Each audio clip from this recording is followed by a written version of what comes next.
Hello Melfa and hello Handmaid.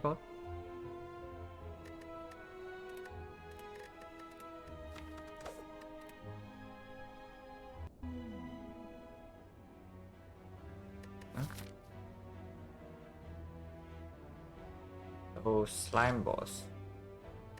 Slime boss means that 50 damage is a little bit weaker. And yeah, common relic is still common relic. It's quite good. The map is like really weird once again, no? yeah, silent today.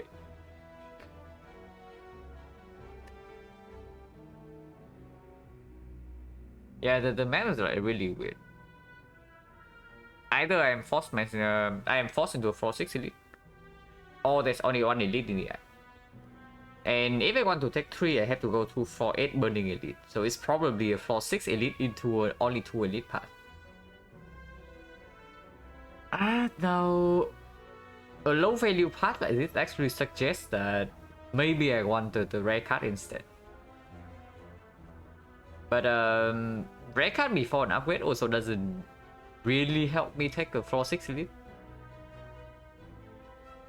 This path is really weird. Yeah, rare card without upgrade actually not that strong. Because one of the biggest hits, the glass knife needs an upgrade. Boss squad, no. Boss squad is only for paths with low value but late elites. If you boss swap in this map, right, cannot take 4-6 elite. Boss swapping into 4-6 elite is probably worse than clicking skip button from the Neo bonus. Like you click any option that does not give you a negative, it's better than boss swap if you are forced into 4-6 elite. And here we are forced into 4-6 elite if we want a reasonable path. Otherwise it's an 1 elite path. And even taking the backload power of this into account is probably still weaker than this.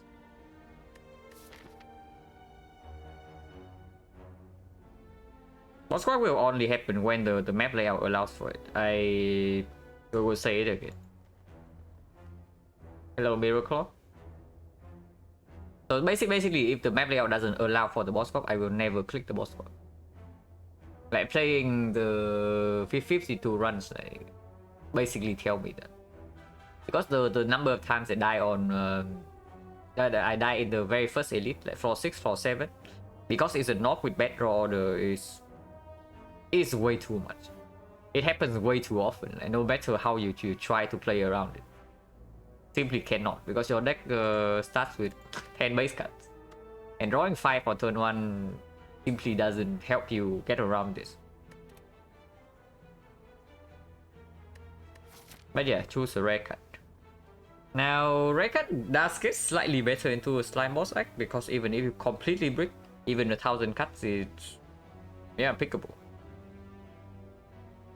But once again, without an upgrade, 4-6 elite, where am I even going anyway? If I want to actually take the 4-6 elite, probably not this one. But if it's not this one and I want 3 fights, it has to be this one. Like here into potential shop or potential force advanced wave fight. If I go to the shop, I have an option to opt out the 4-6 elite. But of course, opting out is also a losing play, because then there's only 1 elite in the act. And for clarification, thought it was good in 4-6. Yeah, it's the exact opposite of that. The condition where I boss swap would be no force early elite and a somewhat low value path overall, no matter where you go, and they are late elite. If that's the case, boss swap is probably, I wouldn't say a good option, but it's better than the bad options. That case. But yeah, so it's most likely 3 fights into the shop into this 4-6 elite. Ideally, I would like to go here, if it's ever possible. If not, we go here and then into probably this one, because if we go to a floor 4 shop, right, this shop is not going to be very good. And if I go to this elite, I'm forced into this shop. Going here also gives me the fire here, so it's effectively the same. Hello, Delta mod. But yeah, we go here. So, hello, Falcon. So we do not get an upgrade until this point. If the act doesn't go terribly wrong, that is. If the act, if we go here, the act has gone wrong. So yeah, we don't get an upgrade until here or here, which probably suggests that rare cast gets worse. And yeah, 50 damage also means that against slime boss also is worse than normal. So that probably says common relic. And yeah, there are some hits that maybe allow me to do this. I mean, I say there are some hits. It's actually just preserve insect. It's actually just preserve insect. Maybe Akabeko sometimes. Hello, still chosen the random. And yeah, just in time for the beginning. But yeah, once again, this Act 1 map layout is extremely weird. But it's probably common relic into these 3 floors. Because the shop on floor 4 also means that Mobang does make this shop somewhat alive. So, and yeah, Smiling Mask, Meal Ticket. Even Meal Ticket is not so bad. Because yeah, we will get to refill any life we lose in these floors. And then we go here, buy a potion, take the floor 6 elite because we are at full HP. And then maybe take 2 elites. Well, that's not very good, but it could be worse. And yeah, we already I already say why this is not exactly good in this map layout. And this relic is decent. It doesn't allow me to do this though, and it's not solving anything in this fight.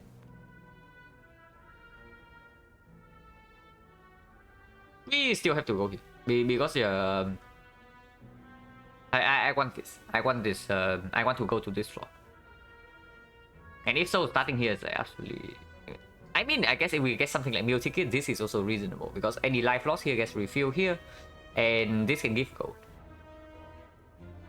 Unfortunately, this is not a fight, so we actually cannot take question mark before this shot in case of gold.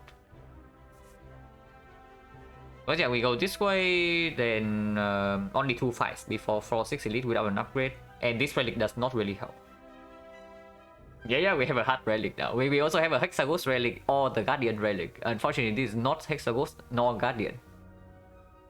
So this relic doesn't do anything in this fight. Okay, maybe it does a little bit, but not as much as in the other 2. I mean, at least is. I guess this is somewhat okay against lack of wounding. It's like 9 damage if we are really bad in that fight. Could be worse. So we start here because we still want to go here, no matter what. Well, hopefully.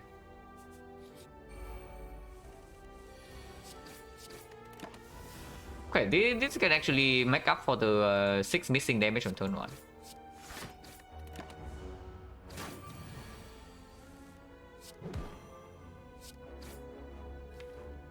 15, so we either draw 3 strikes next turn or we draw 3 blocks. If we draw 3 blocks, we take 1. Or 0. 3 strikes is lethal, so there's no way we take 3 here. So taking 3 here is like complete nonsense.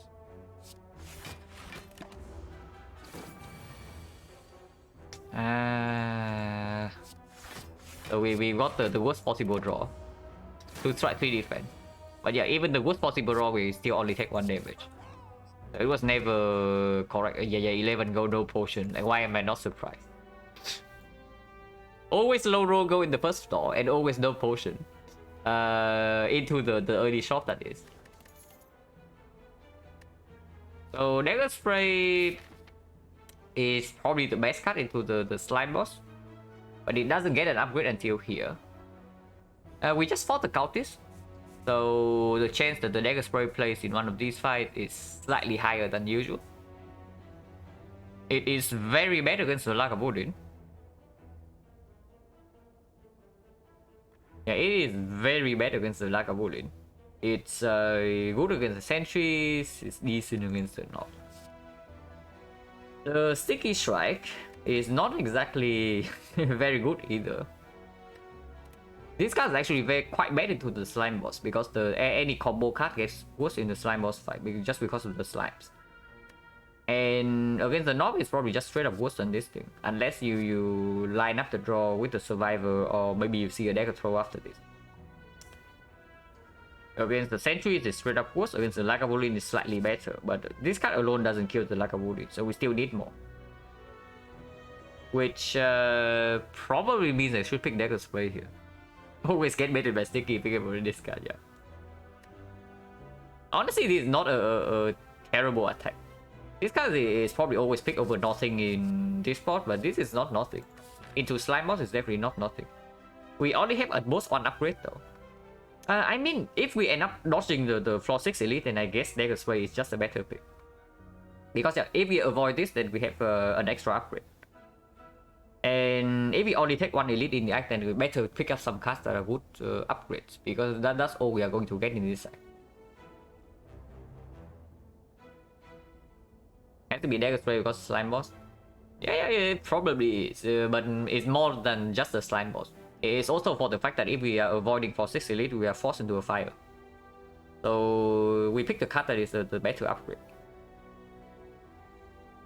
Yeah, Sticky's right used to be 10 damage, and like Slice used to be 5, and then the other stuff. Like Silent early game probably was pretty miserable. And Blade Dance 2 ships. It's still pretty miserable, but it was like probably way worse before. Yeah, Dagger Spray in this fight. No reason to take this damage, right? So we just block twice here, and Weakened Strike still deals 4, so no need to put Neutralize here. We can also take 2 damage here and kill this right away to not get weakened. But next turn we either have a kill or we have a completely full block. So no reason to take this damage. Because we also deal damage with the bronze scale as well. Yeah, but this was reflex draw what?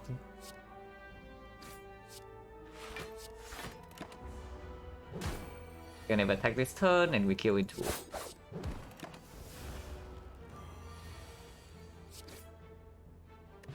Wow, 10 gold, no potion. What a surprise. Right into the shop. So 11 gold, no potion. And now it's 10 gold, no potion. Yeah, okay, very cool. Yeah, but then Silver Nothing. Like, fairly obvious.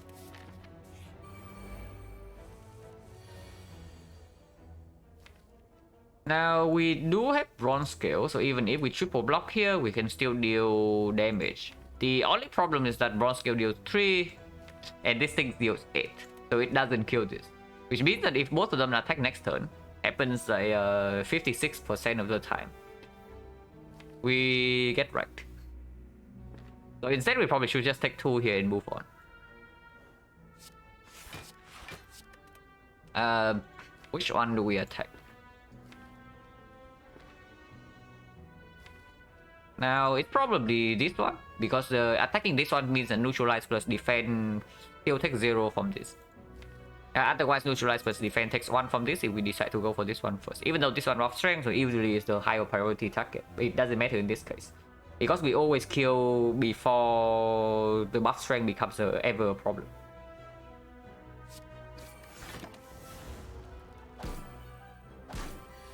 Yeah, of course they attack again. Not a surprise there.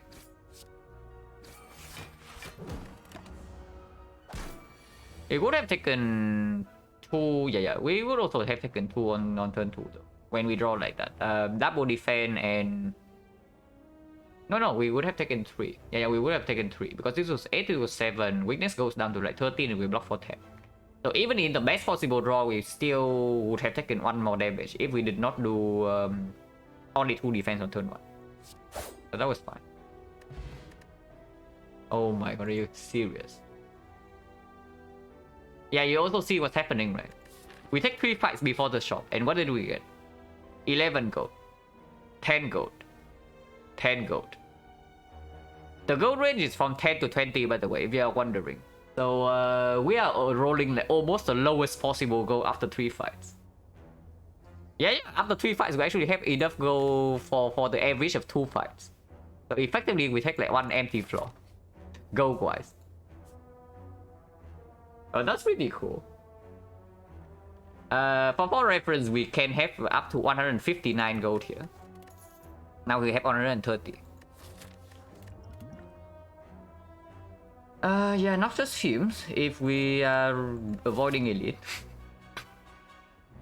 But okay. Right now we are probably somewhat okay against sentries. We are still extremely bad against the knob, and we are still extremely bad against the Lagavulin. This helps a little bit against Lagavulin. It doesn't really help against the knob. It kind of needs an upgrade. The same goes for this. But this card upgraded is probably slightly better than this into Slime Boss. If we say that we only take one elite in the eye. Because if we only take one elite, we are probably going into this fight with slightly higher HP than normal. So we can actually take the turn 3 hit and then the Noxious Fumes, or we split at the very high number and then this thing will take them down. The Skewer is slightly better. We want to try for a better split. So it's better to give ourselves an out with when we are low HP. But I mean, these cards are not good enough, and the potion does not hit damage. We also have like basically no go going to this shop, so floor 6 elite looking super mega weird. We don't need any relic synergy skill any good. It's okay because it opens up potential duplication potion here, for example. It's just that this card is very mediocre slash bad without an upgrade. Even if you see a potion that works with it. But yeah, the Fumes is probably the one that helps the most against the Lagavulin if we still want to try for this one. Depending on what's in the shop, maybe we find a knob answer and suddenly we can actually take the Lagavulin here without dying. With the Noxious Fumes. Only fight one elite, how many upgrades? Only 2.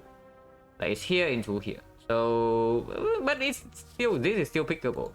Because yeah, we upgrade Dagger Spray and then we upgrade the Fumes. And that's enough for the Slime Boss, even if we only have one elite. But yeah, this card also doesn't exactly help against the knob or the Lagavulin when it's not upgraded. Like, yeah, your draw it is 7 damage per energy. Wow, it's slightly higher than 6. Very cool.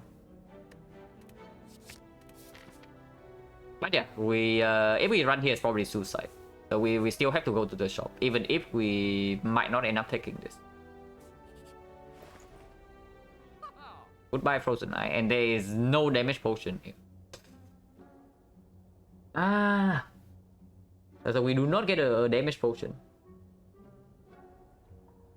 So you know what this means? This means that the knob is murdering us right now, and it's not close. How is our knob damage? In 3 turns, we draw basically all of this and assume that the best case scenario, we draw Noxious Fumes on turn 1. It's going to be 2 poison into 3 poison, and we never kill Knob into it. We do not need to calculate for that. We probably calculate whether we can kill Knob in 4 or not. So top deck Noxious Fume is going to be 2, 3, 4, 9 damage. 9 damage. So 4 turns, we have actually 12 energy. 1, 2, 3, 4, 5, 6, 7, 8. So plus 4 energy. Plus 4 energy probably means that we can... We draw 6 more cards, so we most likely can draw into one of these. But plus 4 energy probably means 2 strike. Maybe I count 24. So one whole deck cycle plus 24 plus maybe 9 here. Then 54. 66, 75, 78, 87. Plus 3 turns for Bronze Scale. So we actually killed the knob in 4 turns. Hello, Macchiato. Thank you for the good luck. Remove defense quick slash. I do not think that will buy this quick slash yet. So here's what I'm seeing about this situation. The situation is that we... Even if you take the defense remove into the quick slash rate, you do not kill the knob in 3 turns. And we only killed the knob in 4 turns. So what does this mean? It probably means we should be preparing for the case where we encounter not the knob. Because with the weak potion, right, and we say that we kill the knob in 4 turns, we are only taking, I don't know, maybe 27 damage in the fight. Like, if we draw the Blade Dance on turn 1, we take only 24. If we do not draw the Blade Dance on turn 1, maybe we take like, maybe 2 more, and then base 20, I don't know, it's base 19, so it goes to 21 instead of 18. So we take another 3 on turn 2. Yeah, it means we take plus 5, so it's like 29 damage. But unfortunately, none of these actually help against the Lagavulin, except maybe the Dexterity Potion. Cloud's too expensive, and it also costs a remove, if I even end up doing that. Man, none of these are good. These all suck. These actually all suck. Now, something I do actually see there is okay, potion chance 50%. The fight chance here is only 10% though. So even if we buy a potion here, if we want to commit to this fight, we probably do not super mega. We do not throw away a potion if we buy a potion here. The extended potion actually is just straight up worse than blood potion, right? It cannot be better. What I'll tell you what I'm looking at here. I'm actually looking at blood potion and infinite blades, and that is exactly 130 gold. Is it insane to consider infinite blades here? You know, that's absolutely not, because that is also what I'm looking at.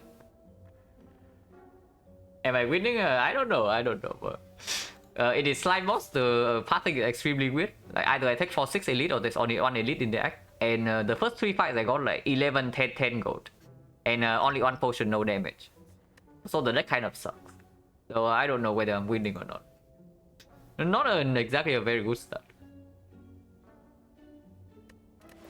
But yeah, I'll tell you what I like about this infinite blades. Even though the cards are like usually complete garbage. First of all, if we do not split the slime boss at a good number, and right now we are definitely not looking to do that very comfortably, and we play around this Noctis Fields, the infinite blades give us passive damage every single turn. So in a long fight, in a prolonged fight, it's actually like somewhat reasonable. And secondly, we already have a blade net. So if we pick up infinite blades, it actually opens up a potential accuracy pick. And accuracy infinite blade dance is actually enough damage for the slime boss. Another thing, we say that we only killed an op in 4 turns. We actually have like 6 damage more than needed, maybe slightly even more with the bronze skill after 4 turns. If that's the case, the infinite blade doesn't really exactly block the kill, and against the other 2 elites, infinite blade is actually quite decent. Yeah, like a bowling for example, you start with infinite blade and then you open with on maybe the Noctis Fields turn. Just go here to get back at the bloom yet, yeah. Hopefully I can get through Act 1 max. So hopefully I can survive Act 1 and then we can drag ourselves to the mark of the bloom eventually. And yeah, like infinite blades plus block potion is exactly 130 gold. This has to be the sign, right? That we want to do this. And also this card doesn't demand an upgrade. The Clone Dagger is probably just straight up better than this, but it demands an upgrade, which right now we absolutely do not have. We upgrade this, potentially we upgrade this as well. And this card is also fairly terrible against the North. This card doesn't exactly... This card is not exactly worse than the Strike in the North fight, is what I would say, even though the North fight is quite fast. If we do not kill in 3 turns, this card is actually not worse than the Strike. If you to any sort scaling seems so bad, no, the opposite. This card is actually just 3 damage in the Lagavulin fight. You cannot say the same thing about the other cards, because all the other cards actually cost a draw. This card doesn't cost a draw, and it doesn't cost energy. So sure, when Lagavulin debuffs twice, this card deals 0 damage, but before then it deals I don't know, 14, maybe 16 damage for free, quote unquote free. And against the sentries is reasonable. Hello, Blackie. But yeah, this is definitely not a good situation to be in. I can tell you that. But yeah, we can do this. If you leave this, block potion. Reef frozen eye, yeah. Double check there's exactly enough gold. Yeah, 74, 56, exactly 130.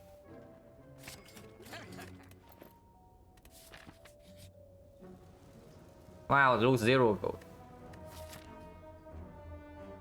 Now, if we take this gold, we can actually go to this shop to maybe find a slime boss solution. But that also means that we have to take the floor 8 elite. Because we are not getting a lot of value out of this, like, and we just basically wasted gold in the shop buying this crap. This actually has like more value than usual because it allows us to actually have something to do. First of all, we have something to do in the Act 2 shop, and secondly, like, this Act is looking pretty atrocious, so it is added value. Of course, like leaving the gold here is basically means just a dash floor and we lose nothing, but We probably should try to get value out of this actually, because otherwise we get nothing. Any random miss out Frozen Eye is a set type, yeah. For Frozen Eye is just fantastic in late game. Honestly, I have never taken Frozen Eye on Silent and be disappointed with it. Like, Silent can always use Frozen Eye, no matter what kind of deck you're playing. Unless it's a terrible deck that has absolutely no cut draw. But even then, with the Frozen Eye, you are still better with potion use. So it's just ridiculous. yeah, it's infinite. Yeah, it's true. If you're infinite on turn 1, you don't care about Frozen Eye. But yeah, lose 11 HP. We say that against the Knob, we take 24 to 29 damage. With this, it mitigates down to 12 to 17. So upper limit of damage taken against the Knob fight, we use both potions is 17. So we go to 38, we take this, we go to 27. Ew, 27 into this fight. And Lagavulin still murders from 27. But we get one more relic. We get potentially a potion drop because potion chance right now is like 50%. So 80% of the time we get a potion here or here. And these question marks can also be healing. They can also be freaking Scrap Ooze. Or Shining Light. And Shining Light I actually would probably like to take over this thing.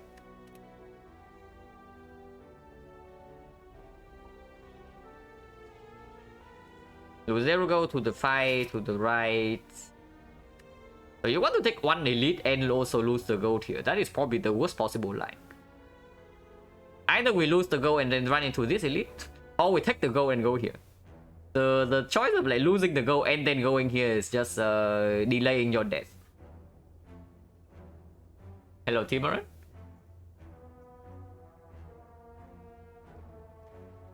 Yeah, because you see, right, we are getting like absolutely no value out of this deck. So if you want to preserve life and still get no gold, you're just dying in Act 2. This relic is not strong enough to bail you out of Act 2 with a garbage stack. Send it to 3 elite, yeah. Probably not happening. Unless this actually drops like Preserve Insect and a Fire Potion. If this drops Preserve Insect and a Fire Potion, maybe we can actually go here. It's possible. But usually not. But I actually want to take this elite. If I want to take this elite and also any life loss here, because like, the way I see it, Shining Light is better than this. And what else? The Scrap Ooze is also better than this. And we are losing 0 gold here. It's probably not so bad. Okay, how much gold do we get at the end of the act? 30, 45, 75, 90, 165. And another fight in before Act 2, so 180. Remove still 75. So we can either take a remove uncommon and an uncommon cut, or we can still buy a relic in the very early Act 2 shop. Assuming that we roll average gold, which did not happen here. 11, 10, 10. Am I going for 3 elite? I mean, if possible. Most likely it's not possible, but if possible, I would go here.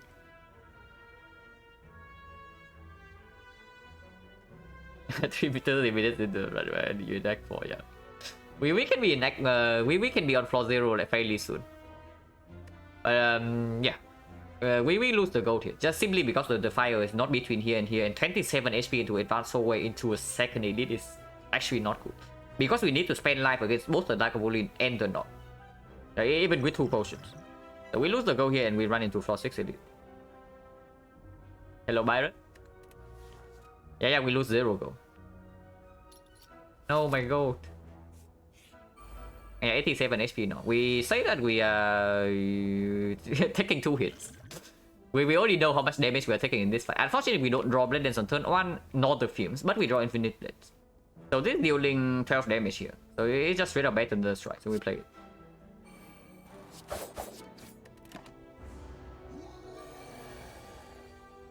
Okay, Fumes on turn 2 at least. And we can spend all our energy here. Unfortunately, we don't draw Neutralize on turn 3, so we actually have to potion. And yeah, defending is nonsense if we take the if we take the big hit. Because this blocks for 3 right now, and it actually defends not negative, it's just not positive. But of course the negative point is that we don't strike. So we strike. 11 HP, let's take extra elite, skip the goal. Yeah, exactly. Exactly why I choose the lose 0 goal. Even though the act layout is fairly low value. Because I think the 11 HP is going to be the difference between us being able to take these 2 elites and not. If the question marks also do not give healing.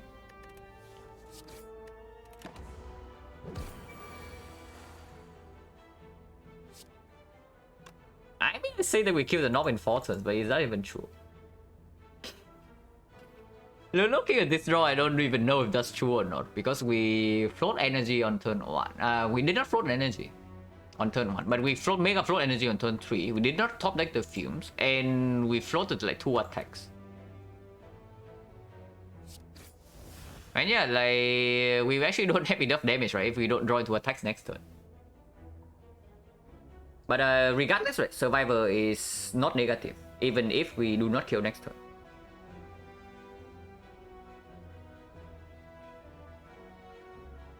But I mean, not playing Blade Dance is like stupid, right? So 2-3 damage, Chips deals 5, if it replaces deals 4. It's 9 damage plus Blade Dance 21, 21 plus 3 from Taunts is 24. This guy is still at 23 HP. Which means that we are actually never killing next turn unless we draw into good attacks. Ew. Okay, so we don't actually kill the Knob in 4. Interesting. So maybe yeah. I was calculating that we have like 12 energy, so maybe we can spend 11 on attacks. But turn 1, okay. What did we give up on turn 1? We give up like 2 strikes, right? And right now we are floating 2 energy, so we are 12 damage behind. Yeah, sounds about right. Yeah, I even calculated like 1 less energy too. So it was like 11 energy, and that is still... Yeah, if it's actually 11 energy used, then we kill exactly. But here we are floating 2 energy, so we can only use 10. And yeah, 10 is not enough. Was weak power not good? No, it's good. We are using it right now. It's just that last time we had neutralized, so there was no reason to use it. And yeah, we are throwing both potions and we probably still take 2 hits.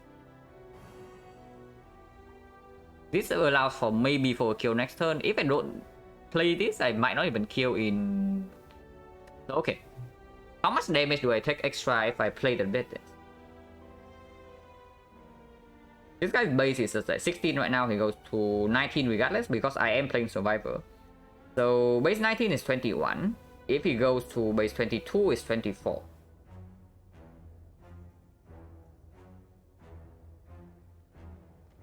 So basically it's like 3 damage here and 3 damage next turn. So I take 6 more if I play the Blade Dance right now. But it does enable a kill, potential kill next turn. Potential kills are very, very unlikely though. I need to draw exactly into Dagger Spray, Blade Dance, and 1 attack. If I do not play the Blade Dance here, and I just accept 21 followed by 21, and I block for 20 here, I take 22 damage. Okay, how much damage do I have in 3 turns if I do not do this? Because I can still redraw to Blade Dance next turn and then play that and just take like 3 less damage if I do not kill in 4 turns, that is. So poison right now takes for 2 and it's going to be 3, it's going to be 4, it's 9 damage, and if it bless, it's going to deal 8.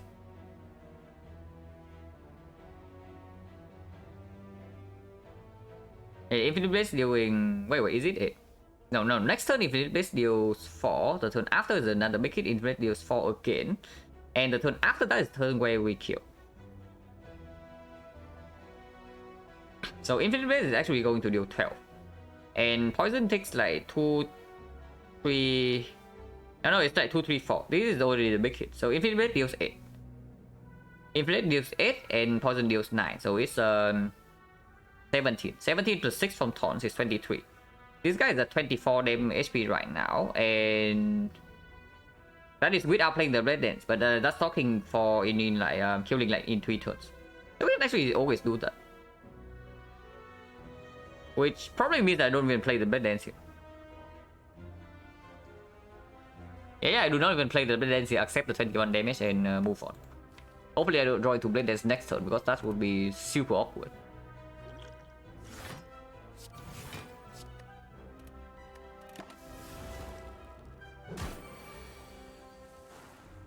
Yeah, would not have kill.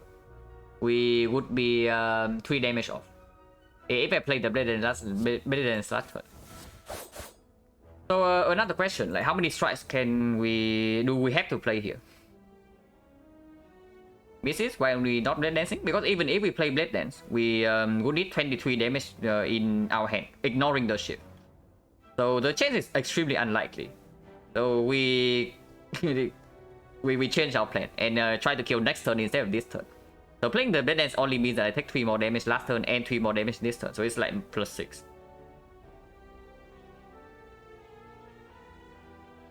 But yeah, 3 for poison and this from taunt. So it's like 20. With Infinite Blade, it goes down to 16. 16. Worst possible hand, next turn I have 3 damage. But even with this hand is fine, because then I play Neutralize and triple block, because the next turn is a small hit, so it's still full blocks. So if that's the case, I can probably count on drawing, I don't know, 6 damage, maybe 9. Yeah, 9 damage is probably what I can expect to draw. So 9, 10 plus 12, I actually need to strike twice here. I actually need to strike twice. Man, I really want to defend. First for everything? No. I have bought the Infinite Blitz plenty of time before. you missed the run just the other day, Kuro, where I bought the Infinite Blitz for full price in Act 2. Or was you here? I actually cannot recall.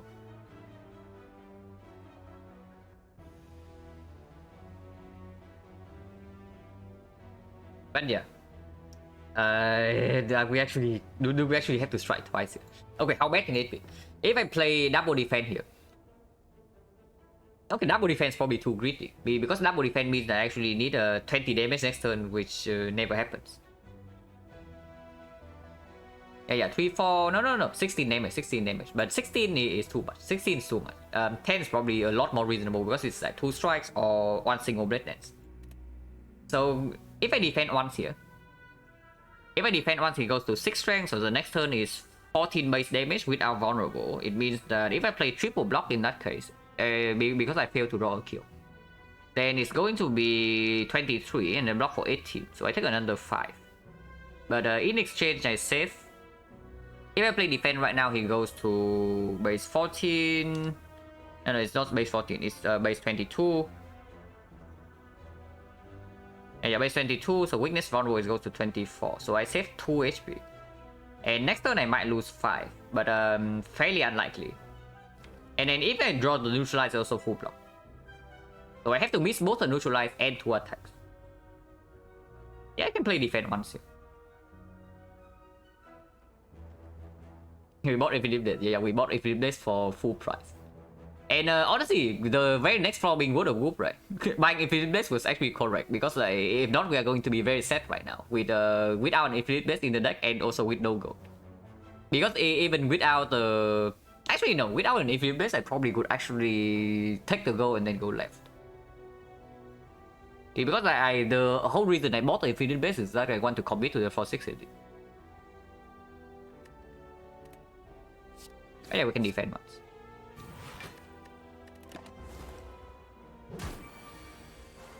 Oh, the kill.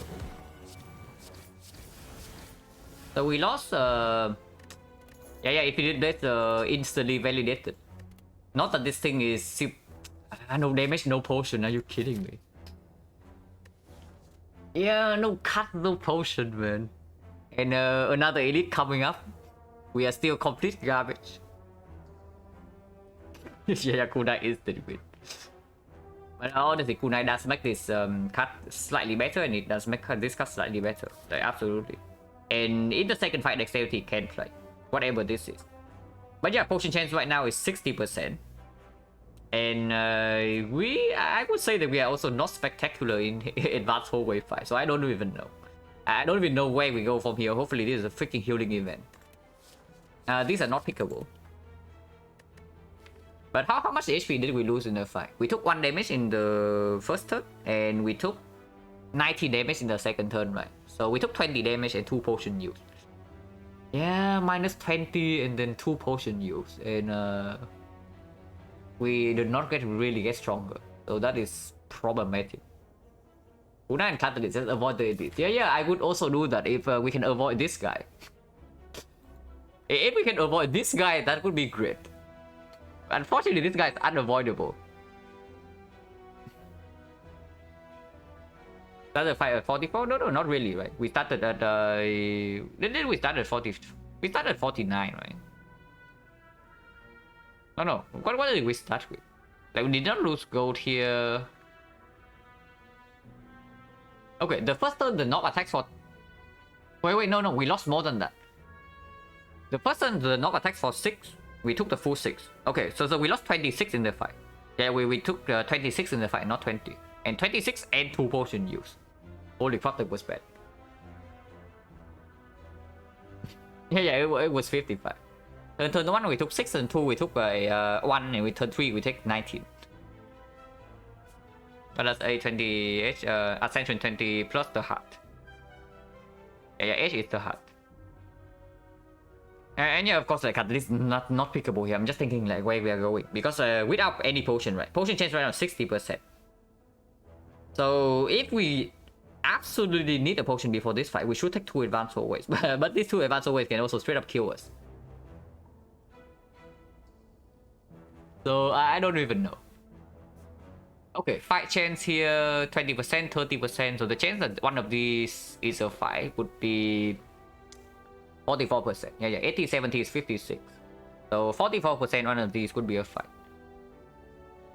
I mean, we just saw Gold of Goop, so this cannot even be gold. Like, yeah, if it's gold, it's a freaking serpent, so we cannot even pivot to the left.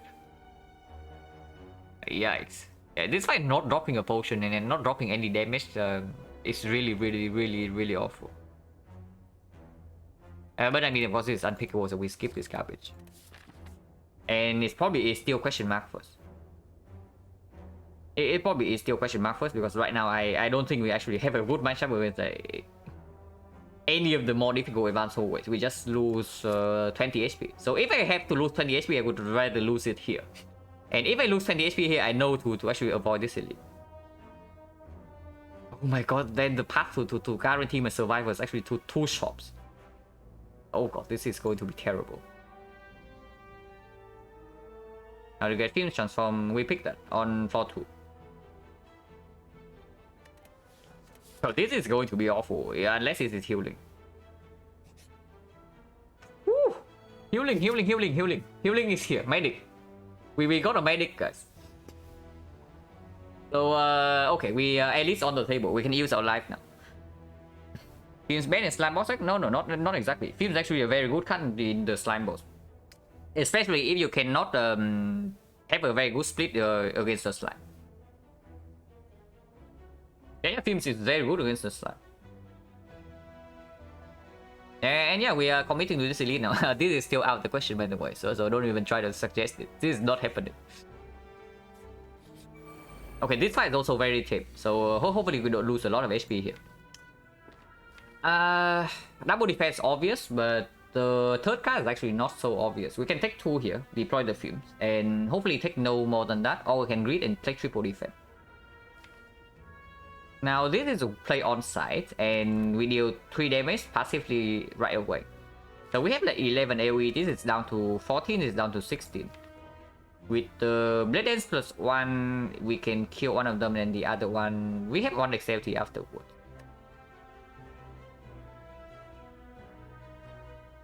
Triple defense, so when we kill one of them next, they might attack again next turn, but then you can still draw into block.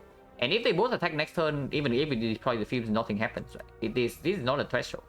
Because it deals 2 damage and this deals 3, so it just goes down to 20. This guy goes down to more than 20, 22. So unless we have a clean kill on 20, which we actually do with the Blade Dance Dagger's play, but this is only exactly 1 draw. Otherwise we can block again if they both attack. And then we kill in 3 turns. Yeah, we play triple defense.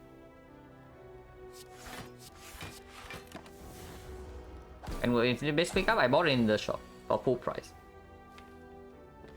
Okay, we know that we are being attacked for like 16 next turn. Unfortunately, we do not have...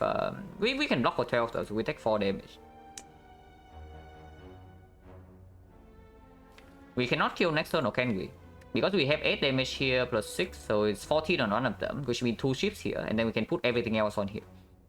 So 2 shifts here, we have 1 more shift, and then we have 2 strike and plus a neutralize. So easy is 19 damage. We kill both by next turn, so nothing is... everything's okay. So we take 0. Yeah, they are both at 14, and this guy dies to dagger spray now, this guy dies to dagger spray plus strike. Oh yeah, 2 HP save.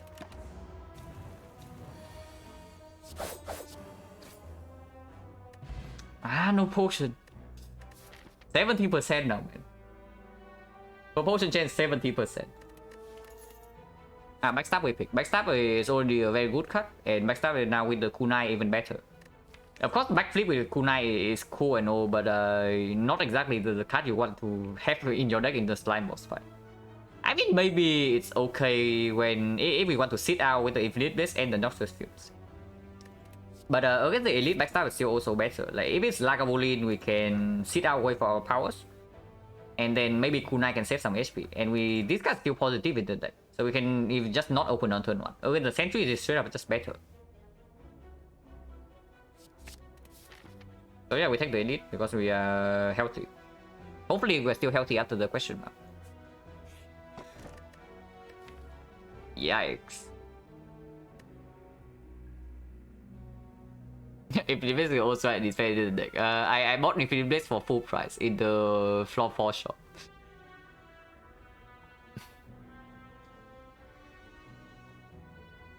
I mean, we can bottle the fumes. We can bottle the fumes, and we upgrade the fumes, and then suddenly it's like kind of okay. We can also bottle the Infinite Blades to give it a quote-unquote free upgrade. And yeah, bottle Infinite Blades is slightly better than the usual because of the kunai. But it still has to be auto fumes, right? Because I mean, the fume is going to be upgraded, so against slime boss, how much does it deal? If we want to split at turn 3. If we want to split by turn 3, it's only going to be 3 plus 5, so it's 8 damage. But if we do not split by turn 3, it might actually push up to like 9 poison. That's also not so good. It's also really not so good. We can also just key this, you know, like... keying this is not out of the question. Because against Lagavulin, we also don't need any bottles, any powers bottle. And against the sentries... Bottle of Fumes is not even that good. Honestly, I just want to draw into my Blade Dance or my Dagger Spray early in the sentries fight. And yeah, this is not a relic from the elite. This is blue key.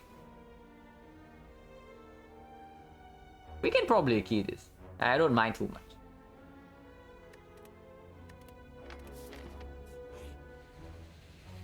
Accident event.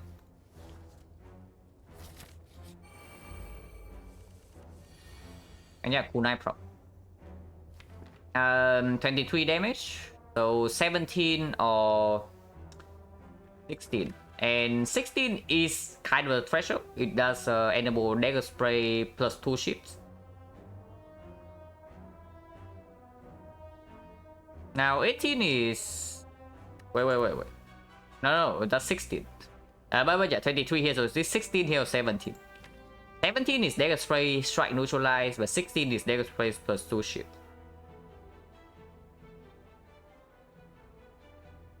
And yeah, that's probably good enough.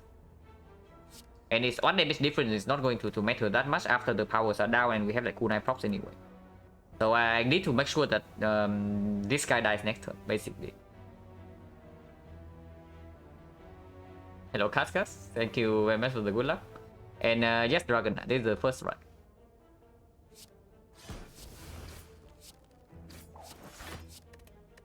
Wow, kunai.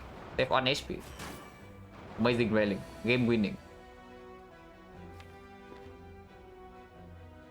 So we can kill this, but we need to spend all the attacks. So the fumes is not deployed. But that's probably okay. Or we can play Fumes and take 10 more. Actually, we can. What am I even talking about? This is 12 damage. I was just thinking that for whatever reason... Yeah, this is not enough, but of course it's enough. So I guess we play the Fumes then. Like, actually also better to enable neutralize next turn. Yeah, we waste a little bit of damage here, but that's fine. You can also use the bronze scale efficiently and take 10 and let this guy die 2 taunts, but probably not. Remember the old blade dance? No, definitely not that, because when the old blade dance was like old, I was not even playing the game. This turn's obvious though. One defense neutralize here and then deploy infinite blade, play dagger spray.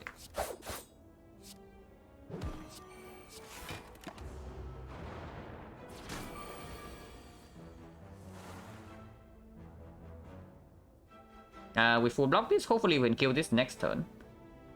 So 10 damage here, 14 from infinite blades and 5 from the fumes. So 19, he's at 8.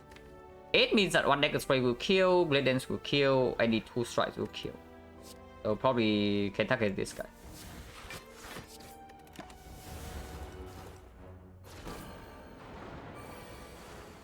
Or we can also full block. If that's the case, then we should target this guy then, because this guy dies in 3. Even if we don't do anything, we only need to put 1 more shift here. Because poison takes like, actually we don't even need to put 1 more shifts. Because poison takes like 3, 4, 5, right? So it's 12 damage plus 3 damage from bronze scale. This guy's dead in 3 turns. So this thing goes here. We full block.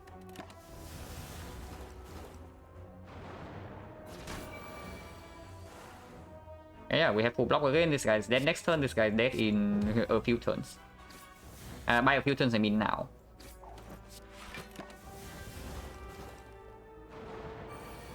Actually, a very good elite fight.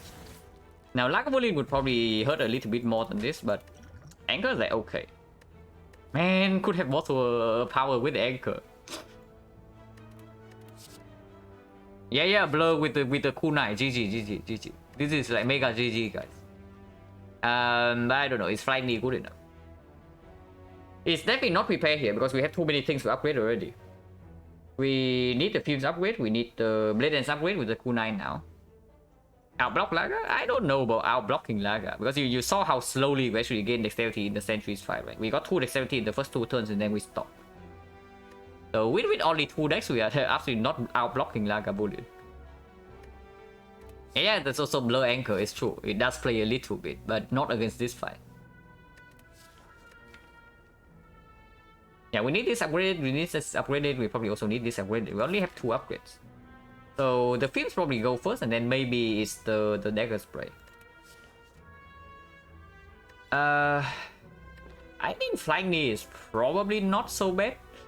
Because if we draw it on turn 1, we actually do not need to commit energy on block, so actually we can just play this card and then we have 4 energy on turn 2 in case we need to block again. It's probably okay.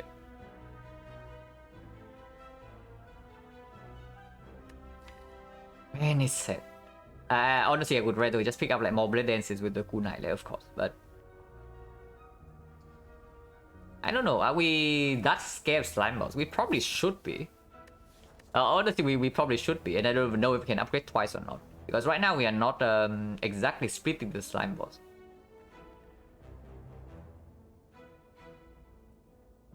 I mean, of course, Blur is not the pick here. If I have a Ninja Scroll, maybe I actually can consider the Blur, because that gives me like 1 dexterity passive. And then, of course, it works with the Anchor. But yeah, I mean, Flying Knee is probably okay. Not that bad. Okay, it's really bad, but it's good enough to be included in this garbage deck. But yeah, we go to fire. First upgrade probably goes on the dagger spray because this upgrade plays the best into the advanced four-way fight.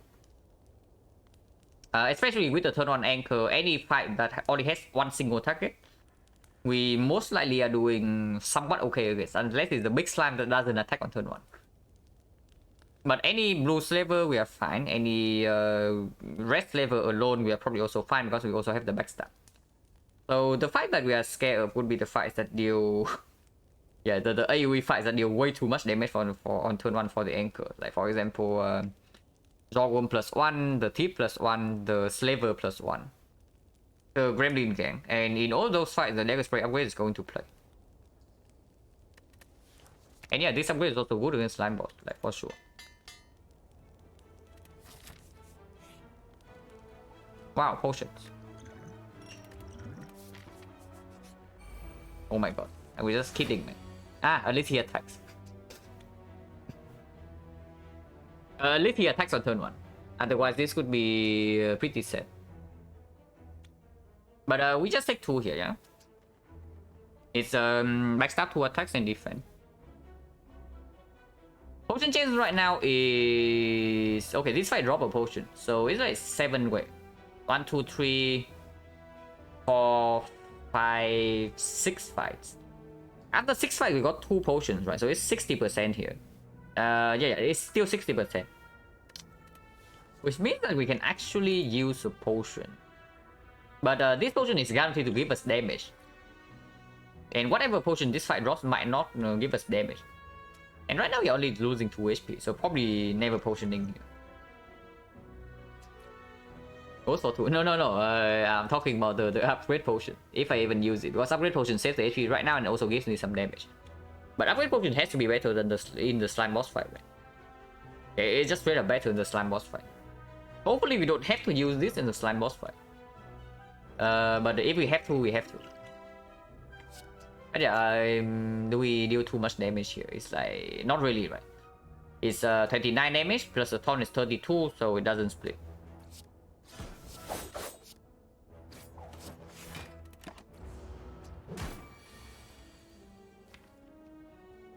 Well, we can split here. If we don't split here, we are weakened next turn, but we have 1 more turn to deploy powers. Otherwise, we split on 27 without powers deployed. Yeah, we probably accept the weakness. We will probably accept the weakness here.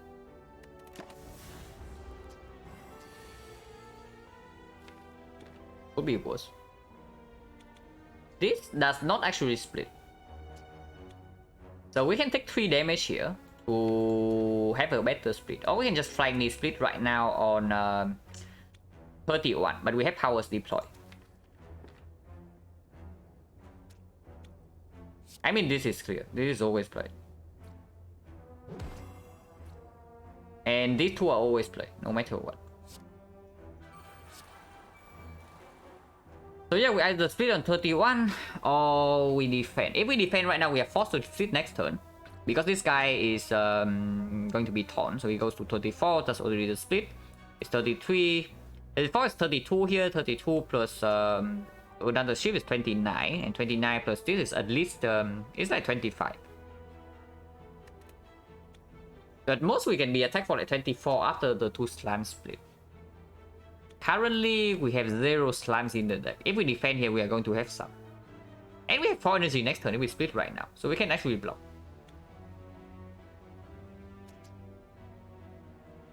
Yes, below to Son doesn't split immediately. Yeah, he doesn't. Because his turns finishes already. He already did the attack. So that is only his action for the turn. The split is a turn action. Basically.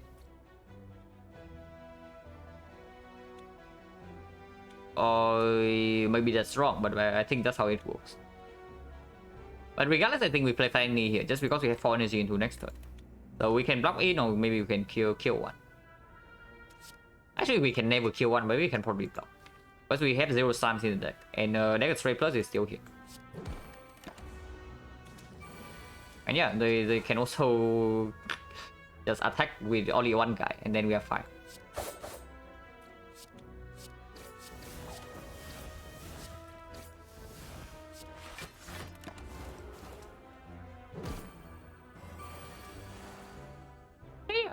Infinite Days are doing work, right?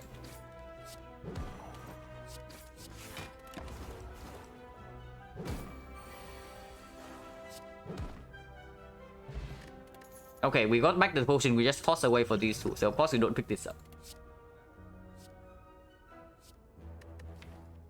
Yeah, it's probably good. especially with anchor going into Act 2. And yeah, now maybe after we upgrade the fumes and the sea at some point, we can actually pivot to back to Catalyst. It's not so good into Slime Boss though, I would say that. This is not a very good card into Slime Boss, but we have this to mitigate Slime Boss. So at worst, if we cannot split with turn 3, we use this to block the hit, and afterwards we have like Kunai, all the powers online. This poison takes down 3 per turn, so we should be okay afterwards. Even if we cannot split by turn 3, if we use both potions. And this card is going to deliver in Act 2. Well, hopefully it delivers in Act 2. Where's Catalyst? No, Catalyst is still not good right now. The Catalyst is going to be a pickable card once you get to Act 3. But not right now, because we also need to commit an upgrade on it, which right now we absolutely do not have. And yeah, the Fields upgrade is probably clear.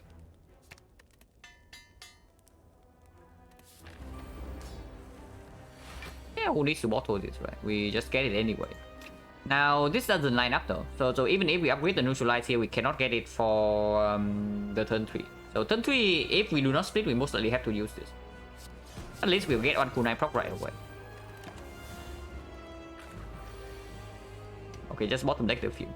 And yeah, here you see CE is not even playing. Unless you tell me they're going to CE over Flying Knee. Guess is okay, right? Because the Flying Knee energy also doesn't convert into anything. Unless you say that we want to block normally without this next turn.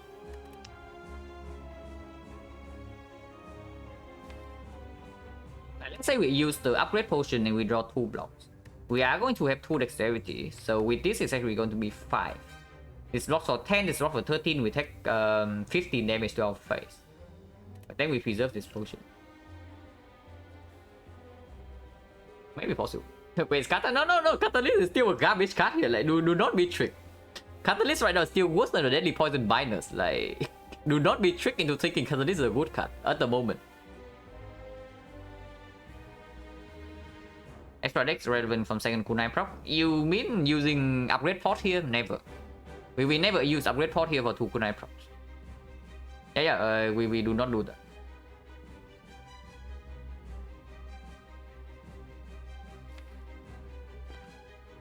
But okay, if we do not split next turn, this poison is going to deal 6, 5, 4, but then the fumes also tick down, so it's like maybe 5 damage every turn. It's more than a Flying Knee, and we absolutely play the Blade Dance. But only 3 energy next turn means that if I draw into these 2 and the fumes, I have to play all of them and not an Necklace Spray Plus. It's not a problem. Can I split next turn? Okay, can I split next turn if I just attack right now?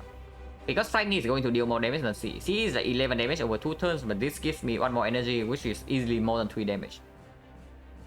So it's like 24 right now, it goes to 106. 106, 102 with the shift. 102, 90? 90, 70, not really, right? Unless we also use this next turn. And then we split on like 70 something, that's also not exactly a very good idea. And die next turn? No, we are never dying next turn. We have like Ghost in the Jar, so if we commit both potions, I do not think we ever die here. I'm just thinking like how we can maximize our chance of saving the Ghost Potion.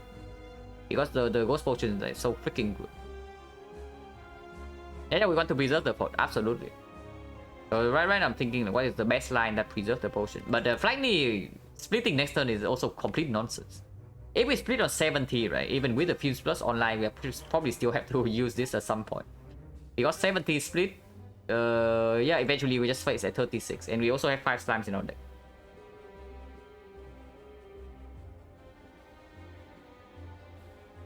Never thought about it like that. Cannot get Act 2 from Act 2 boss, there are no slimes in Act 2. Oh my god. Now the law is being cracked right in front of our eyes right here. Yeah, Slayer Spice law exposed.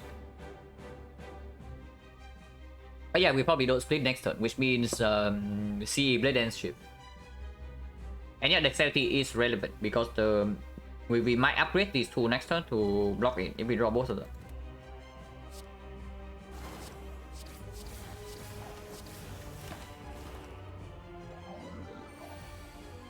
yeah, we draw both of them. So we just upgrade pot and play power play these two.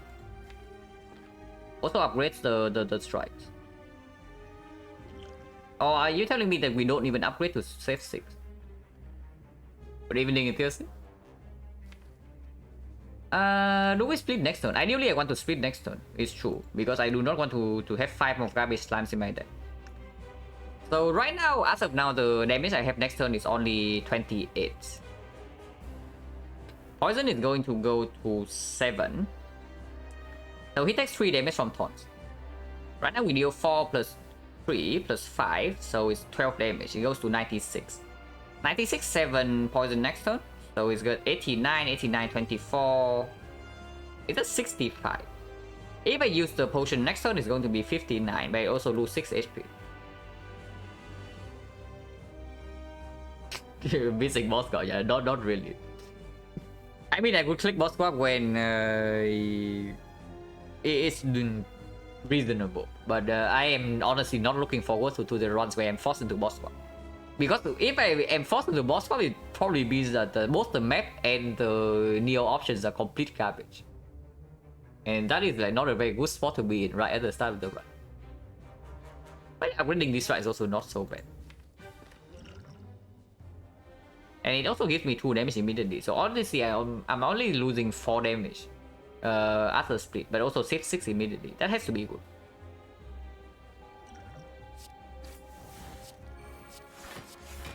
Yeah, take 15.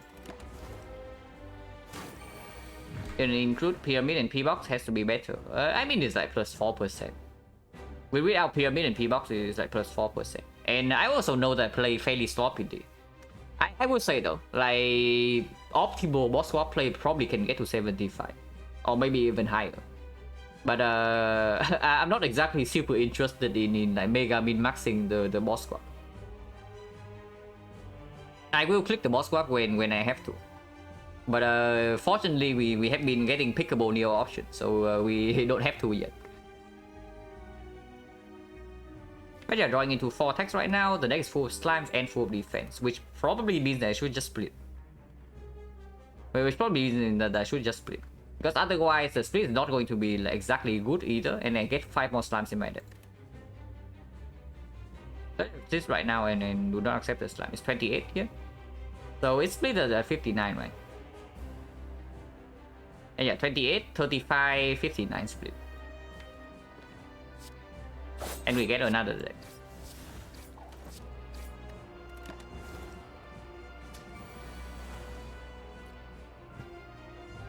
Yeah, times I have garbage the option to have the option. Remove 1. Honestly, I don't think remove 1 is that bad. This is not good though, because they are guaranteed to both attack next turn. Yikes. Well, blur would be good here. Can I force a split here next turn? This poison goes to 9 and it actually goes to 11, so it's 20 damage here. 20 damage plus 13 is 33, so it is a split here next turn, and this guy attacks for maximum 18. But he can also attack for only 12.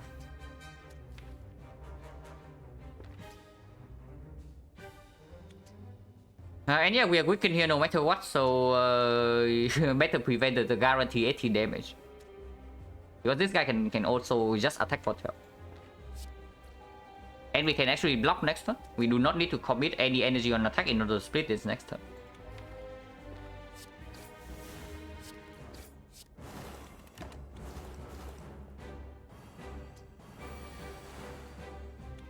Oh yeah, attacks for 18. Doesn't matter too much, right? We split this guy double block. And yeah, normally when you can, if you can, you should probably target this guy first. But with a very high split, with a very high HP split, the situation changes a little bit, especially if you also have passive damage taking from the fumes and the infinite blades. Because in that case, right, this guy is very aggressive after the split. So, for example, this guy here is at 59 HP, right? And you split the smaller slimes down to like 20, and you cannot kill both of them immediately the turn after split. They both attacking you, and this guy also attacks you for 18, and then you die. But targeting this guy first means that we are weakened, but we have passive damage from the fumes, the infinite blades, and the taunts. And so even when weakened, we are still killing these guys from 20 in maybe 2 turns. And the smaller gray slimes are tamer. So they do not attack you immediately, and you have to take like maybe 1 more hit from this, and then you win the fight. And I just kill him properly. Yeah, never happening. Never happening. We are weakened. Would have been flying knee over the blade dance, but I also want more dexterity.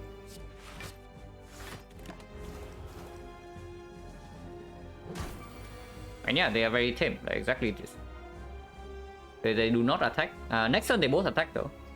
Then next turn they both attack, but the poison also ticks down, and we are no longer weakened, so 1 strike will kill. I mean, weakness goes here. It's fairly clear. Unless you tell me that we want to split this turn. Which is 5, 6, so 11, 11, 18, it goes to 30. It exactly does not split. So this is clear. And then, yeah, we put all the damage on this guy, yeah? It's like 3-5 right now, so we need only this 6. It means that 1 strike is actually sufficient. And then, shift goes here. And yeah, defend for 7, take 6 more.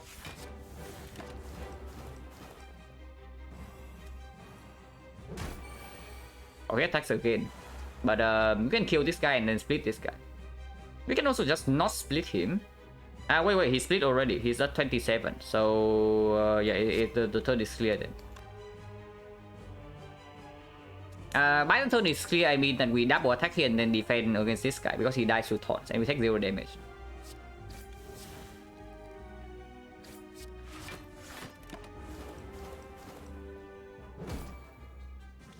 Yeah, split at 17, they actually do not attack, which is very nice to us, and we preserve the Ghost Inertia. Is another go better than boss fight? No reasonable early shop. It depends on the map layout. Like a lot of things depend on the map layout. And that's the cool thing about the Neo option. Like a lot of things changes depending on the map.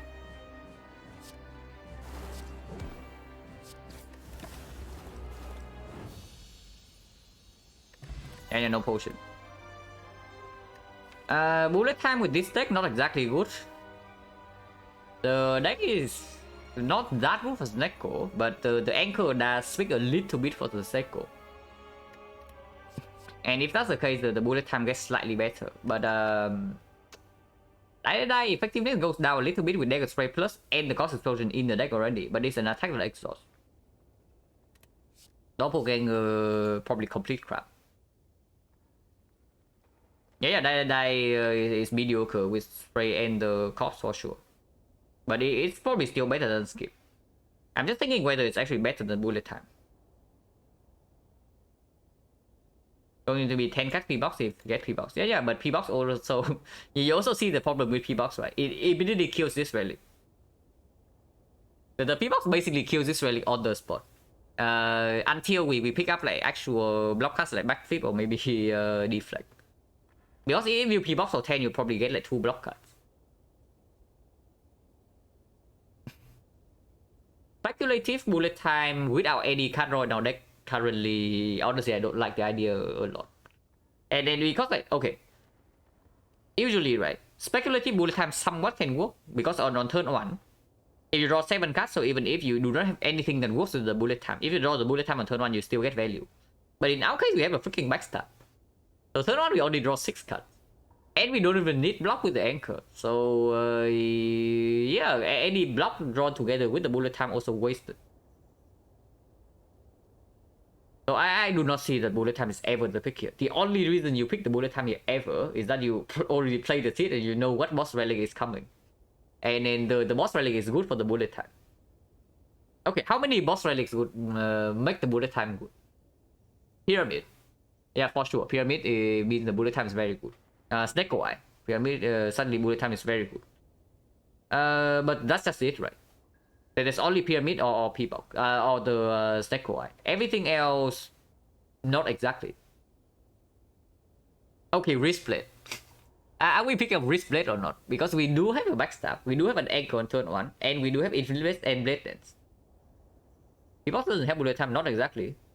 Because, yeah, like, sure, you do not have the force energy, but you also don't have card draw. So the bullet time instead of playing 3 cards per turn, you actually get to play 4 whenever you draw into the bullet time. But sometimes not even, because you also maybe can roll into some 0 cost, and maybe sometimes the bullet time can also be drawn with the curse. The bullet time can also be drawn when you don't need the defense, and then suddenly like, everything's bad. Yeah, we need card draw for the bullet time to be good. And also our deck right now is also not expensive. That's the main thing, right? Our deck right now is not expensive enough, and we don't have any card draw, so nothing speaks for the bullet time right now. We even have Anchor. Like Anchor also speaks against the bullet time.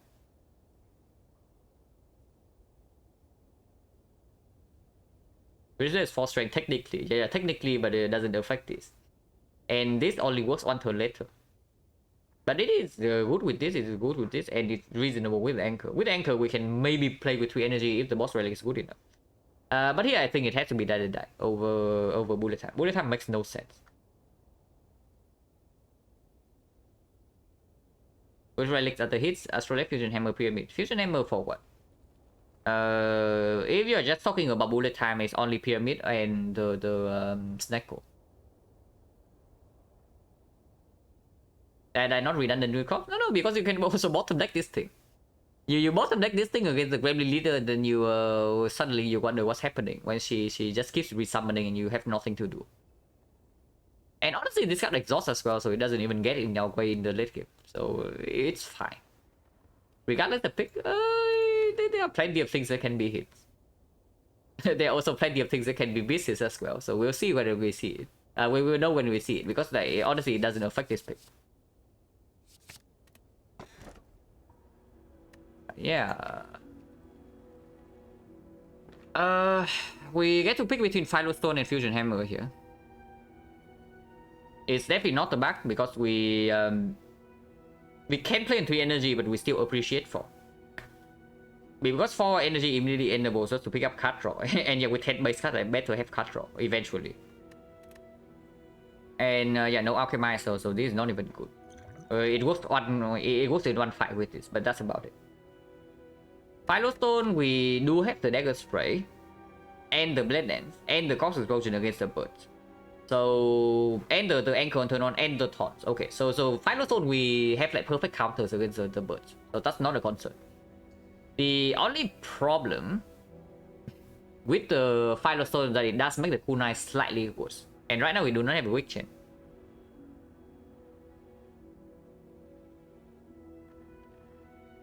The Fusion Hammer. The problem with the Fusion Hammer right now is, first of all, it shuts down the Catalyst pick. We cannot pivot to Catalyst if we pick up Fusion Hammer, unless we see the Catalyst upgraded already. So that shuts down one potential avenue of damage in late game. But I guess we don't need it that much with the Bronze Scale and the Noxus Tips. So our damage against the heart is also decent even if we cannot scale. And scaling defense also not a problem with the kunai. So that speaks a little bit for the Fusion Hammer. What speaks against the Fusion Hammer though, besides the Catalyst thing, is that we also have 5 strikes. We do have 5 strikes, so right now we have incentives to pick up the bites. And yeah, bites kunai also a mega combo. And if we pick up the bites, we are very sad we have Fusion Hammer. That's what I'm saying. And also apparitions with Fusion Hammer, yeah, quite sad, right? And apparition has synergy with the Anchor as well, has synergy with the kunai. So we will actually have like synergy with the Act 2 events at the moment. And the Act 2 events have anti-synergy with the Fusion Hammer. Philostone just hurts so bad? Does it really? I do see that it reduced the effectiveness of this. But besides that, it doesn't really hurt that much. Against the burst, we are fine. Against Book of Stabbing though, we are probably not so fine. Is what I would say. We do have the toss against the Book of Stabbing, but our blocking game is not exactly insanely super mega strong. And yeah, no weakness chain. Because by Fusion Hammer anti-synergy, spend upgrades on bites. No. Fusion Hammer force you to rest. And if you're at full HP, you absolutely do not want to rest, so it basically makes all fires death notes. And lower max SP also means that you rest for less, so Fusion Hammer gets worse as a result as well. So it's like very clear anti-synergy. And anti-synergy with apparition is probably super clear, right? You both want to upgrade apparition and like your max SP is complete garbage after picking up apparition, so the rest heals you for nothing. So fires are completely dead.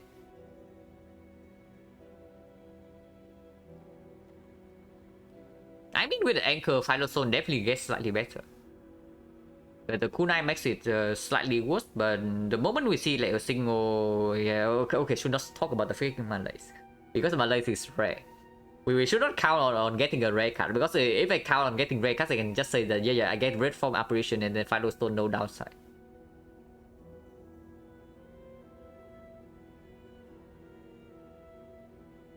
But honestly, Hammer is quite good. The Hammer is quite good because the scaling offense is here already with the Fumes and the Bronze Seal, and the scaling defense also here with the Kunai. So usually when you die with the Fusion Hammer in the late game, it's because of the lack of scaling, and maybe sometimes your deck is way too slow because you cannot upgrade your card draw, your Temptation, Reflex card gamble or whatever. But in our case, we already have a scaling defense answer with the Kunai Blade Dance, Infinite Blade. Kunai allows outscale Philostone eventually. Yeah, but you need longer than usual, right? And then that's the main thing. The Kunai is already slow. The main thing about the Kunai, the main weakness of this relic is very powerful. You can, if you can stay in the fight for like yeah, forever, which is why Kunai and Bice is a mega synergy. But this relic is slow. So the Philostone immediately means you take more fat load damage, and yeah, that damage this relic because you take more chip in the hallway fights, and eventually you die because you take way too much damage than usual, more damage than usual, because the kunai does not get online fast enough.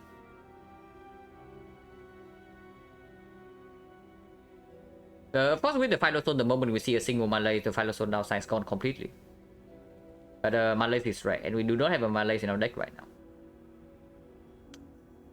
But yeah, Act 2 event. How are we against Act 2 Advanced always? Because if we pick the Fusion Hammer here, we probably should not pass for too many events. I mean, we suck, right? Yeah, we just completely suck against the freaking Advanced always. Hello, Dan Panda.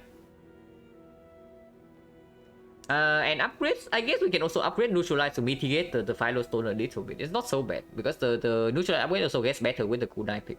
With the Kunai. And yeah, eventually maybe we want this upgrade, maybe we want this upgrade. And then Merge not a downside. So, and yeah, even against Slavers, we also have this Ghost Ninja for one turn. So turn 1 we have Anchor, turn 2 we have this, and then they all die to Ghost Explosion, like the die Decker Spray. Philostone is probably okay here. Yeah, Philostone is probably completely okay here.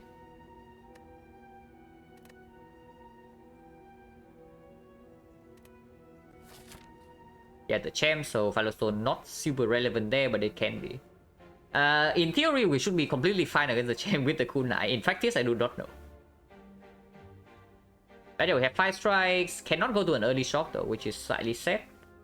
But we can go to this shock or this shock. And yeah, we took the Philostone over Fusion Hammer, so better go to events. And I do not want this to be a freaking advance always. And I also want the option to pivot away from this elite if I cannot take it. So this node is probably clear. And by this node I mean this way. Like 2 question mark, 2 fights only, and so the 3 question mark and no advance always before potentially first elite. Now, unfortunately, we are forced into an elite here no matter what. And this will always be an advance always. So better get slightly stronger by this point. Otherwise, bad things are ahead. But yeah, I can start here no matter what. Even if we choose to go this way for whatever reason, we can still start here. Yeah, Anchor against the teeth. 24 damage. That hurts a little bit.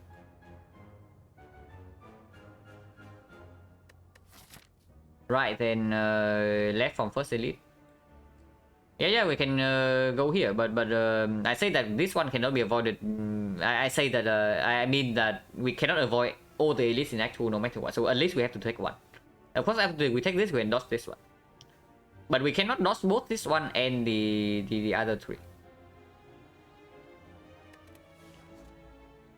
So with the CE, with the AoE damage, it probably means that we should hit this guy. And yeah, let's do that. With no piercing wheel though, and no defense in deck, and these guys also attacking for 24 next turn. We might actually lose a lot of HP because we are absolutely not ghosting here no matter what. What's the lead? You mean this one? Yeah, but I'm talking about the case where we cannot even take this one. Or you want? Do you want to take like 3 elites? Like yeah, we go right here question mark and then go to this elite again and then we go here. So 2 elites and then fire, not so bad, but 2 early elites as well. So it is slightly riskier than this, but depending on the question mark as well. It can happen. But yeah, we hit this guy first. And Infinity Blade is probably clear. Double defense is also clear. So now we can decide whether to put 6 damage here or to block for 4. If we put 6 damage here, he takes another 3 from taunt, so he goes to 30, he goes to 26. And this guy needs to die next turn, yeah? This guy needs to die next turn no matter what. It doesn't matter if we play CE or not. This guy needs to die next turn. Or we have to draw into 3 blocks. And yeah, Final Stone here, right here, costing us 2 HP immediately on the spot. So that's not a very big surprise. We already know the Final Stone is going to cost us HP. But Fusion Hammer is probably going to be worse in the long run. See a 4 elite part, yeah. I also see the death part. Like 4 elite into burning elite. And then into a very late shop. If we can take this, it's actually perfect. But most of the time we cannot. But yeah, if we don't strike here, he's at 32 next turn. That's after the taunt and the shift damage. So 32 is go to 20, is go to 7. So we still need to, we actually need to draw like too many premium attacks in that case. So it's probably strike here over blocking. Hammer not that bad for my bloom OP. Yeah, but we cannot always get my bloom. It's the problem. Okay, cool, nice. X6. They win 20 HP, upgrade my bloom. We did. Bottom deck C. The classic, and this guy's blocking now, so are we losing gold? Hopefully not. Because we also put a lot of damage here this turn. Yeah, we are not losing though.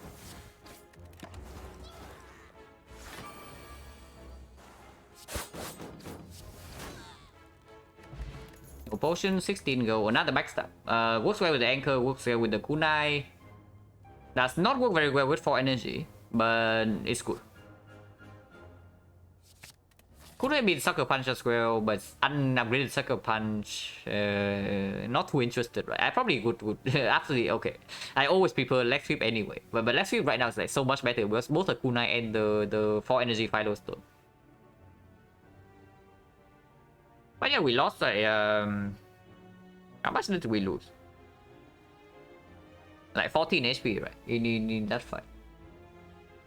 Well, it could be worse. 14 HP against the tips. Not that bad. We can also go to an early shop, but the early shop commits us to this elite, and also we are forced into one advance hallway. So I don't even know like, how good that is. Probably not very good because like, if one of these are buys, I also do not care about the early shop because then we can trade away the strike. It can also be this. So I guess the advance hallways are coming no matter what we would like to do.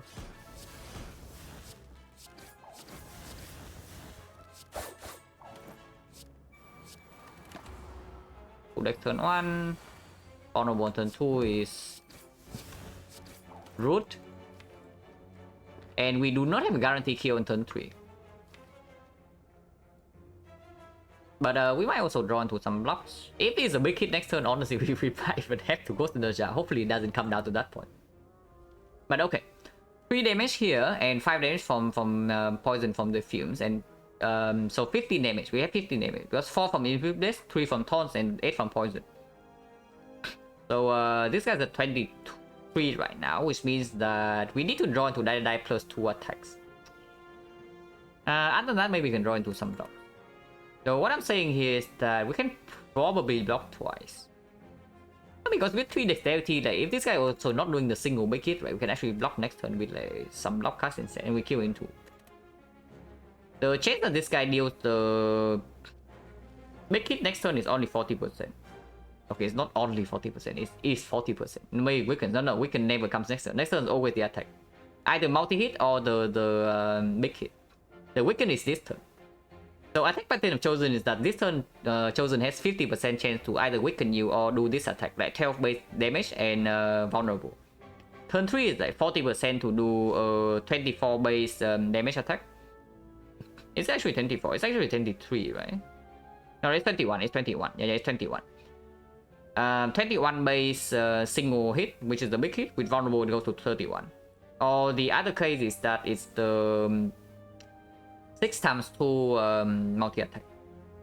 With the Philo Stone, it goes to 7 times 2, and with the vulnerable, it goes to 10 times 2. So we are potentially facing 33 or 20 next turn. With our weakness, that is. Yeah, 10 times 2. And we have a kill here.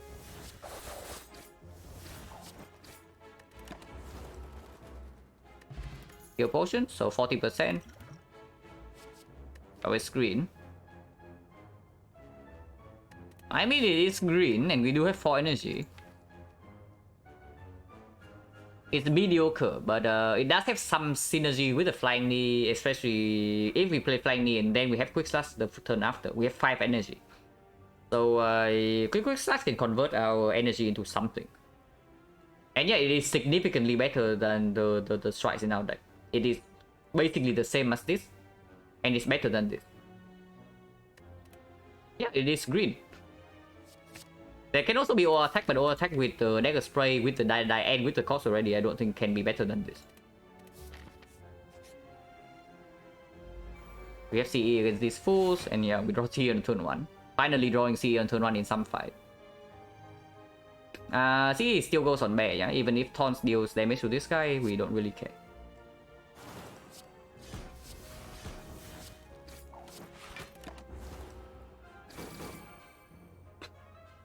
Or they just dead turn 1, yeah, but they are all dead turn 2 if we do it this way. So no reason to actually just kill Pointy and leave this guy at 6 and this guy at 9 damage. Very much very good with the anchor as well.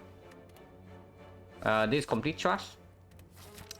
Potion chance right now is like 50%, so I'm willing to use the skill potion in the advanced hallways here if needed.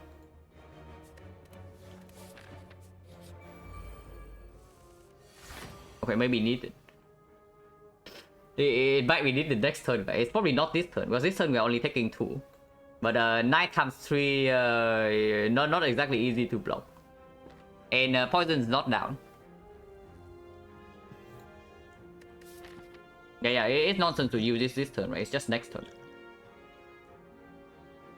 Now actually do a 5 elite card. 5? Really? 1, 2, 3. No, there's only 4, right? Yeah, if the question mark, the shop is not even bad anymore, it's true. Yeah, Anchor Red Mask like mitigate the... and you see here, even with Anchor Red Mask, we are still taking 2 damage here. So that's pretty nuts. The how much fat load damage actually toasted you.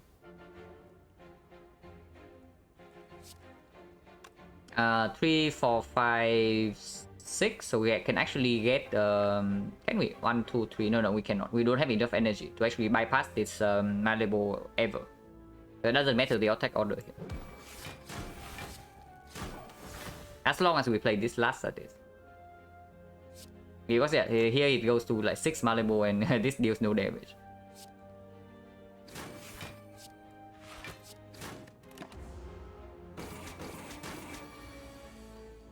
Oh my god. We drew our blocks on the turn where he doesn't attack. At least this is down, we get 1 more dex. And yeah, we play this and Malvo goes to 4. He gains 4 block on this pierce, so we deal 6 full damage. At least neutralize skill in our deck, so we can draw into it right now. Definitely not a kill, so I'm willing to use this. Well, that's useless. I mean, it's basically a defense. Rushing the wall early top tier and to no scaling, yeah. My Thai? No, I'm Vietnamese. So fairly close, but not quite.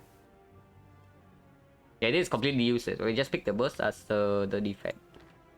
Only if we can kill next turn, and we probably can. Yeah, we probably can. Oh yeah, Infinite Blade is not even online yet. So cost 3 attacks first.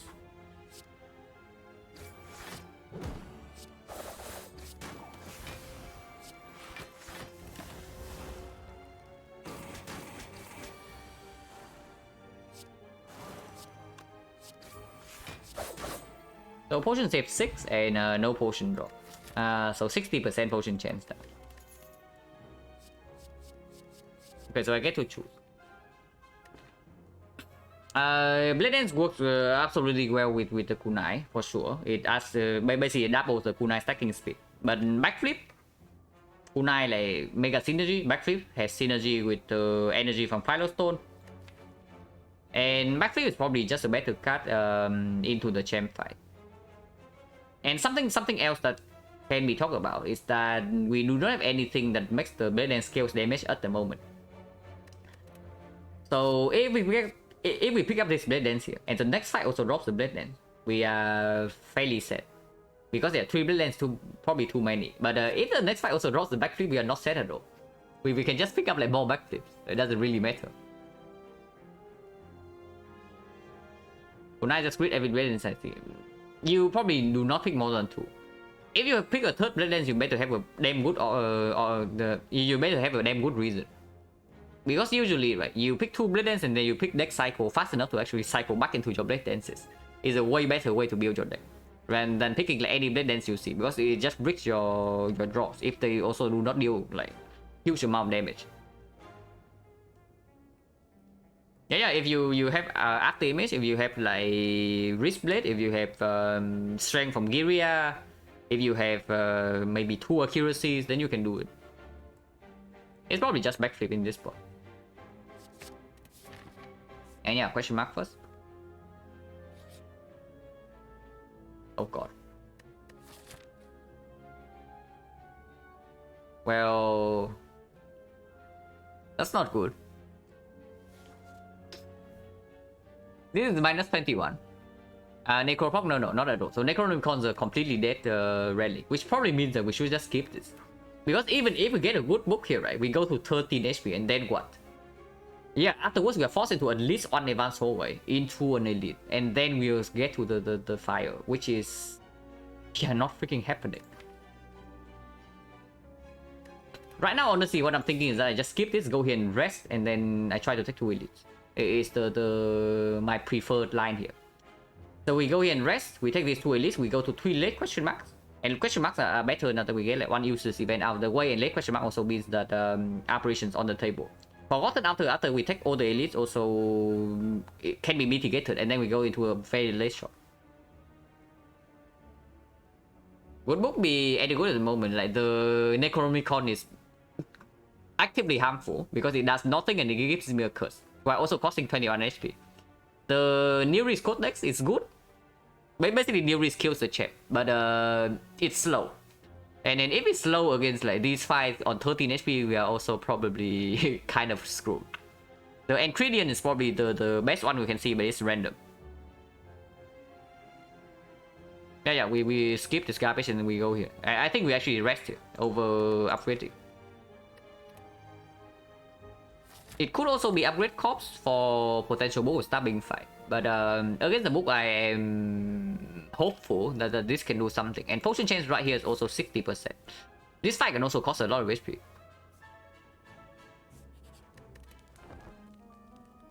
Yeah, because we are not stepping into any events until after 2 elites. So setting up for operation HP, bias HP also does not matter here. Yeah, the bird, but we don't really care. So C definitely goes here, by the way, yeah? Because this guy dies to taunt, so C basically deals 30 damage to the Chosen. And it's way more than 6 poison. 6 poison on to deal 30 damage is impossible, unless you also have another poison source. So C absolutely goes here. But then we do not need to put any more damage on this, because it just dies naturally next turn. Or this turn, with the die. Don't need to calculate, basically it's dead. So we put all the damage here. And we don't need to block here because of Anchor Red Mask. Okay, it's actually dead this turn. So Chosen is at 30 right now.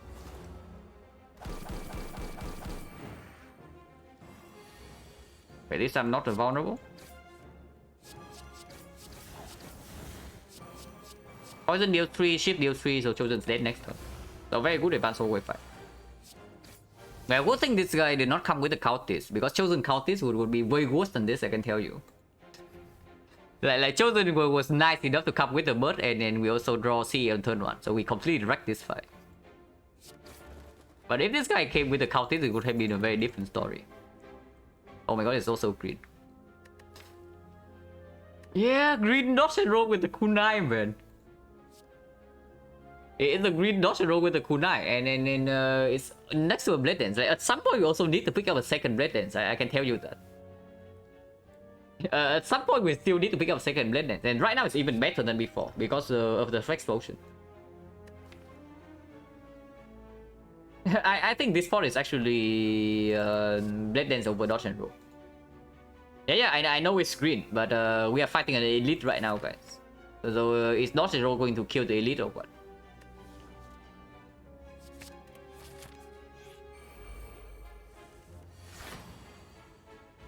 Wow, with 2 backstab, we actually cannot get kunai proc on turn 1. Okay, I am scared.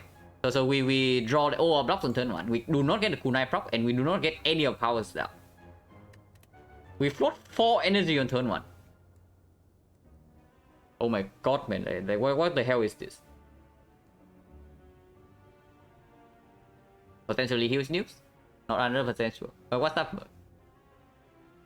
But yeah, we are like having a pretty terrible draw here. But we still have both the Flex Sword and the Ghost in the Jar and the Bronze Scale to bail ourselves out. So we probably survive this fight. I don't know how much resource we need to spend here though. I think they may have Stealth Packs corrected RNG. Oh my god, that is so big. That is so big. And if that's true, that's very nice. If that's true, that's very nice.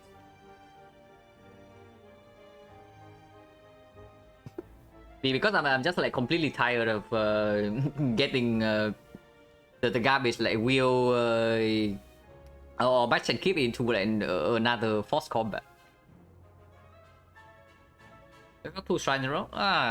That's not new though. That's not new though, because I think I think the second question mark can also be a shrine. Yeah, I think 2 shrines possible. But yeah, this is pretty bad. Worst case scenario, it actually forced us into a complete garbage path, so hopefully we can still take this fight somehow. Poison chance right now is 50%. I mean, there's no line this turn. We actually do not flex spot here for 10 damage with all the other things in our deck. God Blur would be good here. And this guy does a 25 on turn 2. Okay, that's problematic.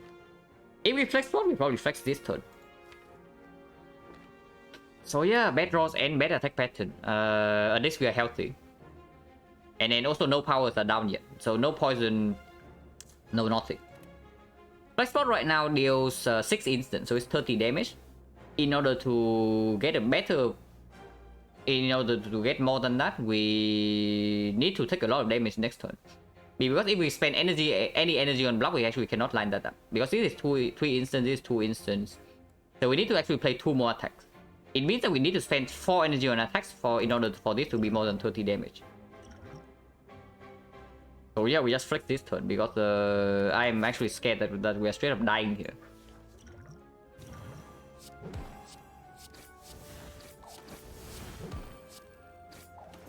Take 11. Oh my god, 8 times 4, man. And we draw 1 block card. Now, bad news. Next turn is 8 times 5 instead. So, if we ghost this turn, next turn we are dead. Okay, we are not dead next turn, but we go to like extremely low.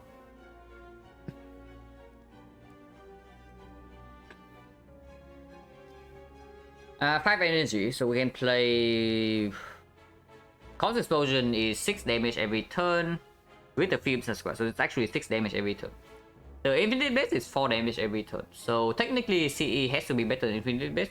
The only reason Infinite Blade is good is if we say that we stack kunai, but I don't know. We probably cannot stay in this fight for more than 3 more turns. The field is 3 damage every turn, but it's more than that if we set up the CE as well. So it's probably slightly stronger than the Infinite Blades. If we go to the jar right now, we say that we have lethal next turn with the torch. Do we have that? The poison right now goes to 6, the next turn goes to 8, so it's 14. 14 with the bronze scale is another 12, so it's 26. 26 is 39. So this guy is at 41 HP. We can also just not block. If we do not block at all and just take this 4, and so we get 4 more damage. So this guy is actually at yeah, it's 6 is 14, 14, 27. Wait. Yeah, 27, 39, 43. So it's at 37 instead. 37 next time we only have 4 energy though. So let's say we have to backflip into this. Oh my god, it's 36, man. But 36 he dies to 1 hit from torch. So backflip into this attack next turn will also kill. Otherwise, can we ever die next turn if we brick on the backflip? Yeah, we can. If we ghost this turn, we have a chance to die next turn. If we do not ghost this turn, we take 25 damage to our face, but we never die next turn. And we might preserve the ghost. The big problem with that is of course another elite right here. So if we avoid this elite, we go here and rest, and suddenly we no longer have any question mark in the later half of the act. And we face advanced always into a force shop. So this part's terrible. We just completely bricked in this fight, man. It's so freaking bad here. And yeah, for right now Fusion Hammer would be free energy because we have only rested so far. And if this fight goes badly enough, we just go here and rest again. So Fusion Hammer actually has no downside. And we don't even go to question marks. So right now the Philo Stone is like punishing us. And the third one draws is so awful here. And we also lose the attack pattern. Like otherwise this turn is the big hit. So last turn we face 24. Weakens down to 18. And then this turn is only the single big hit. So we take like 20 damage and we move on. But instead we are facing... Here we took 11 last turn, and here this turn we are facing 25. We're starting Philo Stone. No, like, it's actually not that bad if we draw in any reasonable way, you know. But you saw what happened on turn 1. We flipped 4 energy on turn 1. And that's completely insane. Well, at least I don't have a freaking bullet time in my deck. Like, floating 4 energy on turn 1.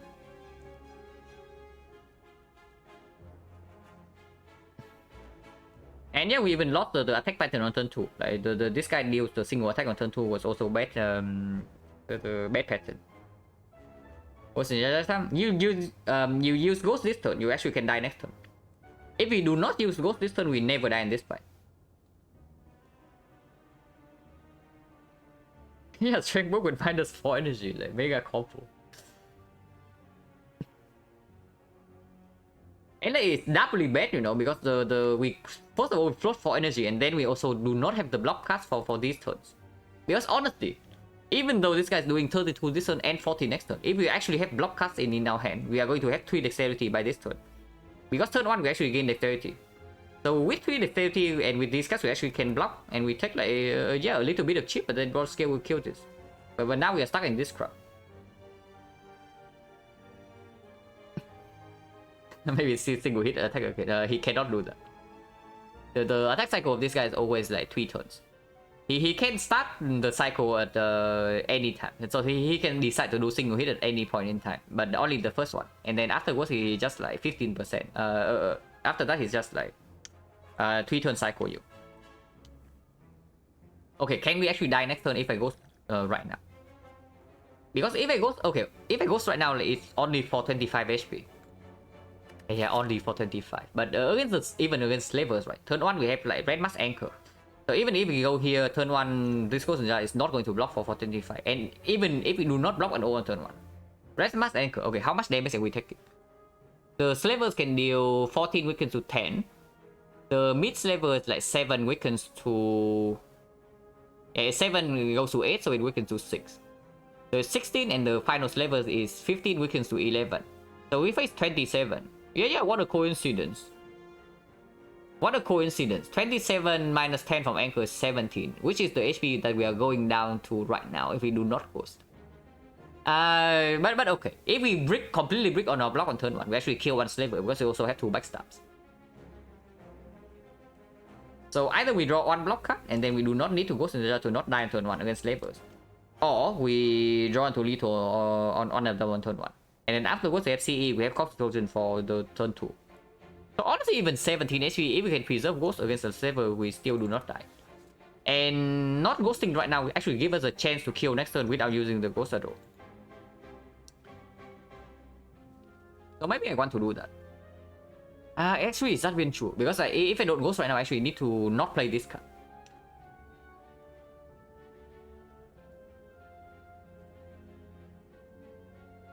So yeah, if I do not play this card, I only have 39 damage, right? So 39, he goes to 41. And 41 next turn, if we can deal 36, he dies to 2 taunts hit. So we take another 16. But if we draw to backflip, if we draw to backflip as well, we are going to have 3 dexterity, so this blocks for 8. This blocks for 8, so we only have to take 1 hit, so it's 8 to the face. We go to 9 HP. Okay, 9 HP actually is quite bad.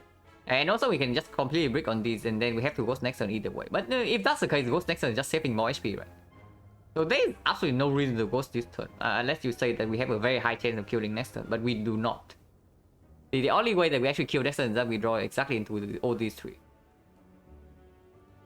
It doesn't happen very often, I can tell you that. So, I mean... Wait. Fumes is only... So it's 6 poison here. So it deals 6 damage. If we do not play... Fumes is only 3 damage, this is 4. So this is just strictly better. What am I even talking about? Yeah, what am I even talking about? If it is strictly better than the Fumes here. So we... we play Inflate, we play CE, play Die and play Defense. And do not Ghost.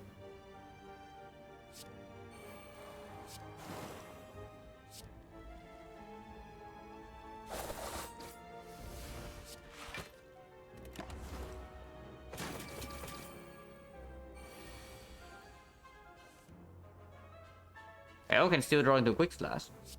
Draw into Backflip, and then we actually get a kill. We did not get a kill, guys.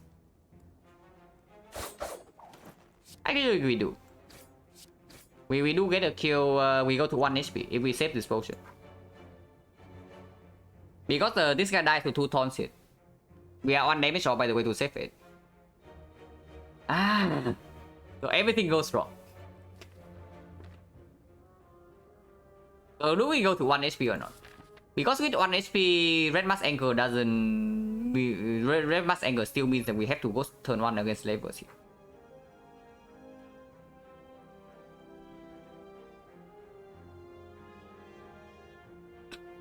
I mean, it's fine, right? Going to 1 HP.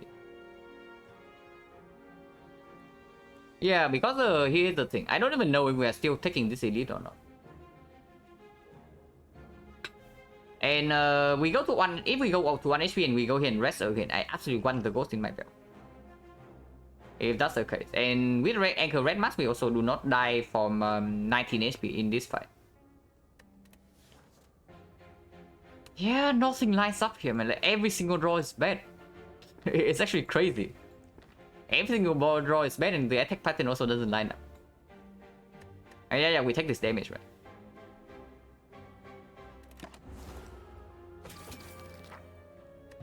Oh.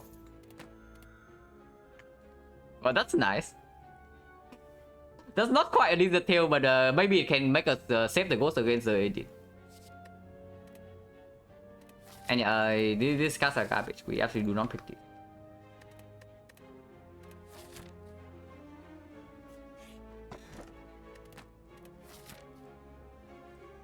Yeah, better not die before we get here, man. So okay, here's a good thing. The good thing is that we have 11 HP now, so we can maybe preserve Ghost Ninja turn 1 against Slavers. And if we can do that, phenomenal. Because turn 2 we Ghost Ninja, and after turn 3 we win with the Ghost Explosion.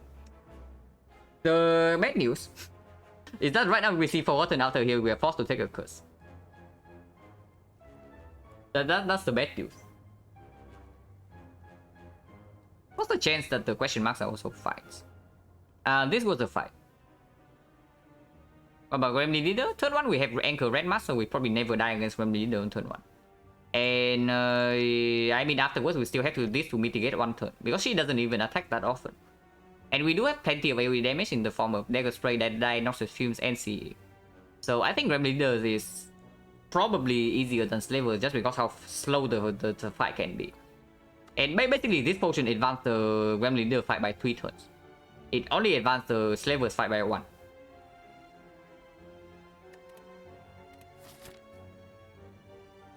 And yeah, okay, I'm just thinking about like what's the chance that the question marks also fight. Oh, also we break on potion here, yeah, 60%.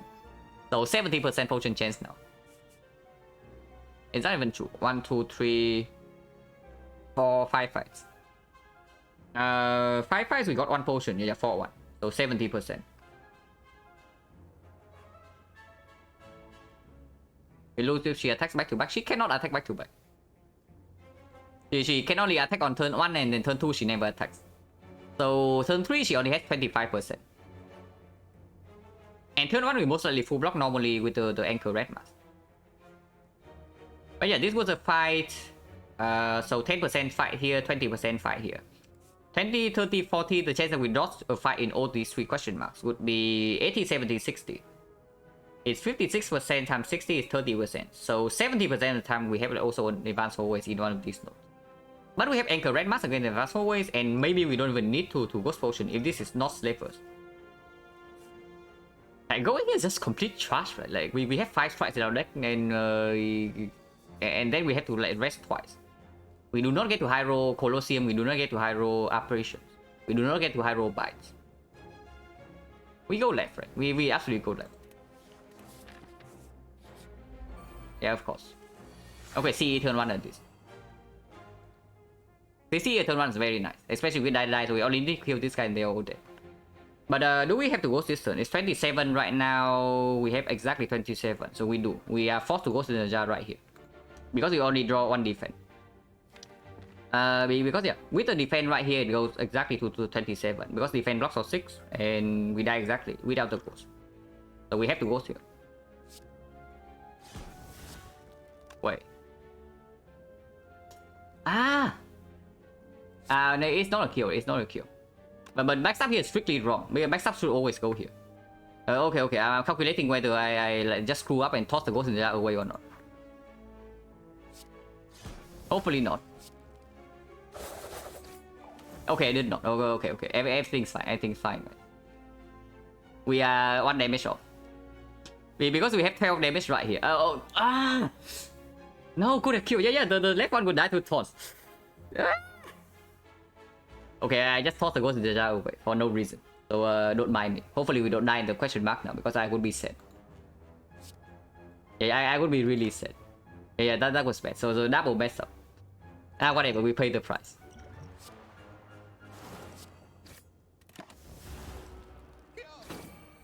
Yeah, I was like pretty excited to see CE on turn 1, so I just stopped thinking. That was bad.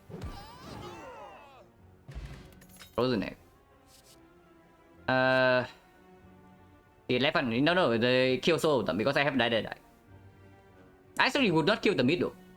Yeah, it would not have killed the middle one. Yeah, the middle one had 62 HP, so we would be 1 off. So we take 7 damage. So I would go to 4 if I did not go play the ghost. And yeah, no potion, so 80%. What's the boss said? 80% now. Take no damage? No, I take 7. I take 10 from the blue slaver, and then he dies. And then the middle slaver doesn't die. He's at 1 HP. And then the middle slaver hits me for... actually only for 6. So I would be on 5 HP right now with the ghost. Yeah, I would be 5 HP right now with the ghost. So that was a very big misplay. Hopefully that doesn't kill me, because it can. It can absolutely kill me in this node. Like the garbage play. Flying knee plus, like probably not.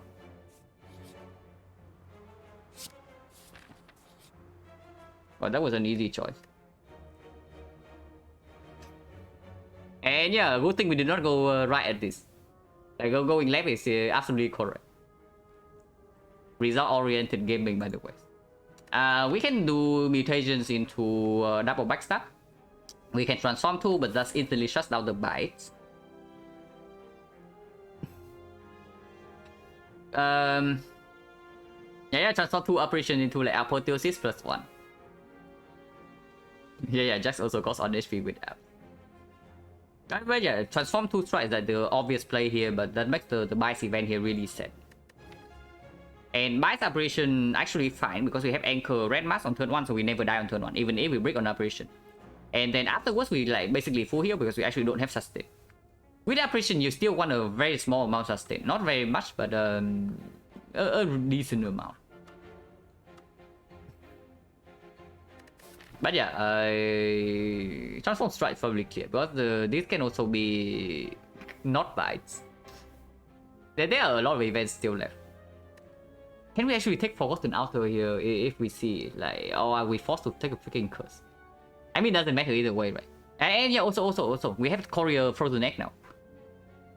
So you know what that means, guys. In this shop.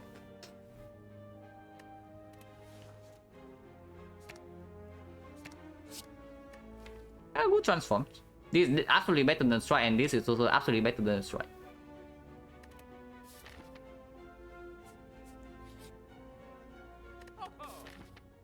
Oh, it can also be this. Yeah, Wild Plan plus with the operations. I mean, I don't know, that seems good. But here, of course, this shop is like garbage now. I do not want to go here. And there's so many things like one in this shop, man. We actually don't have enough gold. We have 328 with the Courier, and we still don't have enough gold to spend in this shop. But probably funnel over... no, it's not funnel. The Second Skull over the funnel, right? Just to scale damage in the champ fight. Because right now our scaling defense is here with the kunai, but our scaling offense is non-existent. But we can block the execute with upgraded operation 1 turn. Because we do have upgraded relic plans. 5,000 turn 1? No. I probably do not buy 2 relics here. I mean, I can. With the relic plans and 2 relics, we probably have enough, right? It's like 271. No, we don't. Yeah, we don't. So out of these 2 relics, I would probably prefer Second Skull. Because Envenom also comes upgraded. And in Envenom with our deck is actually real scaling offense. Yeah, the fumes deals like 4 poison per turn. It also works with the CE. Opens up Envenom pick. Wow, a cheaper Violet Pens was underneath. So we were scammed by 7 gold.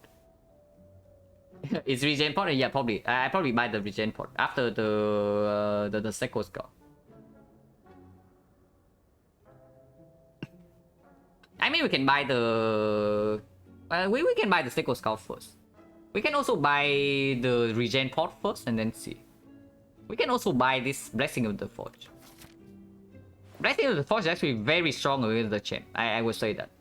Because right now we can only upgrade 1 operation, right? But with Blessing of the Forge, you can actually save more than 1 operation. With the Warrior Plan Plus, that is completely insane. And that basically kills the champ guarantee. That's also... so I kind of want Piercing Wheel, I kind of want this, I kind of want this, I kind of want Cut Remove. I want so many things here, man. There are so many things I actually want here. But I think Second Skull is fairly clear, otherwise we actually don't have enough damage. And opens up and Venom pick after the boss. If there's nothing else. Of course it can also be Red Form Plus. Just saying. But yeah, even if this is underneath this Ghost in the Jar, I don't buy it, right? Over Second Skull. So I can buy this first. Question card is okay. Do we really need Regen Potion? Regen heals for 15. Yeah, if I have Ghost in the Jar right now, it would be so much better. Because I can just like remove right now and then leave. We play the champ fight on 5 HP, no problem. Or just even buy this. And we play at like 16 HP, also no problem. Man, that was bad. but yeah, here we can take piercing wheel, cut remove. Cut remove stronger right now, by the way, with the apparition and the Violet Flame first. And of course, buy is no longer an option. Even if we see Astrolabe, we can still have things to labor away. Even if we remove the strike, we can labor away 2 strike plus I don't know, maybe the infinite blades. But that's possible. Also, maybe with the flying knee minus. Is remove button that's better? I think so. I think so too. And I'm thinking like which potion to actually buy from this, because it can be regen potion, can be a blessing. So we buy the blessing potion if we say that one apparition is not enough to win the gem fight, because we actually don't have like enough discard to save 2 apparitions. And honestly, I think that's correct, right? This potion is also cheaper. This potion is both cheaper and stronger into the gem. The only reason this potion would be stronger is if we say that we die instantly in the earlier turns. That we have to play apparition either way. But with Anchor Red Mask, that doesn't happen on turn 1. And with the Violet Fence afterwards, and we can scale up Kunai fairly quickly with the Blade Dance, I think we can deal with the champ. And the whale is good, but it gets in the way with of this. Eventually, we actually want 1 whale. Because of Philo Stone, we reset both the strength of Awakened One and Time Eater. So if we can do it early enough, it also mitigates the it basically gets rid of its downside. I think I buy the blessing first and then I see what's under this. Flex Force okay, but not needed. And yeah, we absolutely do not go to this shop.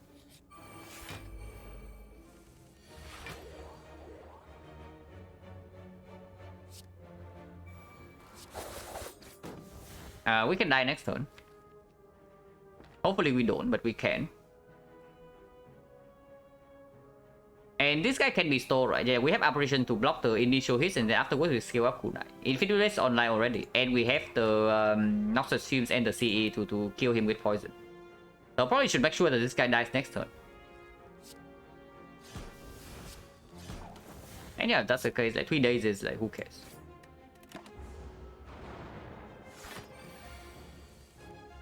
Yeah, we can still full block this. We still do not have Violet Fence or apparitions in our hand. So if we completely break next turn, we can die.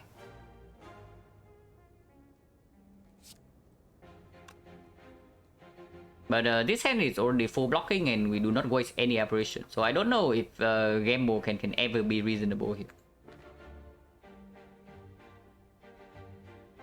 What is the chance that we completely break next turn and then die on the spot? We are going to have only 1 dexterity. So this blocks for 6, it goes to 4 with this thing, but with the blessing in the force, it goes up to 9 to 6.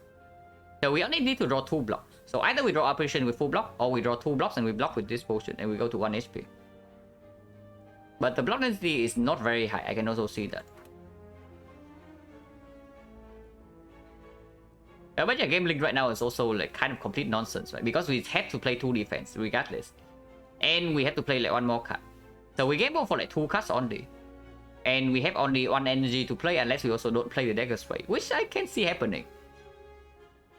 But if we draw into 1 apparition right now and nothing else, it would also be very bad.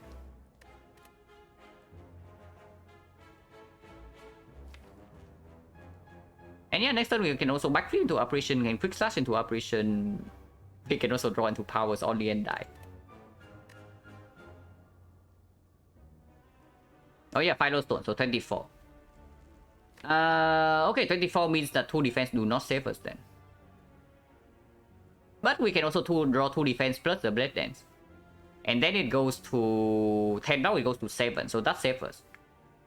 So yeah, we can also proc the Kunai and draw into 2 defense. That actually saves us. We go to 3 HP. Yeah, game mode right now is like complete nonsense. Unless you say that we game mode for everything. Play 1 defense into game mode is also a reasonable line. Actually, maybe we do that. 1 defense into count game mode. Game mode, oh no, game mode, oh you break on defense, you die on this turn. Because you still actually need to block this guy at least 1 hit. Actually, yeah, defense into count game mode is probably the best line here, because even if we draw into 2 operation, we don't waste that, and we advance the draw until these cards, and maybe even see, maybe get one more dexterity this turn. Of course, the downside, Emerald Shield Ascender. Yeah, but then we draw 2, we get move for 2 and only have 1 energy. So if you draw into double operation, what do? You die next turn. If I get move for 2, it's actually Dagger Spray in the Ascender Spit. So I play like double defense shift and then gamble. But I think the best line here is actually defend into card gamble. Because any operation we hit, this guy dies to taunts. If we hit double operation, we block next turn. If not, we can still kill this guy normally, and at most we take 6 damage. And then we have operation the turn after.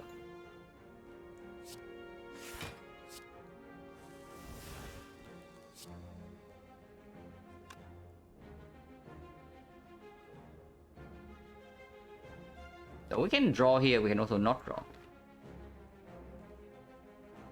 But block density in the deck is high, so if we get kunai proc right now, we probably never die next turn. So I do not want to quick slash.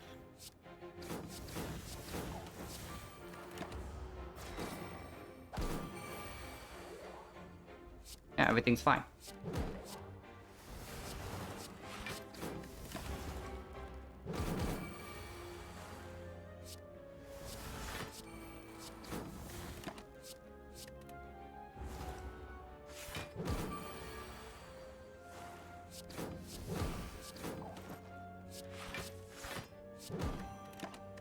And yeah, blocking check with Philostone is actually not going to be very easy.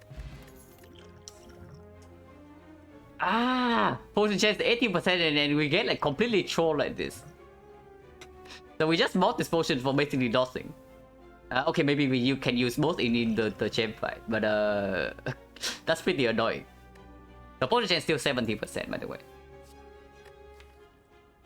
Not really, right? Yeah, we have like Steko Skull poison for force damage already. And we have like no draw manipulation besides like these 3. And yeah, here's our right card. And let's say only for the kunai considerable, but it's probably just straight up worse than the Blade Dance, like strictly worse. Even if it exhausts. Not really. Okay, do we ever rest here instead? Do we ever rest here and we say that we rely on these? Probably not, right? Because even if the Fusion Hammer is gone already. The Fusion Hammer is already gone, but eventually with the Wireless Pen Plus, we do want to upgrade like, at least 1 operation, maybe potentially 2. I don't think we need to upgrade all 3, but I think upgrading 2 is good in order to hold both with the Wireless Pens in the fights where we need it. And yeah, anchor Red Mask on turn 1 and upgrade the blocks with this, with the Wireless Pen Plus. And after we exhaust down, our block density is actually somewhat decent, so it's not so bad. Only in the very first cycle we are in danger, but we can slam operations. And yeah, block pass upgraded. We can also we probably use this on the neutralize. So I think 1 upgrade pod goes on the neutralize, the 2nd upgrade pod goes on operation. The first few turns of the champ fight is going to be rough. So this makes the situation worse. So we absolutely do not pick it up. And yeah, we upgrade here, we're resting 11. Right? I think if we rest here, we never die. If we use both potions. But it's going to put us behind in Act 3. And the chance that we actually straight up die here is fairly low regardless.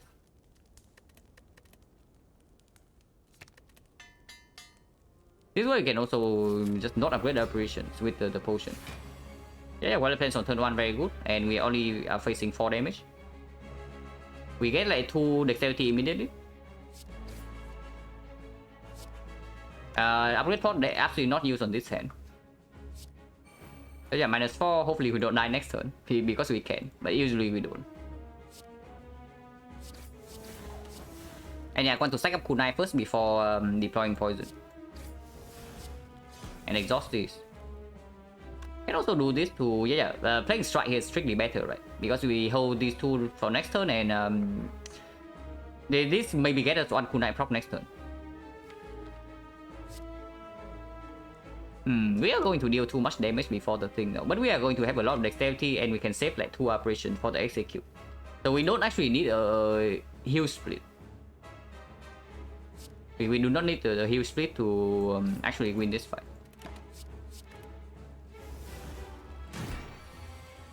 But yeah, without anchor red mask, we were actually dead on turn 1. Without the anchor red mask, that is. But we have both, so we are fine. Here we can get one more dexterity, but then we cannot full block this, or we also have to discard on the poison cards. I do not mind discarding CE in this spot, just to get one more dex. We don't deploy the fumes, but that's also not a problem. Hopefully we don't die next turn, because we still can. We can also take 4 damage here instead.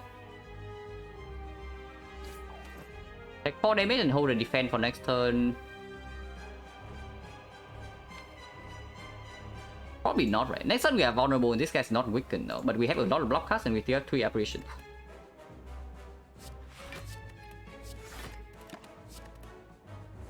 And he might even buff. Okay, he does not buff.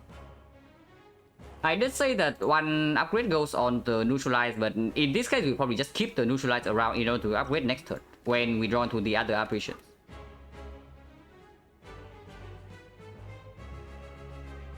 So that would mean, yeah, bottom decking Infinite Blaze also not very good. So that would mean Fumes, Apparition, Defense, maybe play Dagger Throw. Yeah, Dagger Throw can probably be played. Infinite Blaze is here.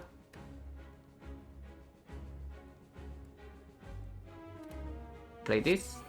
Play this. And honestly, I think I want to take 1 here, just to upgrade like 1 more defense. Next turn this guy never attack, so I hold these 2 around in order to upgrade pot next turn when I draw into these apparitions.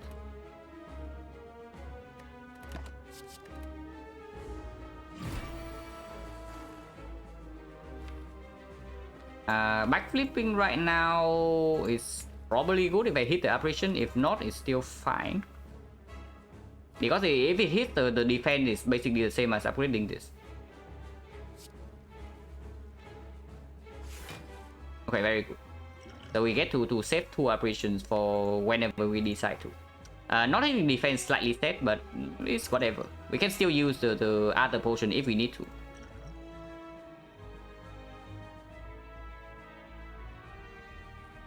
And yeah, we also get to upgrade our card game board.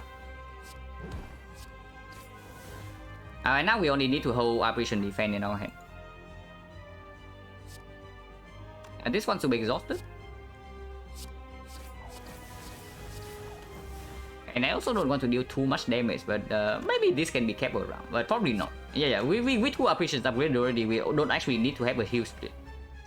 So we don't even need to rush to deal like poison damage if we keep stacking up kunai every turn.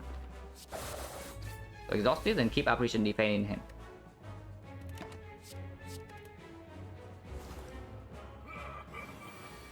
Yeah, it's only 16, and we get like more kunai procs. Yeah, even when we defend block for 10 already. If we upgrade this hand, it's pretty nuts. Upgrade like 4 defense, so basically this is a footwork plus. But we don't need to do it. If we can preserve this, we should.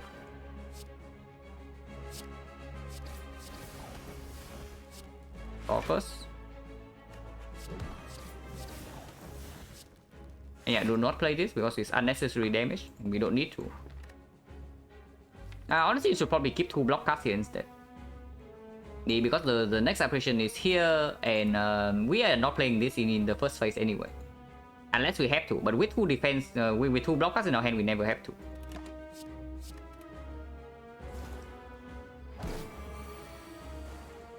The one we get more dexterity. And we can once out next turn, but we are still not splitting. We need 2 energy to block this, so it's only... Maybe it's not even a blade dance. Yeah, it's probably not even a blade dance. It's like quick slash, flying knee here. Double defense and we hold blade dance for next turn.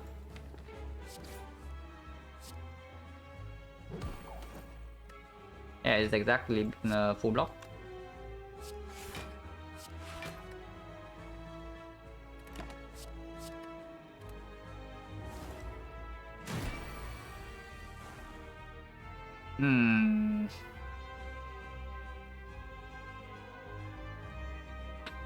Maybe it's actually not the blade dance. He's going to split in 2 turns. If we attack too much, he's actually going to split next turn. And that's also not very good, but we get 1 more dexterity. So like if we play Blade Dance and the shift here, we deal 16, and he goes down to 226. Poison ticks down to 227, and then he splits next turn. But next turn is a Weaken. That's also pretty bad, right? This is probably actually CE here. We play the CE here, and we play just enough for the poison to not split this turn, and then next turn it splits. No, we are never doing that. We are never doing that because there's absolutely no reason to. There's absolutely no reason to do that right now. Like, what are you trying to achieve by playing Count Gamble? Because our deck actually does not have more damage than this. And we already know that. We know the split is going to be at maybe even 180 or even worse. Yeah, like this we can shift and strike here and goes exactly to 220 next turn, which does not split.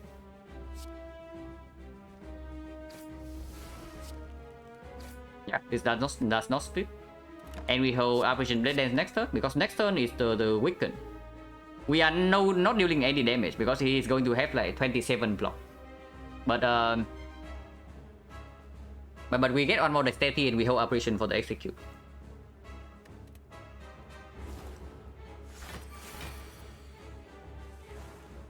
Okay, we get more than one dexterity, and actually you can deal a little bit of damage here. And Venom would actually be quite sick in this deck. And I never thought I would say something like that, but it's true here.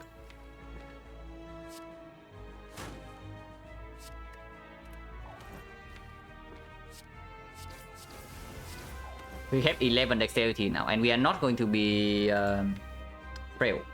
We are going to be vulnerable though, but we are not going to be frail. That doesn't matter too much. Honestly, we can even ditch this operation and hold like neutralize backflip instead. But honestly, probably no reason to.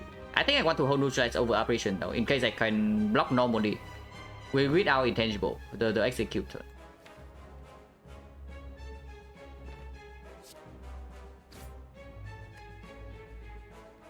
But yeah, he's going to split at this +3, so 151. That's fine. We can deal with that with 11 decks.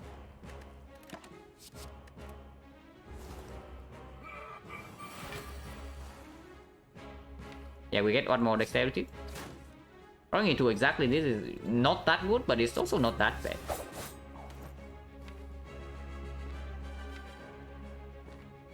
How much damage do I need to block? Because I can calculate right now whether neutralize can block or not.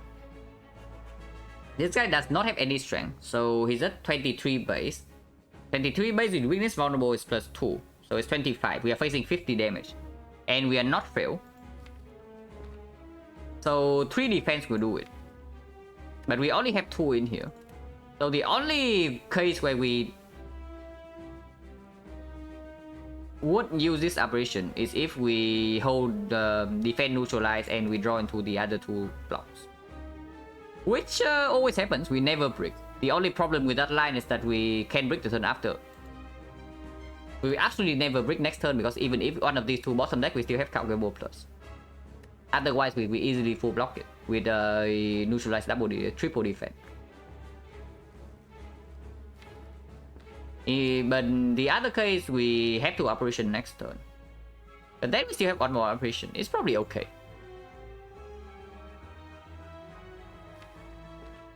And yeah, I still want to hold neutralize operation by the way, because next turn we don't shuffle yet. So I can sneak in a neutralize, maybe get one more cool nice proc. And then redraw into it. Weakness persists for 1 turn.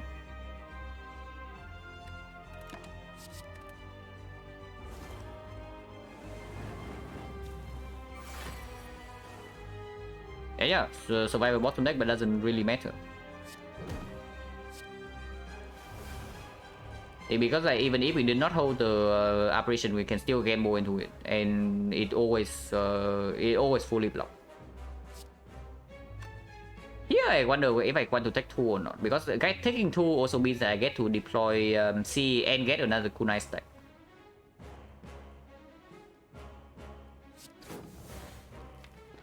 And yeah, 1 energy next turn as well. And we're winning. Yeah, with this fight we probably never lose. We probably never lose this fight from this spot. Is this damage relevant? It's 32 right now, so we heal, yeah, we heal to 30. If we take 2 more, actually it rounds down, so this costs 1 HP. Playing C and the flying knee right now costs 1 HP into the next act. We probably don't even need the kunai stack. 12 is enough, 12 is enough. And we still have 2 blade dances in our deck if we want to get more.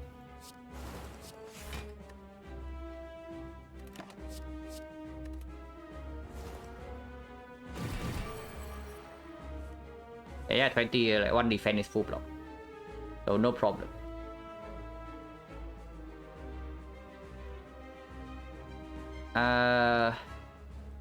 We need to hold backflip count gamble though, because next turn can be executed again. And we are not guaranteed to have a full block in that case.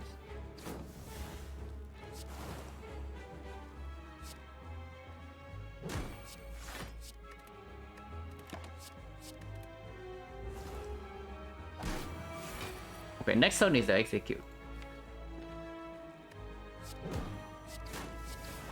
But we can probably full block we are frail and vulnerable. He is weakened. So maybe we cannot. But we always draw to operation even without this. So we can try. We probably cannot block with our operation, but he just dies in 3 turns anyway, so it doesn't matter. Healing rounds up? I think healing rounds up if it's like if it's the middle point, right? It's like 0.5, I think it rounds down, but I'm not exactly sure. Because I have gone, so basically I have missed like 2 HP before, if I'm not remembering wrongly. So I missed like 2 HP, for example, in this case, right? I have 38 out of 10, 36 out of 38 in the next stack, I do not have full HP. Maybe I'm remembering wrongly and it's like 35 instead. So maybe 0.5 rounds up, but 0.25 rounds down. Because I know that it actually rounds down in some case.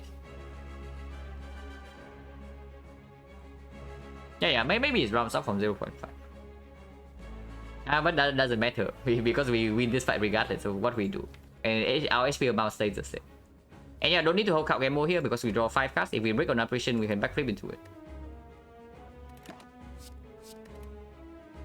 And I don't want to do the math, I just want to see whether I can actually block this or not. Okay, I cannot. Yeah, I cannot block this without operation. So operation it is.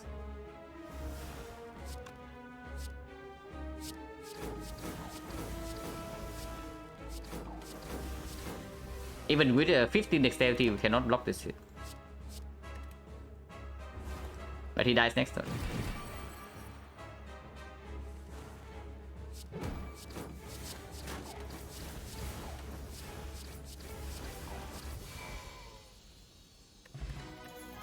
Speed potion pretty useless, but maybe yeah, probably super clear. I mean, probably cannot be clearer than this pick.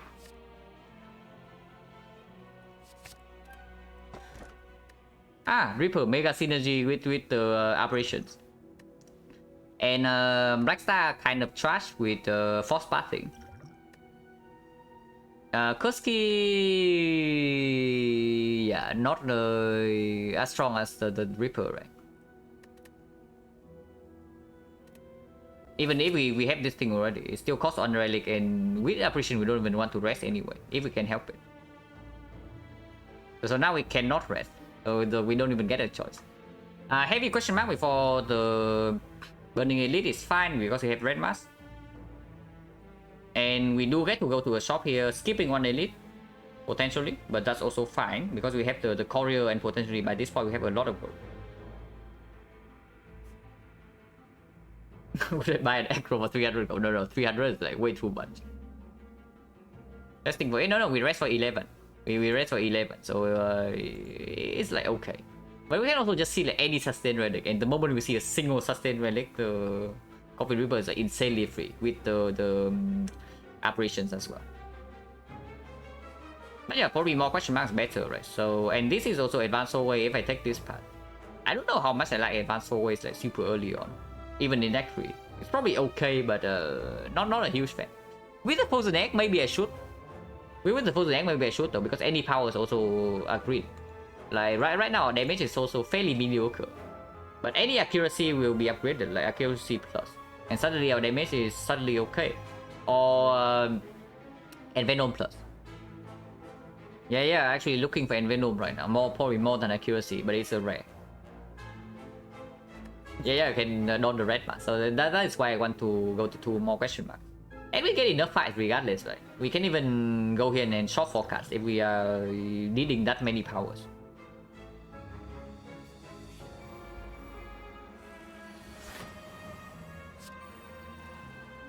And yeah, we okay, what is our upgrade? I think the second apparition wants to be upgraded, but afterwards, maybe CE. Maybe if we end up like not seeing any scaling damage whatsoever, then CE plus Noxus Fume is actually our poison scaling damage. And that's probably fine.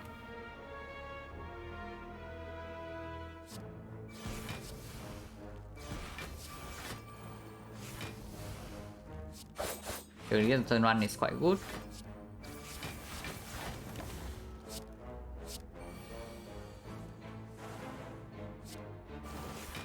And nothing to set up. We have checked before actually play the corpse, but doesn't matter. Hey Frankenzy, thank you very much for the 5 sub and the 2 bucks. Yeah, free buddy. 10 gold, no potion. So even the next 3 is still 10 gold, no potion, yeah? Yeah, interesting. Dodge and roll right now we can pick up. Any footwork will be green. And looking at the chain fire of block density is actually not exactly super good. I would rather back 3 for sure. I would prefer back 3 for sure at this point. Because we have freaking 5 energy. But how bad is dodge and roll? I mean, unupgraded dodge and roll is like so mediocre. It's probably actually just bad. Yeah, probably not, right? But if it's green, maybe. Now I could pick up dodge and roll green instead of blade dance minus. But I pick up any backflip. Let's transform too. Yeah, we transform into Game Boy Dagger Throw, so it was quite good. And yeah, Agony not needed. Dagger Throw plus also not needed.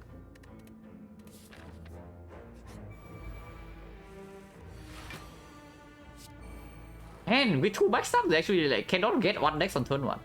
Apparently it's too difficult. Okay, pull 1 backstab for next turn.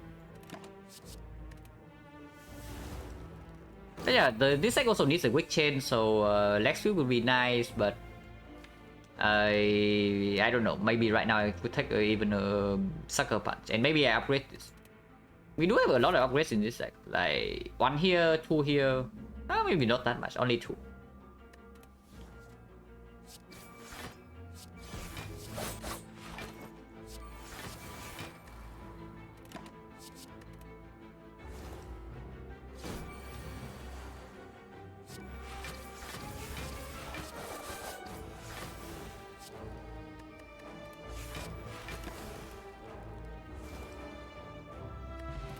Rare potion. This potion is reasonable.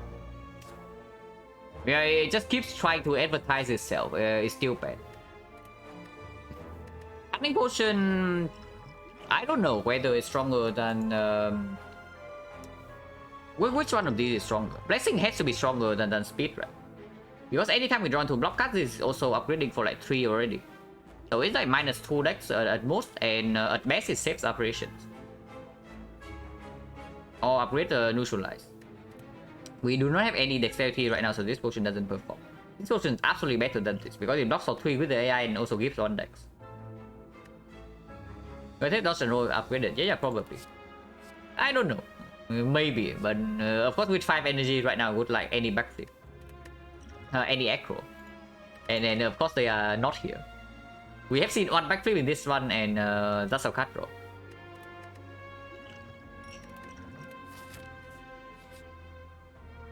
Wow, madness. Exactly what we need. We have 5 energy and no cut draw, so madness cannot be the pick here, so it's just minus 2.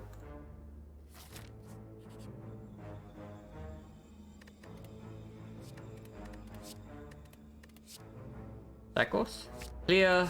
Bandage up is probably fine. We can pick up Dramatic Entrance as well. If we want to guarantee 1 dex on turn 1 with the 2 backstabs, but that's probably slightly pushing it. Was Infinite Base a pick or transform? I bought it for full price in Act 1. On floor 4. So it was not pick and not a transform. It was a buy from the shop. And no, I do not think the card is good. Thinking ahead. Yeah, we can do War Cry Plus. But honestly, in this case, I'm also looking at freaking Hand of Greed because we have the Courier. And 1, 2, okay, only 2 fights. So it's like 40 gold, 50 gold before the shop. And afterwards, it's kind of a bad card. Yeah, probably not Hand of Greed. So if not Hand of Greed, then it's just thinking ahead. And here, I think Bandage Up is actually very fine with the Reaper. And yeah, we are on low HP, so any amount sustain, we basically just stay too full. And with Red Mask Anchor, even if we break on turn 1, it doesn't matter too much. Infinite is actually better than most people think. I wouldn't say so. Okay, maybe better is not the correct thing to say. It's probably not as bad as people think it is. It's not better. But it's not like completely unpickable garbage. If you need it, you need it. So that's basically it.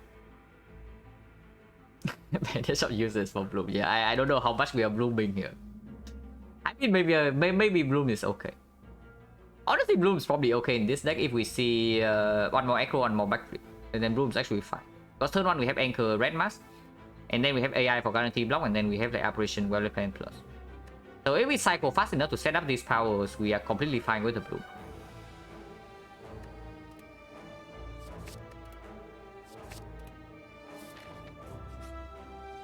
Transformer card. Yeah, we Transformer Strike and Shrine Garbage. So no Red Mask before the shop for us then. If that's the case, we don't even go to the shop.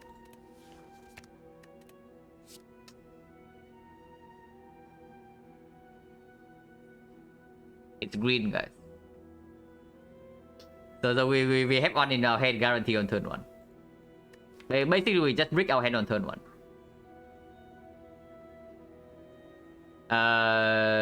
Okay, that's bad. That is pretty bad. Yeah, second if we transformer pick. Now that's a relevant question. Man, the Ghost in the Jar would be the Ghost in the Jar in Act 1 would be so good right now. In Act 2 that is just 2 away.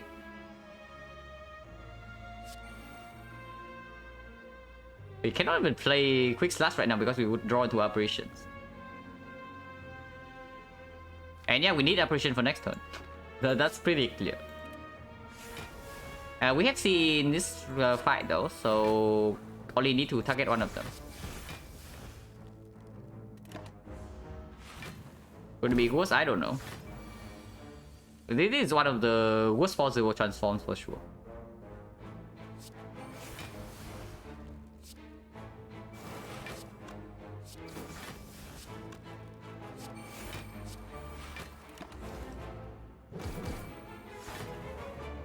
But now we have 2 shifts per turn. If we somehow find another, I don't know. If we find, okay, so we have 4 units right now. So turn 1 we already draw 3 cards. 1, 2, and 2 backstab. So that's pretty bad already because we are only on 36 HP with the Philo Stone. But at least we have Anchor Red Mask.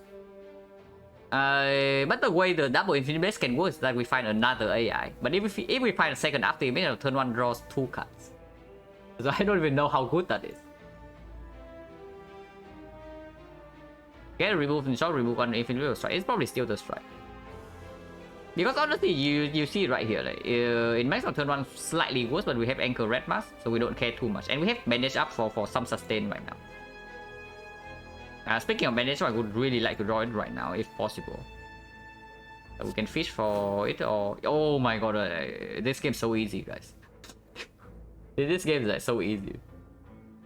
Back prep waiting room. Yeah, absolutely back prep waiting room. Time Eater is scared. Yeah, I am scared of Time Eater, not the other way around. Right now, I do not have a real Weak Chain. And so no Weak Chain, no Malaise. There is Dark Shackles to Strength Reset, but I need to push him to like half HP first.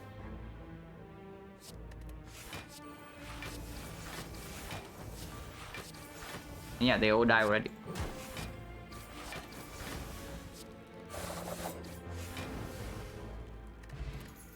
potion.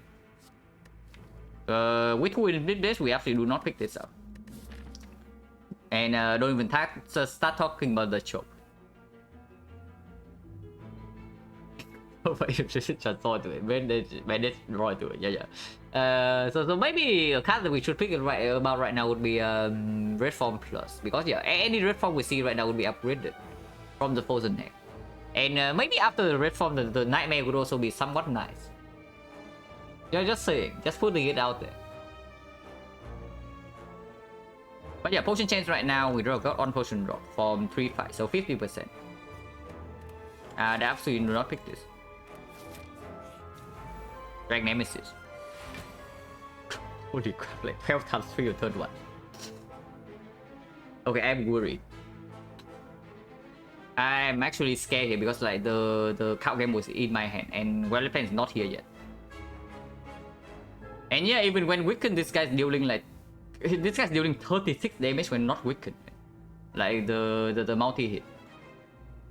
The big is going to be 50. And we do not have a real weak chain in this deck. Our damage is also slow. Yeah, I am concerned. But regardless of how concerned I am, the line is probably still the same. I do not know whether I play these things or not though. I can also just play after image apparition and then gamble to fish for the Violet Plant. But then I redraw into these things, and I do not think that I am actually fast enough to we win this fight before we reshuffle. I think Envenom's deck was good. Yeah, honestly, Envenom is quite good here. I wouldn't say it's like insanely good, but it's quite good. And even with Anchor Red Mask, we're still forced to apparition. And next time we only have guaranteed 3 blocks and nothing else. Playing with a deck with 0 cut draw always feels like this, man. It's like insanely bad. So if we draw badly next turn, we just die on the spot. Is what's happening here. AI is clear. And apparition is probably also clear. So do we gamble for 4? Do we play Infinite Blitz? Honestly, you should probably just gamble for 4.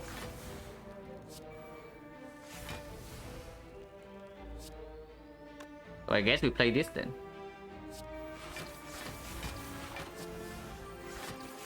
So last apparition we can upgrade. So we still have one more apparition to hold with this Violet Plant. Then Shackles can block for 1 turn. Yeah, would have been 50. Now if I draw 2 Violet Plants right now, I would upgrade potion. If not, I just play this right away. Okay, so we don't have to play it. But then next turn we are open to attack. It cannot be this hit, but it can still be 36. We are not guaranteed to block 36. I'll probably just play this and then rely on Violet Pen Kunai to block the rest then. And not exactly a very good plan because we only have 2 dexterity and no permanent weak chain. But we can also upgrade the neutralize, maybe. And playing with no cut draw in this kind of deck also feels like insanely terrible. And yeah, we also have 2 more backstab and an Infinite Blaze to redraw into.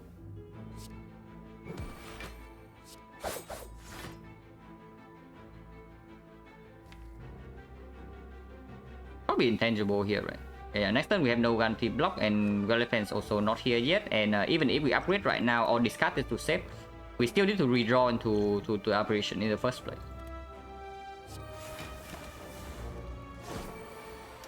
We waste one apparition and then he burns us now. We do not need to play the strike to get dexterity. So we play die shifts and Corpse Explosion and play Violet Plans to hold the defense.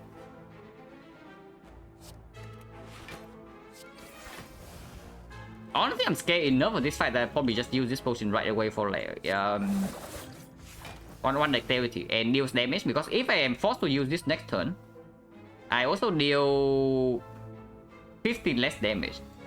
But in exchange I gain 3 block.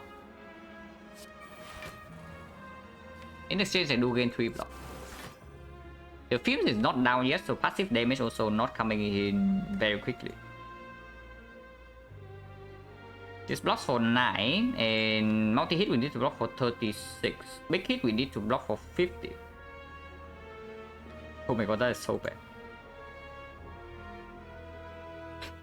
Probably keep on shield. No, then I also lose out on kunai value, right? Because like next turn with the infinite blaze, we still might get kunai normally with the neutralize and quick slash. So we are basically giving up on dexterity, and I think dexterity is relevant here. And I also think that 3 block might be relevant next turn, so maybe just keep this. Like 15 damage, honestly, might not be relevant as the one dex. But this fight is dangerous. This fight is very dangerous. Honestly, Retromancer is not much easier than this, I would say. So probably, I don't even know, are we even going here? If we survive this. Yeah, no point potioning now. Because we might actually need the 3 block next turn. Times 3. This is the potion, no? I think this is fairly clearly the potion. It keeps the thinking ahead in the deck. It improves our weak chain massively. Of course, we do this first, and then we potion.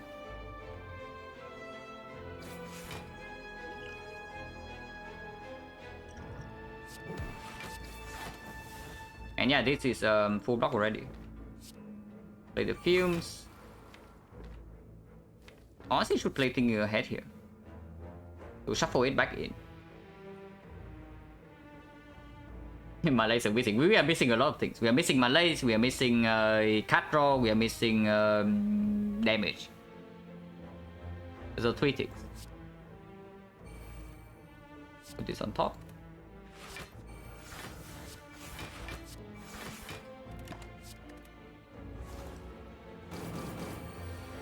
Times 3 again, which is fine. Rejoin into this is good.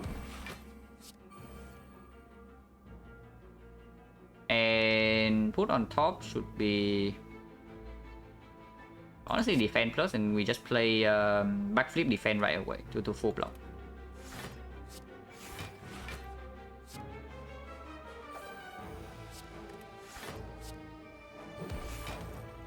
Maybe even shackling right now.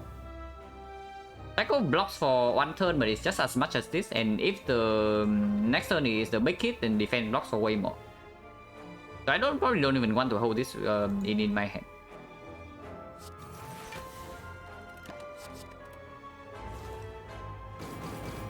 Well, at least I have a freaking well left hand plus.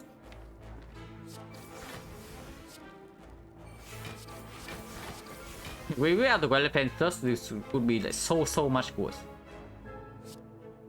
And we have to keep 2 defense here instead of this in case the hit next turn is 50.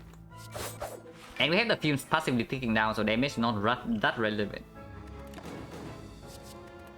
Probably should have equipped, yeah, Survivor strictly better. We can discard the burn.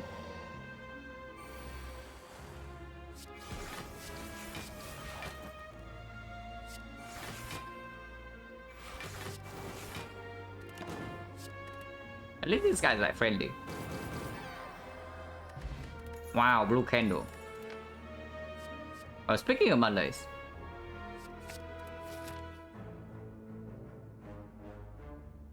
Oh, that was a good card.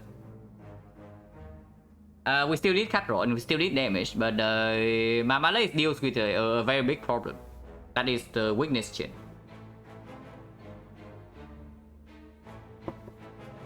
Yeah, Malay also makes this fight like a lot more manageable for sure. Because we can Malay front load and then we scale up with kunai, and then we kill with poison slowly after. And yeah, no potions, so we only got 1 cunning potion drop. So it's like 1, 2, 3, 4 fights on potion, 60%.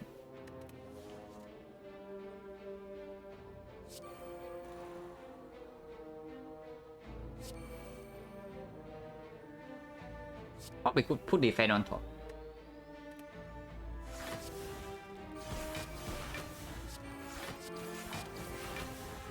And weakness next turn actually is relevant here, so I don't care about wasting 2 damage. Now, I don't know about Infinite Bliss in this fight though. That's get slightly weird, but I guess we do have CE and the Noxus Fumes and the Violet Planet Plus. So it's probably fine. Because I can't have an energy next turn card like Flying Knee and Charge Battery. I mean, technically Warcry. Technically we can put like Bloodletting on top with Warcry or something. I mean, like, how bad is it really? Like, we fat load kill this and afterwards we just don't care about the shifts, you know, like we kill this with CE one time. And we have operations as well. Anytime we draw operation, we can attack with the shifts.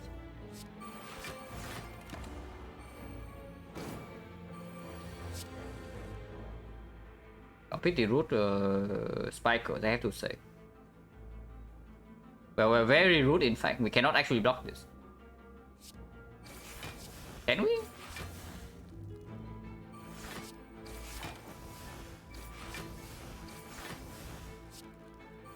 We can block for 21, 28. We take 1 damage.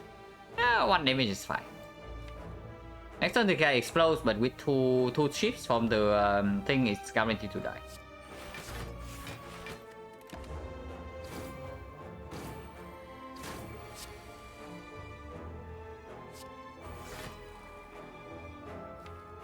And yeah, no wallet plans yet, so I don't really care about quote-unquote wasting this, because the film's also online already. This also gives me 1 dexterity. And with apparition, I don't even care about hitting this, so I can actually hit the spiker. And film's online, so hitting this one means the CE will kill both anyway.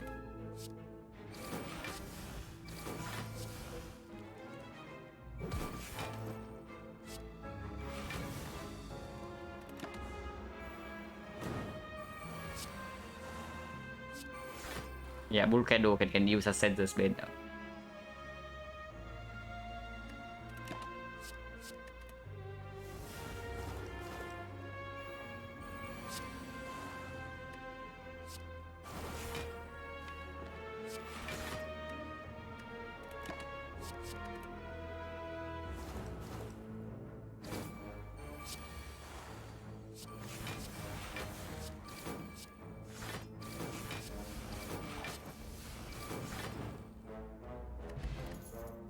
%, potion chance.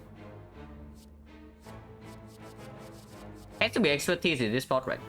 Expertise is green. It's actual cut draw. Now it's no longer cut draw when we have Violet plans in play.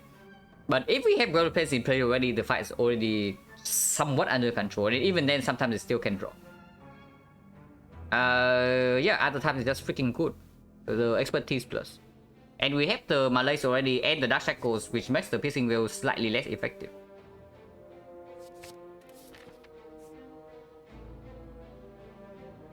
And yeah, we're still absolutely going here even if we don't take this elite.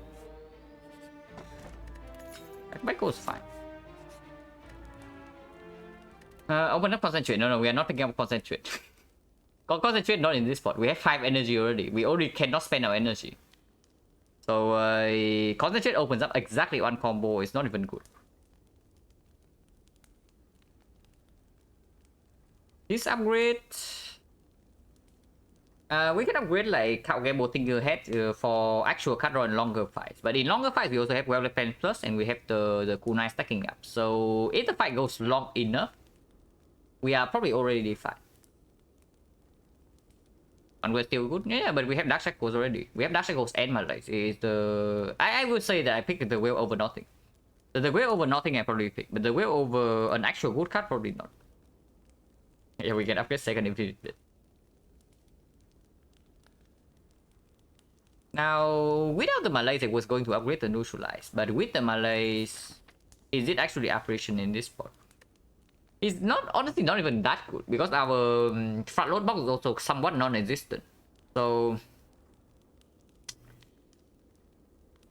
the chance that we actually get to save 2 operations in order to hold with Violet Plans is fairly low. But recall, upgrade kata accuracy. No, accuracy is green. And we have like 2 more fights afterward, and there's 1 elite here, which I want to take. And if I run into this elite, I better upgrade, because you saw how scary the Nemesis fight actually was. front load. And if that's the case, Gamble helps in first cycle. Thinking ahead also helps in first cycle. Second cycle, we are probably fine with the Well-Lit Plan Plus. But yeah, Apparition, same story. It doesn't really help in the first cycle either. This upgrade only plays in second cycle. Maybe it is still neutralized. Because yeah, we eventually want this upgraded as well. For example, against Time Meter, we Malaise first cycle and then we Malaise first cycle in the Time Meter fight, and then after he purged, we no longer have weakness. Of course, I would rather see the freaking Leg Sweep in this spot, like 5 energy with the kunai. But Leg Sweep is uncommon and we don't have many flaws left. The average doesn't help that much against secondary. Yeah, but it helps against the Giant Head. Because Giant Head right now, I also don't see that we actually have super premium damage. Against the Giant Head, our plan is actually going like super long, super drawn out fight. Where we stack up kunai with 2 Infinite Blades, we keep permanent weakness, and then we just block in with the defense and Well-Lit Plan. Because at most the Giant Head deals 71 damage, he weakens down to 53. And we can probably block 53 every single turn once the kunai stacks up like high enough. So neutral upgrade helps against the Giant Head and it helps against the Time Eater. What upgrade helps against the other fights more than that? Honestly, maybe only CE. I can see CE upgrade because it is fairly... It is a decent amount of damage, like plus 3 poison. And in this run, poison is most likely going to be our main source of damage. But not really, right? Not really, not over neutralized. Because honestly, if we can defend consistently enough, we are also... Well, our damage is honestly enough. Even without the CE upgrade. Only after all our powers are down. So our deck is very slow in the first cycle. CE upgrade doesn't really make it much faster. The CE upgrade makes it faster after several turns. Like maybe after 10 turns, it deals 30 extra damage. So yeah, that's cool. But after 10 turns, if we are still alive, we are probably still winning. We are probably winning. So if that's the case, this upgrade makes no sense. Not going to a shop until Act 4 is also something slightly weird, but we do have the courier, so it's not so bad, and we can farm more gold here. Yeah, I don't hate the neutralize upgrade too much.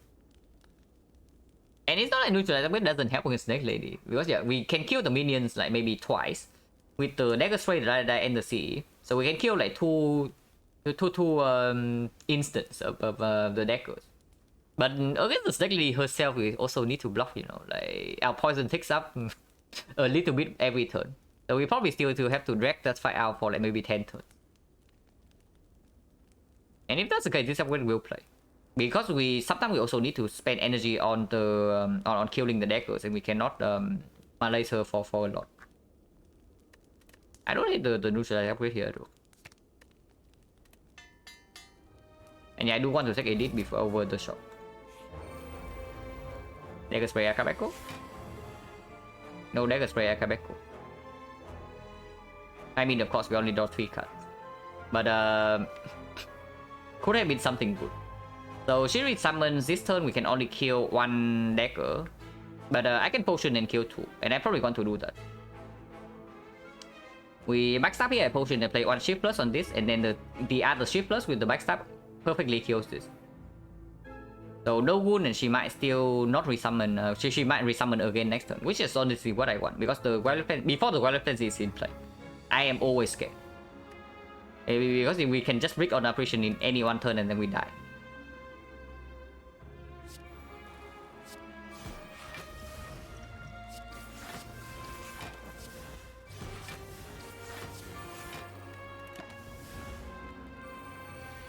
We attacks regardless. At least we draw into this. Okay, if we do not draw into this, we are dead here.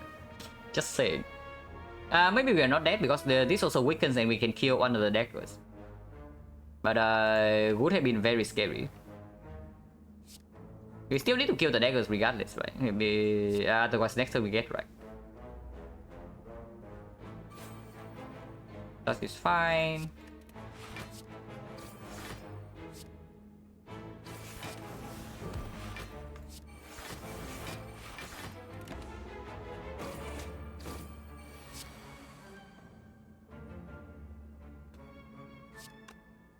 This kills the dagger already, so we can put the shifts on Retromancer.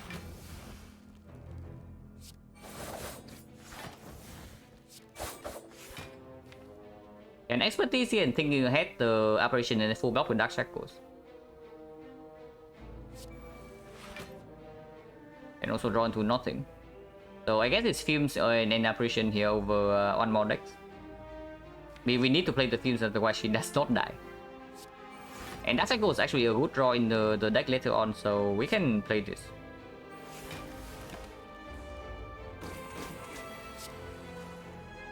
And yeah, okay. Now we have on operation in our hand at all time. So I do feel a little bit safer. With on operation in hand, maybe we still keep the card game mode because yeah, we play this in one turn. And then we gamble the turn afterwards if needed.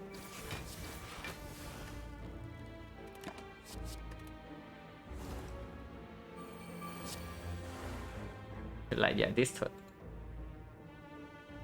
That is pretty spooky. We still cannot block this. I mean, maybe we can with the thinking ahead. Can we actually block this? Like, Game was not play this turn, so we can put Game on top.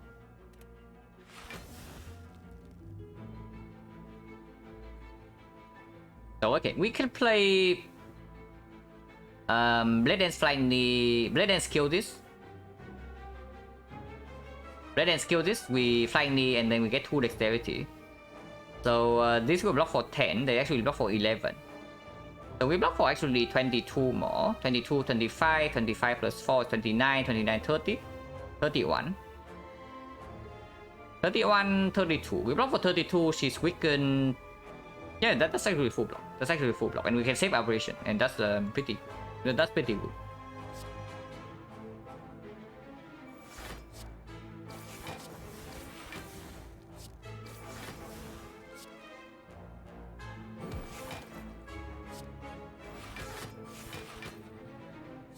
And yeah, Malaysia for 1 is fine.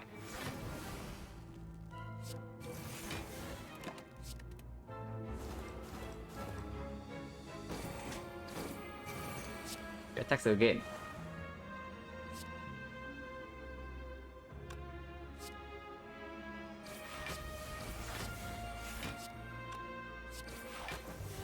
But we can block this now.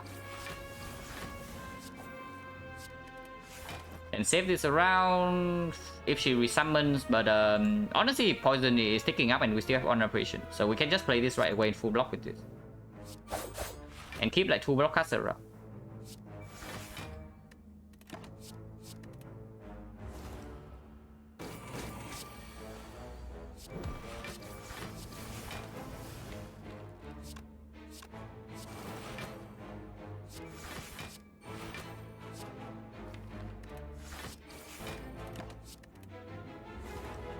And our damage is like complete crap, guys.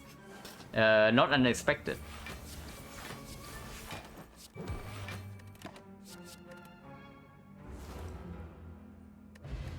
Weststone doesn't help. Another C, Blade Dance plus Golden Dagger. Blade Dance plus, you say? But Blade Dance plus doesn't exactly help us in the fight where we are like the worst against. So basically the heart and the time meter, because every other fight, every fight load block with operation and we scale up with kunai, we can just win. But the time meter we cannot really do that, and the heart we also cannot do that because of beat of that. Cloak and Dagger is another block card. So basically it works with kunai and it gives 1 attack. And with the 2 infinity space, we only need 1 attack to actually proc the kunai. And yeah, right now how many cards do we have that actually works with kunai? Because our block density is actually not that high. 1, 2, 3, 4, 5, 6, 7 only. With the Cloak Dagger we actually have 8. It can be upgraded with, but it does not need to be in that case. In this case, because we also have 2 infinite blades. Yeah, any backflip would do, any acro would do, but we are stuck with this crap. Second CE, probably not. We just fought Reptomancer. And with no Neka, we also don't need to rush to actually deploy CE. And unupgraded CE without Catalyst also somewhat mediocre. Creeping Cloud is much better, by the way, yeah? It's Weak Chain and strips 2-layer artifact AoE. So it works against both the Neca and the Spear and Shield. And yeah, the amount of poison is also not that much worse. But here's probably Clone Dagger over Blade Dance Plus. Even though Blade Dance Plus does block for 5 against not the Heart. And not the Time Eater, probably is straight up worse than the Clone Dagger. Because the fights we are scared right now, this guy is bad. And this guy is still reasonable enough. And that way it's like, okay, doesn't matter too much. Here we can recall. Here we can recall because this fight can give us something that we might want to upgrade, maybe in the Nightmare.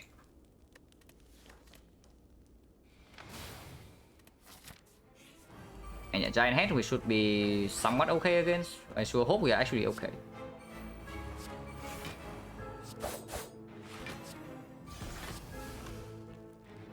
Order, doesn't matter order. I want to play this first to have more information. Unless it's for one only. That's fine. Waiting to redraw to this is also too late. Taking Cataclysm over Nightmare or other things. Maybe. I don't even know. Because right now you also see what happens in the Snake Lady fight, right? In the early turns we actually have to commit like all our energy into defense. And then on the 8th turn, the turn 8 of the Snake Lady fight, she has 10 poison. So how strong is the Catalyst really? Catalyst Plus. Because the way I see it, with the Kunai, the Taunts, and the Noxus Fumes alone with the Stego Scout, we might have enough damage against the Heart already. Our only concern against the Heart is actually surviving. So I don't even know if I would pick up Catalyst in this spot, because the starter is also very slow, and we do not have card draw. So the early Catalyst draw can absolutely break us. Like we fail to draw this on the correct turn, we die instantly. Man, why is card draw so difficult to get? And yeah, Firestone negated.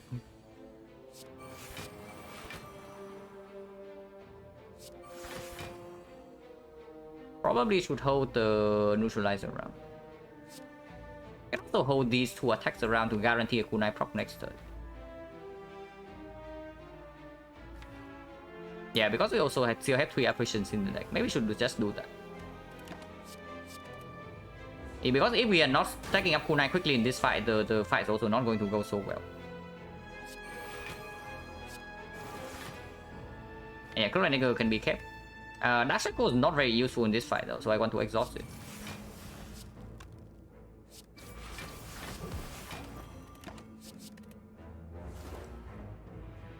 And yeah, 1 already, but we still have 3 apparitions.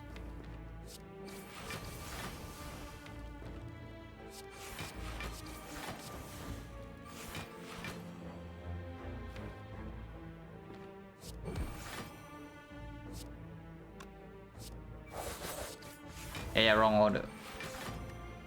I don't really care too much.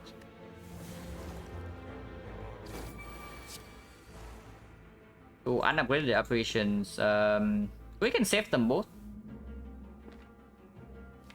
But if we save them both, we have to play this one because we do not have guarantee block in our hand. Most likely we never block this without playing these. So we need to play these and then we need to gamble.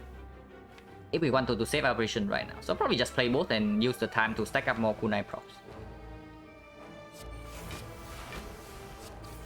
I don't care about order. I want to play Blade Dance and then expertise into this.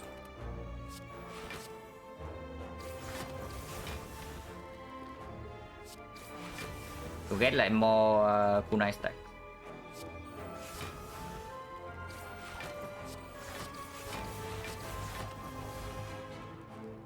And yeah, still intangible next turn, so don't have to hold this. Don't want to shuffle anything out and don't want to exhaust this.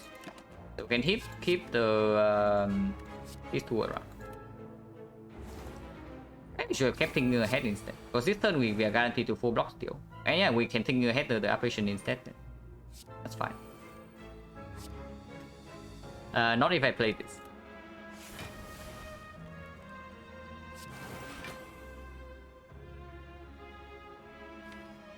I think we can keep 2 defense in hand, and if we draw to neutralize next turn, we can block with our operation, and that is very good.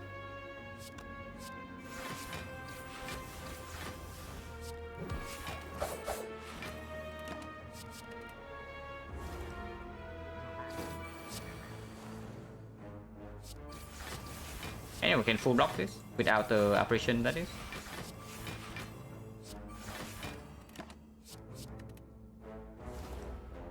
And yeah, you see, even with the neutralize upgrade, we still do not actually have a permanent witch yet. So probably absolutely needed for this fight. If we want to play it similarly to this. It's going to be difficult though. The time meter fight is going to be very difficult.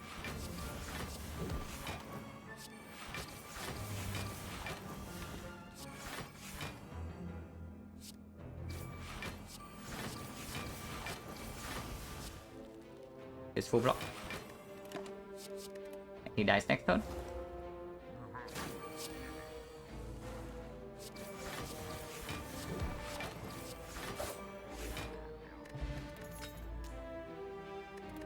Okay, useless.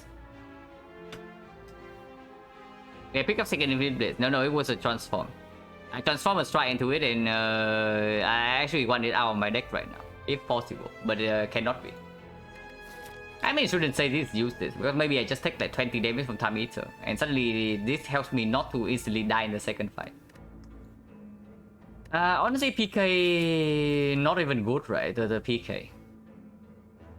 Yeah, like we don't actually have accuracy, we don't actually have terror, we don't actually have anything. So shift deals like 8 damage, yeah, cool. On the other hand, the second gamble probably helps us die in the first deck cycle less often. And that has to be good.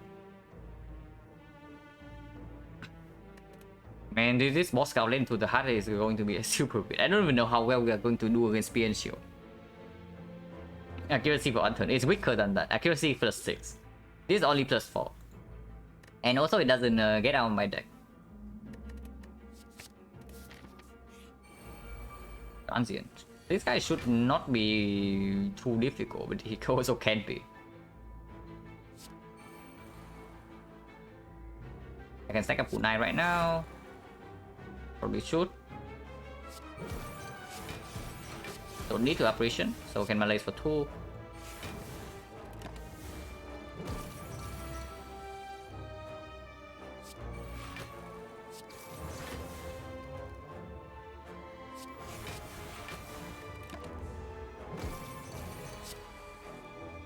Oh, maybe this fight is actually scary. Next time we are out of operations and we still have not stacked up any poison.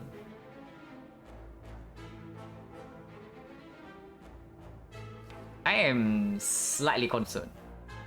Because the powers are also not here yet. Probably CE and then Gamble here. Okay, this is decent at this. Get cool, nice stack. Put this thing on top. What I put back flip on top?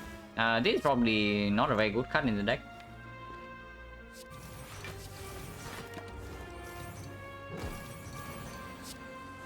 Yeah, 69 nice, but not exactly nice.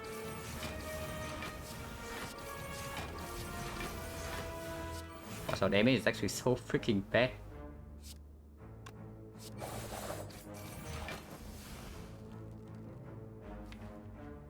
Now we have Pentagram, so we can actually lose HP here. This guy deals 3 damage to us right now, so we can take the 3.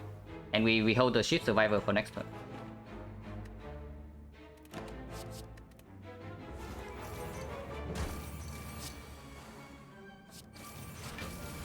Yeah, weakness guaranteed to for the and we are not even losing HP, but we still have bandage up.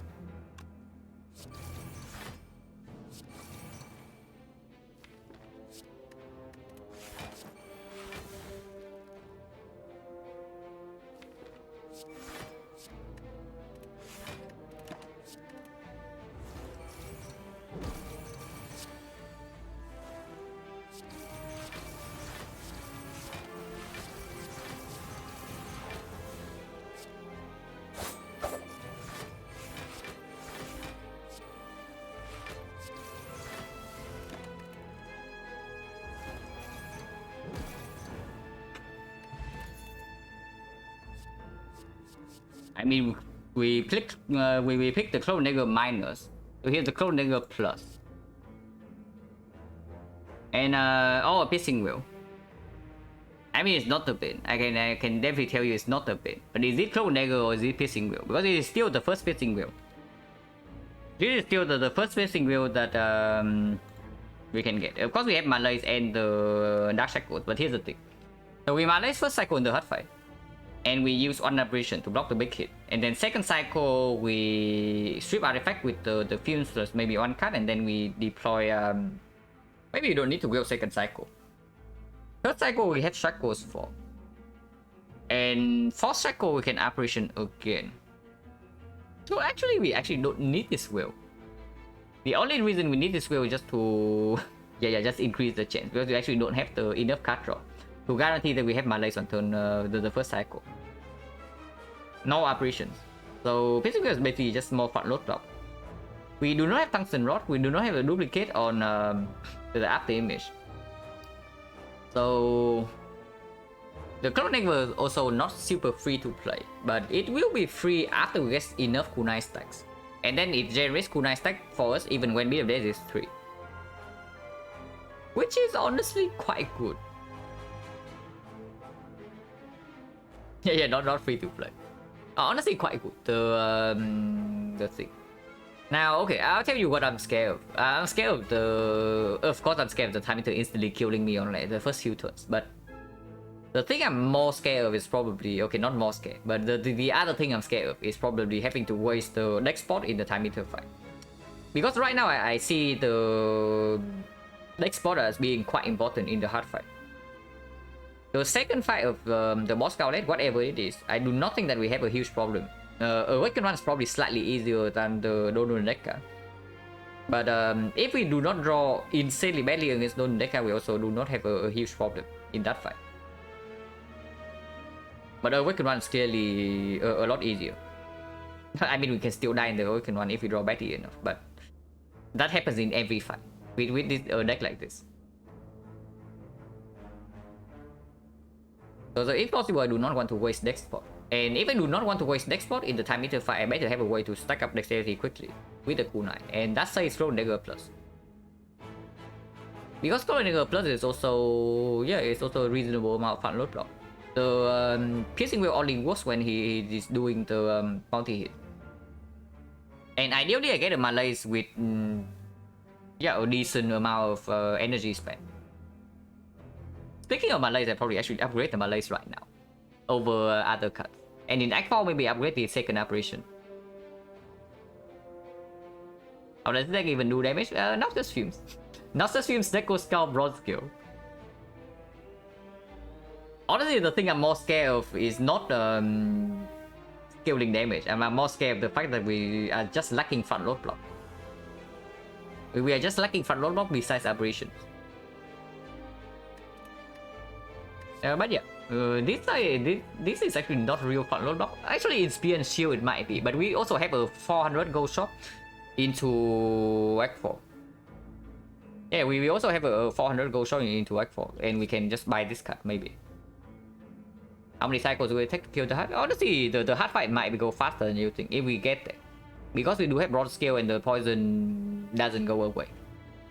So I think we would always kill somewhere around the 4th cycle if we survive until then. This is definitely better against Spear and Shield. I would say that, because Spear and Shield turn 2 insanely scary. Yeah, we have Bottle Tornado in Act 1. We have Bottle Tornado in Act 1, maybe should have gotten it later to bottle the Square Plans instead.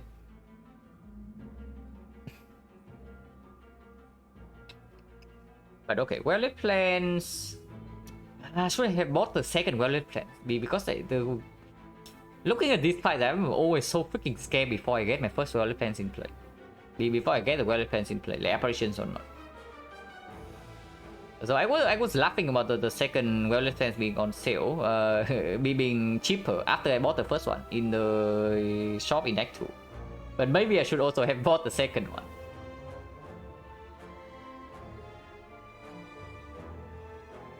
But yeah, Clone Dagger here and then upgrade Malaise just for time meter is probably good. And then I upgrade the second aberration. Because in the hard fight, I think I want to at least save like one aberration. I might not be able to save both. Saving both is ideal, but saving one is very crucial. Because at some point, when your dead is 3, there will come a point where I actually cannot block even with kunai stacks. And that's when the operation comes in, and hopefully by then we can kill with the bronze scale and poison. Yeah, first up, let's go on Malays because we need to Malays the Time Eater, and we do not need to save operation that much.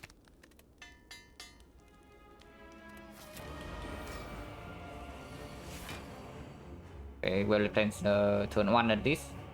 We waste his operation, not that big of a waste. But it's okay, but he starts turn 1 with the draw debuff, so that's pretty nasty. But at least we have on decks. We get on decks front load on turn 1 and we get the things online. We do play Infinite Blaze in this fight. Normally Infinite Blaze is not so good, but when our whole plan in this fight is stacking up kunai, and we can reset strength with Shackles or Malays anyway, we don't really care about this guy gaining strength. And second cycle can just leave all the ships in our deck. We have enough dexterity with Roller Plans Plus, and he dies from poison and taunts.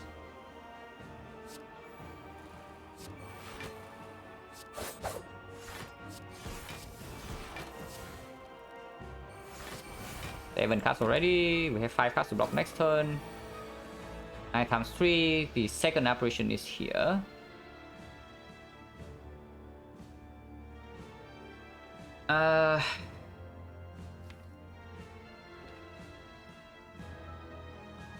Why quick slash?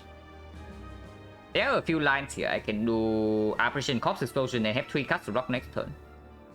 Or I can try to play 5 this turn, but playing 5 this turn is difficult. Because yeah, quick slash is 1, and then shift is 2. Maybe not difficult. We can always play 5, no matter what it is. Because we actually do not have a single card that costs 2 in our deck. The only possible bad draw, and maybe I should not say this, but the only possible bad draw here is exactly the Malays. Because then I'm forced to like Malays for 2 energy or something bad. But even then I can just not play the corpse and then Malays for 1 more. That's still also fine. Yeah, this is fine too. 1, 2, 3, 4. Get 1 kunai stack and save the thing for next turn. Even stuff like Blade Dancing Man, it's fine. It's okay. It's not that bad. Because yeah, you see right here, I also can just not play these cards. Yeah, like you see right here, I can just play the 3 cards here. Get 1 more decks, play the apparition, and just keep these around. That's no problem.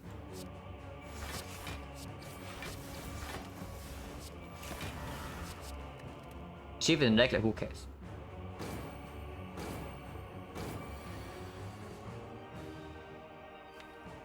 Yeah, bottom decking Malay is certainly not a very good thing, I have to say.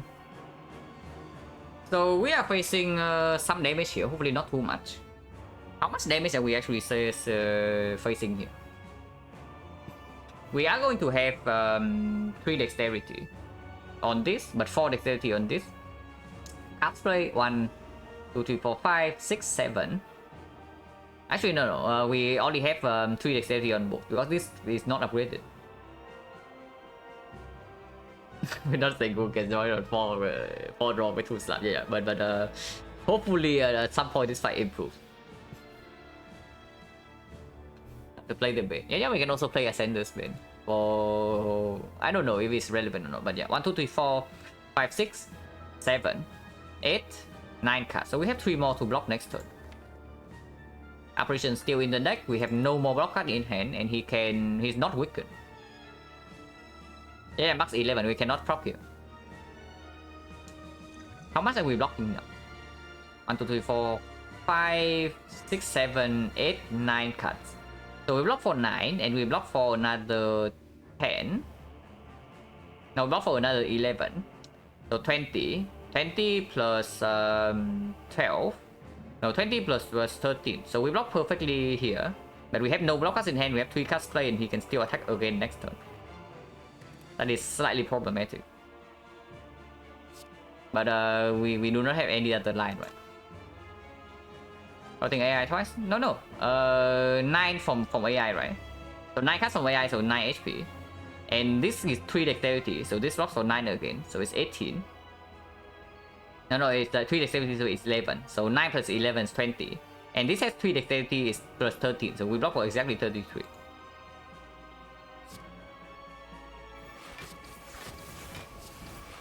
And we can also not play the shield.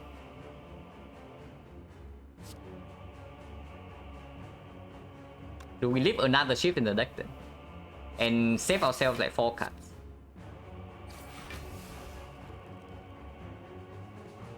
If I save one shift, maybe I should have saved the second one. Regardless, this is play. Wait, I counted like one more dexterity for whatever reason. So we take a little bit here.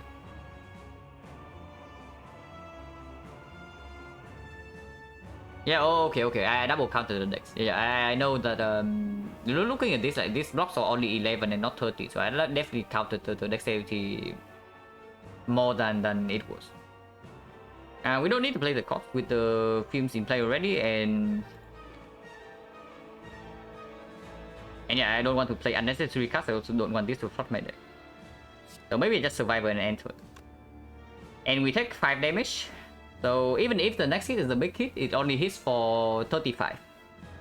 We have exactly, we have 33, but we can play 3 cards and go to 37. If we do not draw into any block, we die next turn. But he also can, okay, debuff is actually worse if we don't draw exactly 2 malays. But we draw 5 cards next turn, so it's not that bad. Take 5 here.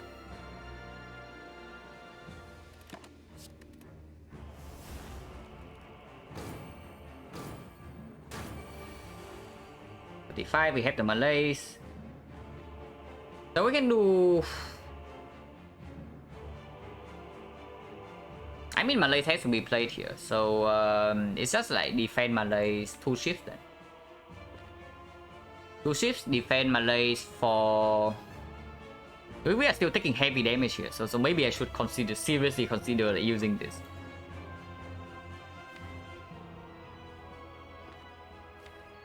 Because this malays is not going to... he's still going to have positive strength in the second half. Is what's happening. Because in malays for 5, he procs right now, so he's reset to 0 strength, but we still need to deal 100 more damage for him to proc.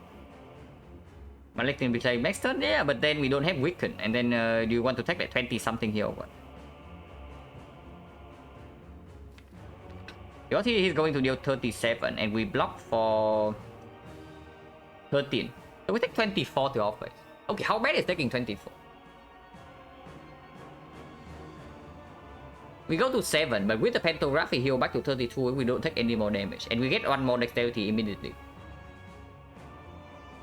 And yeah, next hit cannot be this. So it's either multi-hit, which means that 1 block plus the malays will full block. Or... the debuff, and then we can malays for 6. The only concern, okay, here's something to talk about. We probably have to hold dagger throw plus malays and not the cow gamble. Because we only draw 4 cards next turn, and if this is the multi-hit, malays alone is not enough block. So he goes to 5 strength. The multi-hit is going to be base 13. And we draw into 1 block, for example. 1 block is going to have 4 decks. So 4 decks plus 9...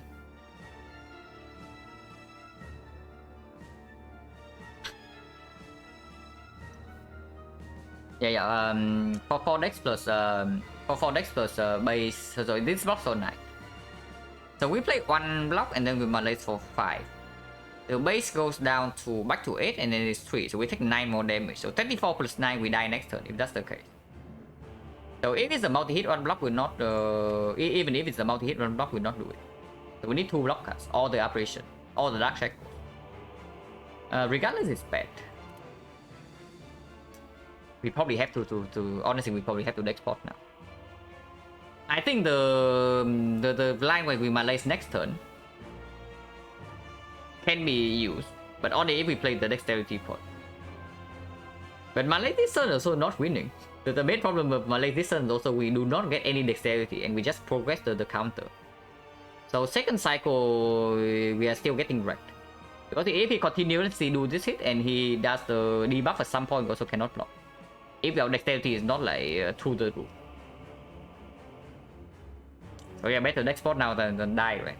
Probably. Because the attack pattern and the draw order was not good enough. Same. But we have a big shock with this thing to refill. With courier to refill potion. So yeah, I think we play triple attack here, defend and hold Malay for next turn. Hey Peter, thank you very much for the 4 months. And yeah, pause flip. I can't think is 4. Hopefully it's not like hopefully it's not 0 soon. But I am honestly I'm not like super optimistic about this run. I have to say.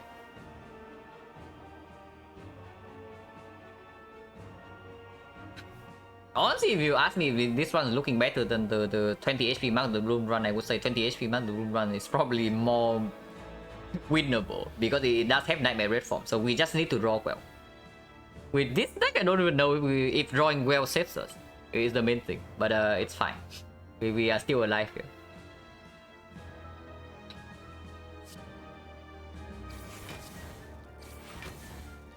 Bây giờ đã defend nhá.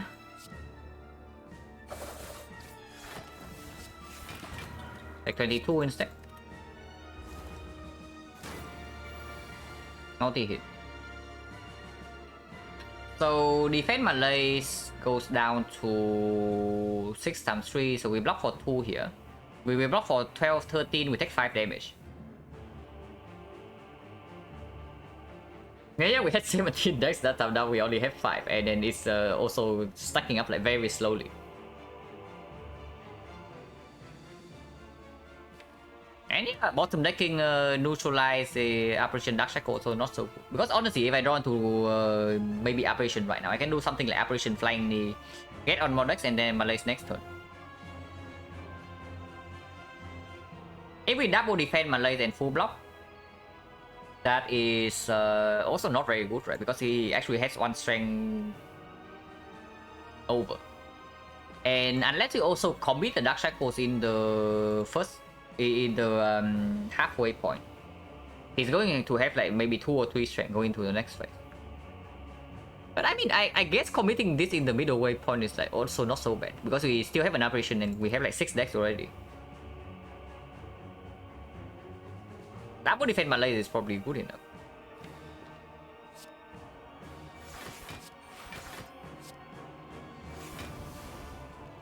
Six times 3, we still draw only forecast next turn. So probably hold shift and dagger throw. If I can exhaust shifts, I want to. And Flying Knee energy also not going to play much. Now that we deploy Malays already.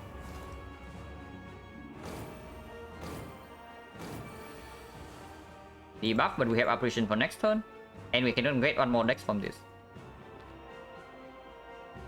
How many shifts in this card? Not that many, it's like 1. There's actually only 1 in the discard, but 4 slides.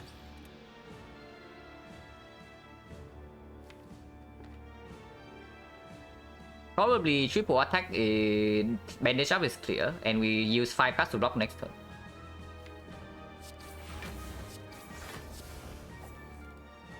Blade Dance...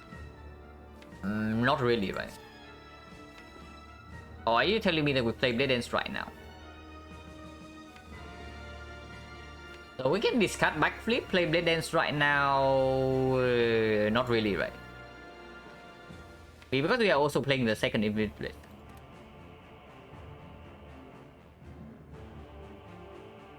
Precision Bale, I'm breaking block stress 6 deck. Yeah, next turn we are always fine.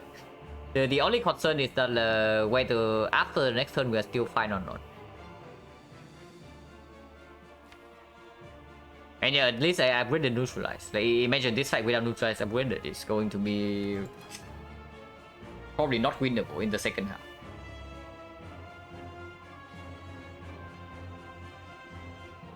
But yeah, honestly, I can see playing backflip immediately, and then we proc this turn. Like this card thinking ahead. Play the Blade Dance, Bandage Up, backflip, which is 6 cards, and then we play whatever we draw from the backflip. Unless it's exactly counting with Dark Shackles, and then it's extremely bad. Yeah, then we cannot play either of them. Okay, maybe we should not proc then. We probably should not proc then. Bypass next turn. In general, time meter hard this boss for actually for silent. It depends a lot on your deck. But most of the time, time meter is the most annoying. I don't know about most difficult, but I can say that the time meter is always the most annoying. But there are things you can do as silent to like trivialize the time meter. It just doesn't line up very often with how I like to build my deck. Yeah, if you have a Nightmare Catalyst, you kill time meter in one turn and then you don't care. Against Awakened One Donor Necker, you cannot do that.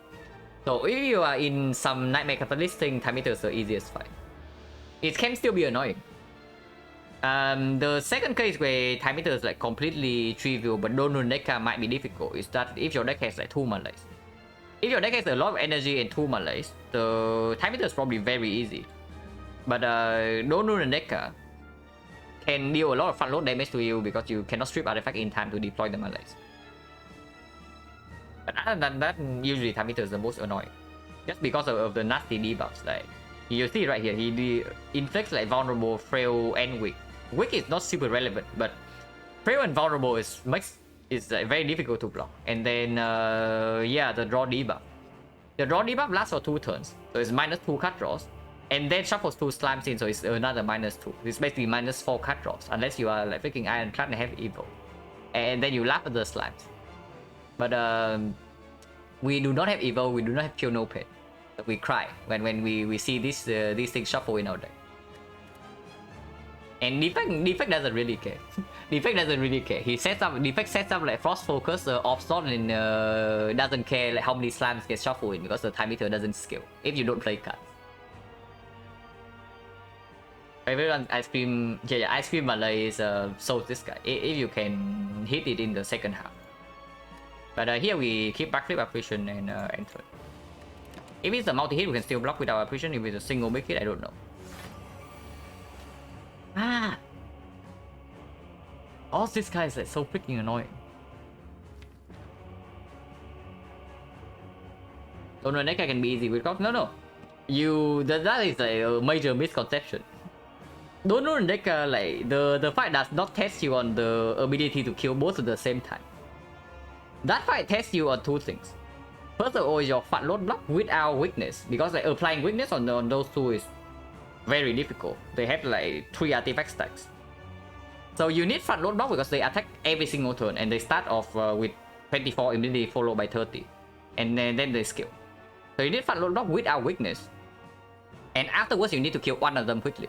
You do not need to kill both quickly, but you need to kill at least one quickly. And that's what is testing.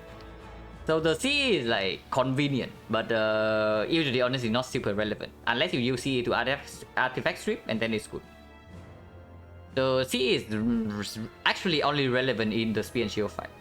It's what I would say. Because Spear and Shield, even after you kill the Spear, if you do not have like super consistent draw, the Shield is dangerous. But Donor deck doesn't hit as hard, and they also scale slower. And yeah, also they don't shuffle burn at the top of your draw pile. So even in a prolonged fight, like the daisies maybe break you for like 1 or 2 turns at most. The burns can just keep coming back. But okay, forget that. What are we doing here? Because I can see like neutralize, shift, backflip, defend.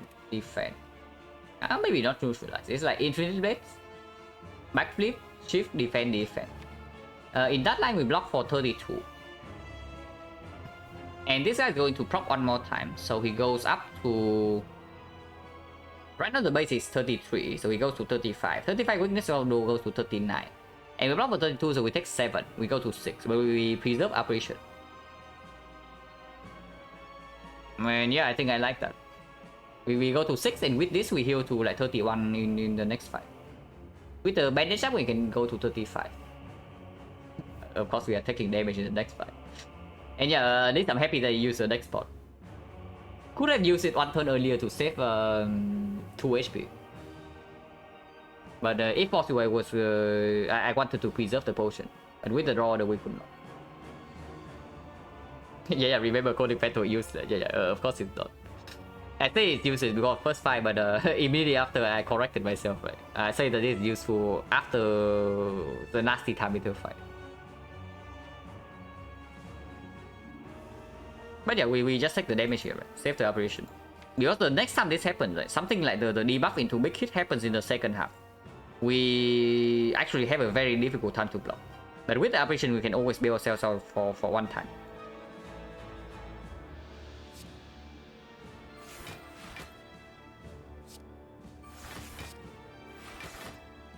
Yeah, I play Infinite Blaze, I play Shift and hold the Neutralize and Apparition. If the next is a multi-hit, not the debuff, and we don't draw into block, then maybe I actually have to Apparition next turn, and that's pretty bad. Are you telling me I leave one Shift in the draw pile then? That's also fine. Like maybe we can do Neutralize Infinite Blaze and hold the Dark Shackles Apparition instead. But then no strength reset, it means that he has 3 strength in the second phase. Maybe 5. And that would be bad. But it depends. It depends. How big is the multi-hit? It's going to go to +3, so it's like 33, weakens to 24. 24 with 7 dexterity. We only need 2 block cards. But yeah, 2 block cards pretty difficult to get when our deck is like this. It's going to have 6 slimes, and we draw 4 cards next turn. I mean, this boss need not beatable. Yeah, but for real, the time is like wrecking us right now.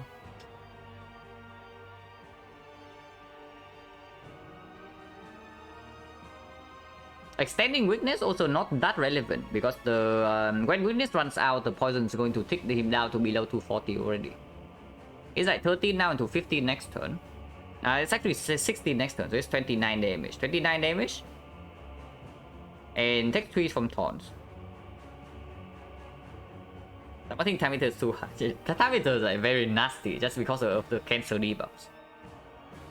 With one less debuff, the fight is probably more like on the same plane as the other 2 fights. But it's basically just for silent because and only for silent if we are not doing like catalyst stuff.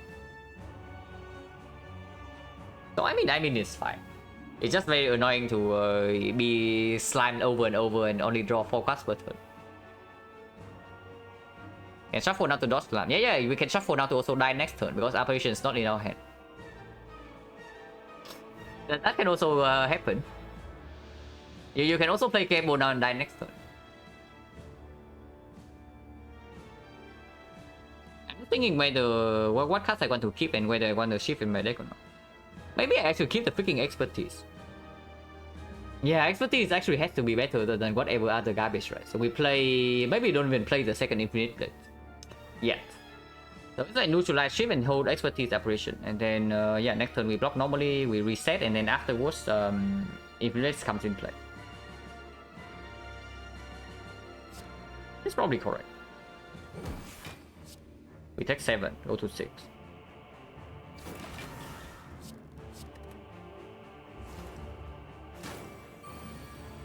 Yeah, 8 times 3. Did draw into 2 block cards. We are still drawing 1 less next turn. But I think I want to play Expertise right now to because I still have 1 more energy to play the slime, and I want to guarantee that Dark Shackles is in my hand when this guy splits. And he splits next turn. Not this turn, he only splits this turn if I play 1 more attack, because otherwise he goes to 240 exactly. And 240 doesn't split.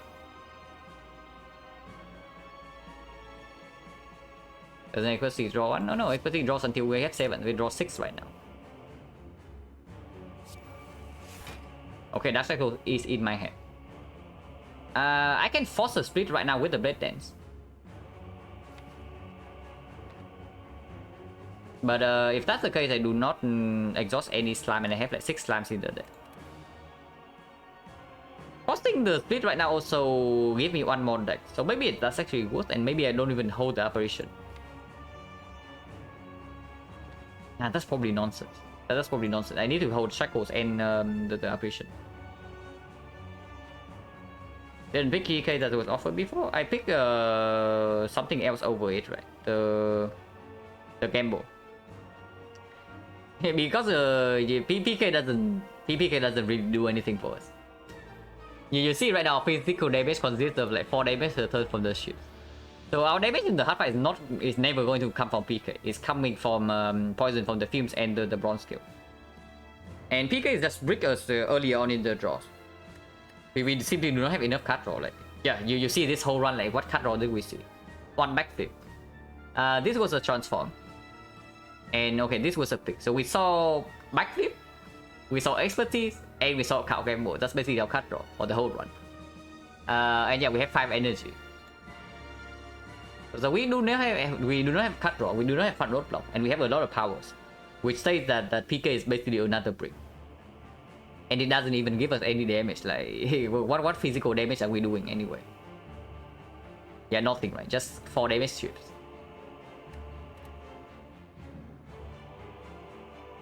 Being able to hold Dark Shackles, Apparition, Slam, Let's Raven. We are shackling next turn to reset strength. But yeah, Balance here to give 1 dexterity probably is worth it. Because next turn we are not even guaranteed to be able to play enough cards. We need to play 2 cards, one of them is Shackles. But without the Blade Dance, we need to play 5 cards. So it's not even a guarantee. Because we only draw 4 more next turn even with the Infinite Blades. So this line is just strictly better here.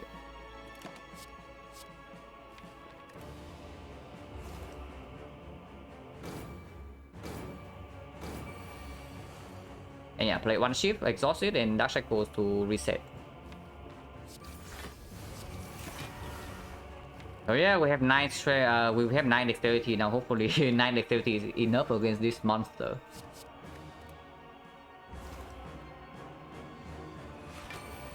Debuff first. We can exhaust slams and we have guaranteed weakness next turn with the flying knee energy. So this turn is okay. Unfortunately, we still have to hold apparition. So holding 2 blockers is not possible, or is it? Okay, so we are going to have 10 decks. With 10 decks, it's blocked for 16, this blocks for 15. So with Frail, this blocks for 12, and this blocks for 11. So we have 23 block guarantee in our hand next turn if we do not hold the apparition. It's actually 25 with the after image. This guy weakness vulnerable base 32. From base 32 weakness vulnerable he goes to 36. If it's the multi hit it goes to 9 times 3. So it's like 36 or 27. And we have 25 guarantee drawing into potential block cards, but not a lot of block cards. The problem with keeping apparition in our hand, right, is that we are probably forced to apparition next turn no matter what, because our deck simply does not have like if we say the 2 block cards are not enough, then yeah, we are forced to apparition next turn, because the otherwise we need to draw into both of these, and that's like fairly unlikely. And that's the even with weakness. I mean, regardless, the turn here is clear, right? The distance is very clear. So now we decide what to keep. Keeping these 2, if it's the big hit next, and we don't draw into this, we can die immediately. But we draw 5 cards, we have a card gamble, and drawing into any one of these means that we full block and we save this apparition. Otherwise, we have to apparition next turn. And yeah, if it's a multi-hit, it's only 27, so we can block even with our apparition regardless. And yeah, thinking ahead draws, this cycles itself, this also cycles itself. So it's fine, we actually don't need to hold apparition right here. The only slightly problematic thing is, of course, like afterwards we also need to redraw and do this at some point. I will draw all our blocks happens, and then after we only need to play 3 blocks, right? And then we can hold 1 with the Violet plans. And next turn, the turn after, we are not vulnerable. Not being vulnerable, not being fail is like a huge deal. It's probably okay. Because like, holding apparition is also the same thing. Right? We still need to play all our blocks and so we play apparition and then we hold like 2 more blocks. And so we fully block for 2 turns, but then what? We have no apparitions in the deck anymore. We no longer have a way to reduce this guy's strength. We actually don't have a weak chain. And yeah, plus slimes are still stacking up, and poison also like pretty slow. I think I want to hold 2 block cards here.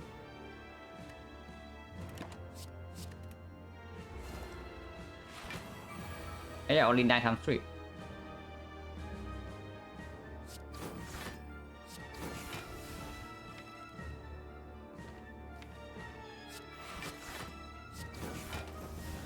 Now, if this guy procs though, he goes to 10, so it's 11, it's 33. 33 you can still block, so we can play backflip CE slime thinking ahead. We can also not play CE and play like slime infinity blades and 1 more card instead. Yeah, like this, like double slime here. So we take 2 damage. Yeah, 2 is fine, right? 2 is fine, we go to 4. I actually do not want to waste the defense here, and I want to exhaust the garbage slimes anyway. Or we can actually, we probably should actually play CE plus slime. Yeah, the CE plus slime is probably just straight up better here. Take 2 damage, and we hold defense thinking ahead. Don't care about this anymore.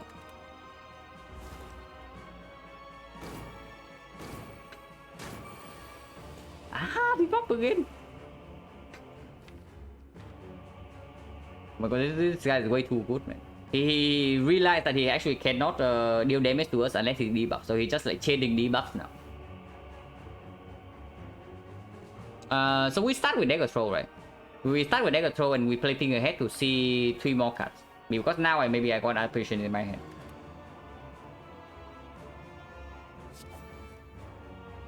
That game was very good. Yeah, the game was very good. We probably never played better than this turn.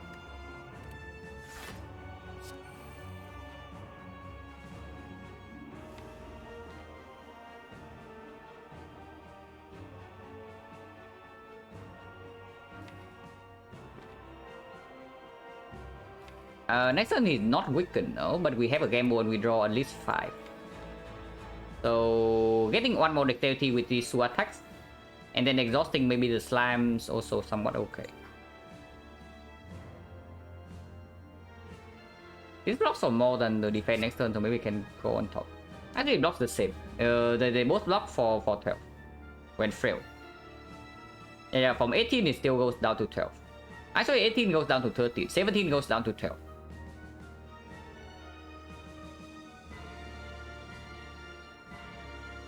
Yeah, so this actually blocks for 1 more than defense next turn. And yeah, I don't have weakness next turn, so I don't even know. Do I game mode right now or what? But I mean, this card on top is probably clear. Honestly, should probably game mode right now. We can also exhaust the slimes to improve our draws in the next cycle, but I'm just scared of dying next turn. How big is the attack? Without the weakness, this guy is going to have yeah, only 2 strength, so it's the 10 times 3, it's 15 times 3, 45. And we have 3 block cards, so we guarantee to block at least. This is 12, this is 12, the other one is 13. So we block for at least 38 already. That's the multi-hit. The big hit deals... The big hit deals 34 base. So it's 51. So we need 1 more block card to draw into. But we have count game mode, we have like high block density, we can also draw into neutralize with 2 blocks, we can also draw into operation. But we cannot keep the count game mode. If we keep 2 defense, we also cannot keep count game mode. But we are not debuffed by next turn. So worst possible hand 5 cards. 1, 2, 3, 4, 5. Technically possible that we completely break, but very unlikely.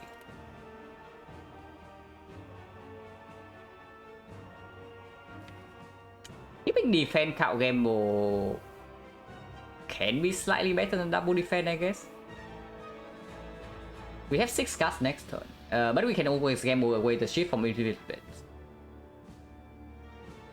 Yeah, that's fine. Exhausting 2 slimes still okay, because the fight is not over yet.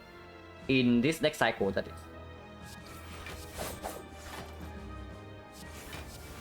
And I think keeping defense count game was actually better than double defense.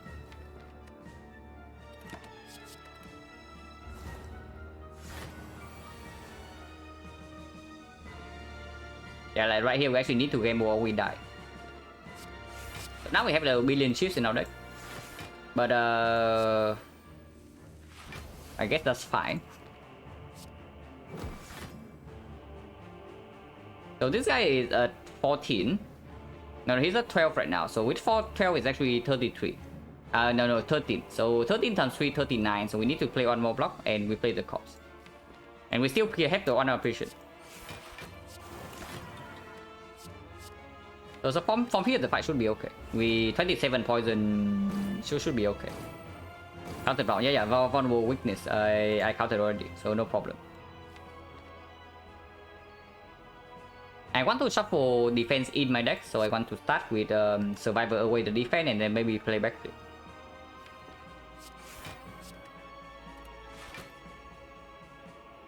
Yeah, keep 2 defense in hand and we still get no, cloak first.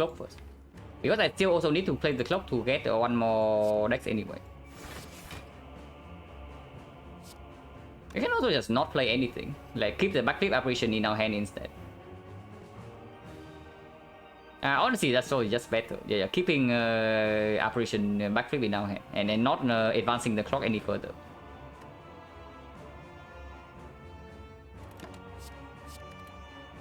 Could play chips, but this fight is only lasting like 2 or 3 more turns. And yeah, we can always block next turn with the apparition. So even though this guy is trying this again, he's already dead.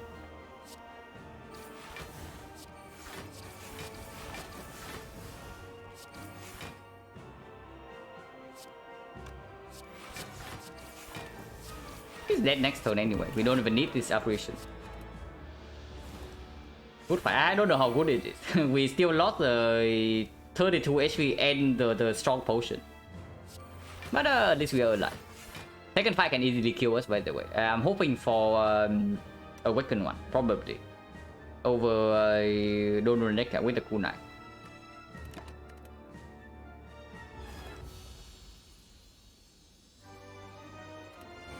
Okay, Awaken.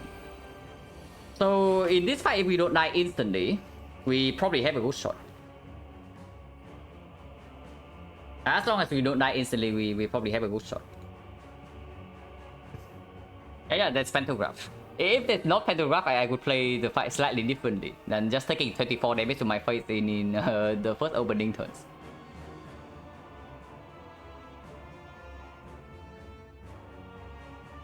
Yeah, AI wants to be played, right? We play this. We play the AI, we do not play Infinite Blades. We play Well-Lit Plans. So AI Well-Lit Plans may be the fumes, but maybe not, and then we malaise. Kunai should solve. Yeah, Kunai should solve, but only if we don't die instantly. We can die instantly the first time this guy deals a multi-attack, and then it would be bad. I mean, this is probably clear. But okay, maybe it's not that clear, because the damage should go here, right? Yeah, Akabeko damage should go here.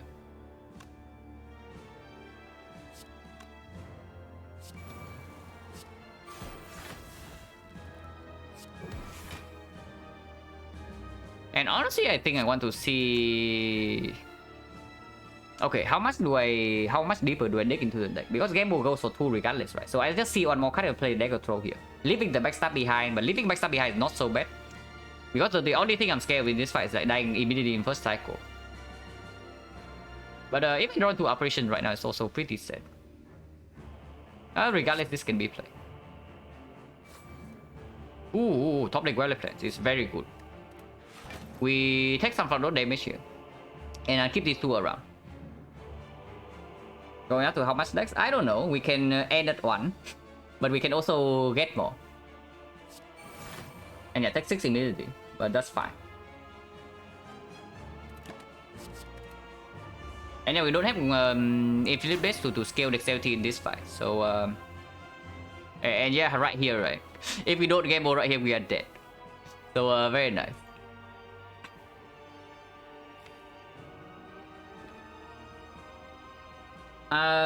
Do not need to exhaust backstab or Ascender's Bane, yeah? We gain ball right away. We still have 3 apparitions to draw into. We have the corpse explosion that we absolutely want to draw into at some point. Yeah, like now. Now's a good time, and Blade Dance gets the dexterity, so this draw is very good. And we do not need to apparition yet. We can take another 10 damage here, and we block multi-hit with this next turn.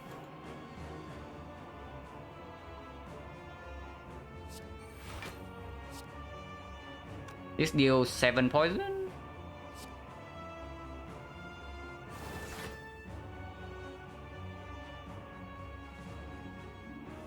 This blocks for 7, right? Yeah, this blocks for 7, so it's actually 8. So 1, 2, 3, 4, 5 plus 8 is 13. So we take 3 damage only. It's fine.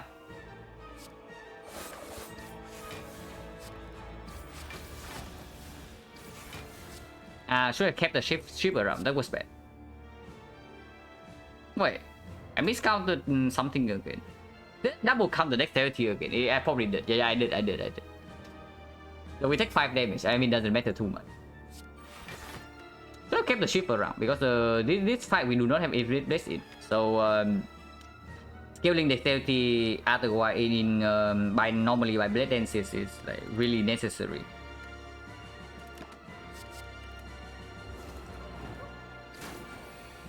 Hit here, but no problem. Yeah, I can use this one first.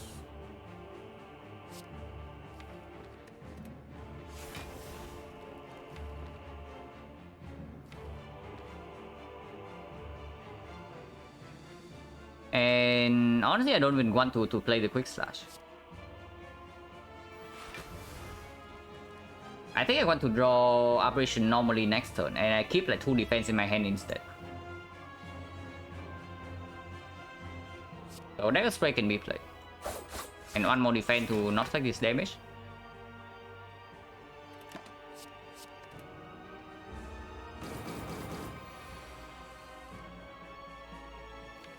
Okay, where the hell is my lace?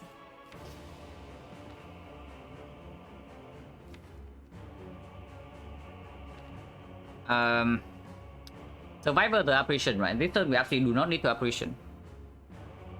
So Survivor apparition, Cloak and Dagger, play 2 shifts, play expertise.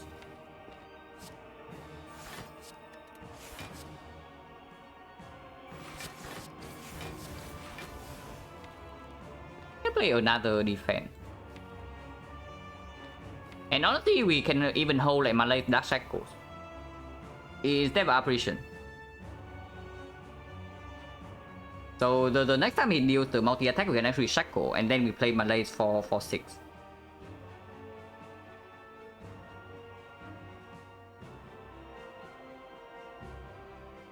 $19.5 like 2 hours ago. Yeah, it's still the same run. This is still the same run. Dark Shackle's gonna kill him, then Malay second form. I mean, not necessary, right? Because as long as we don't die in the first phase. And kunai stacks up, and we can play infinite phase in the second phase. We are never having any problems because of kunai and well planned plus. So no reason to do that ever.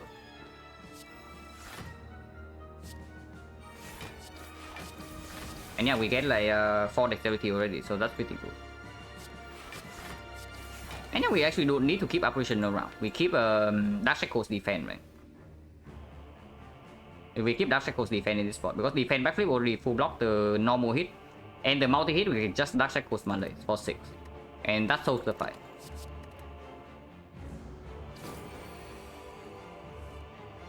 And yeah, we even get more dexterity right now. Even more. Next turn is always the multi hit, so we keep these 2 around. Lightning would be nice this turn.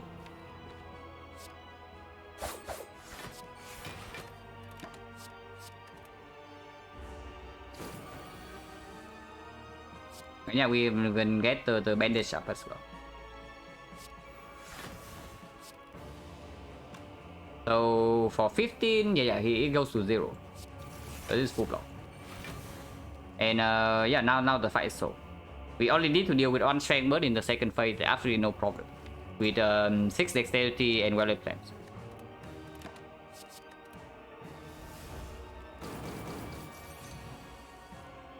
Apparition is still here. We can play it at any point in time, but we can also save it.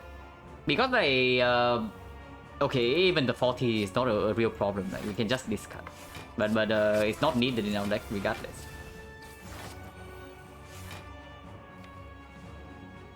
So now comes the difficult part. We actually need to deal damage at some point. I guess the Taunt is doing some good work.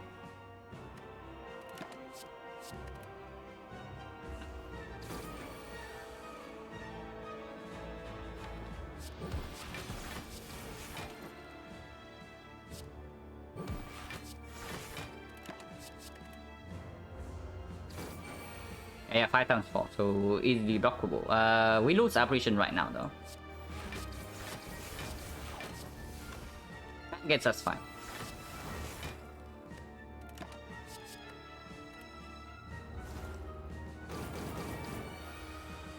Doesn't really matter either way. That we don't have Apparition for the second phase. We still have uncopy. And we have like 11 decks right now, so no problem whatsoever.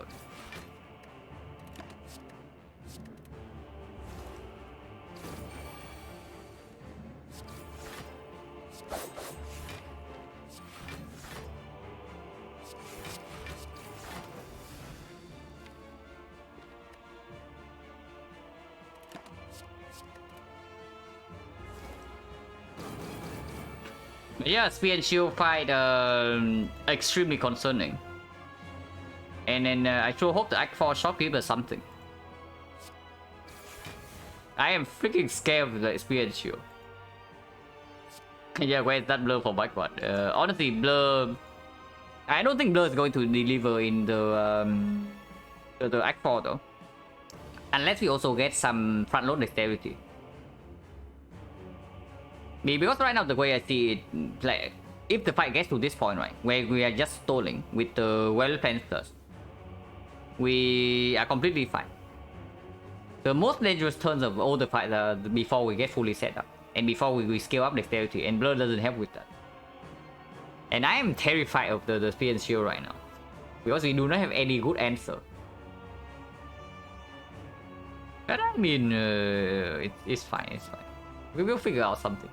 Or we can also just die. Once in a while, dying is like mandatory.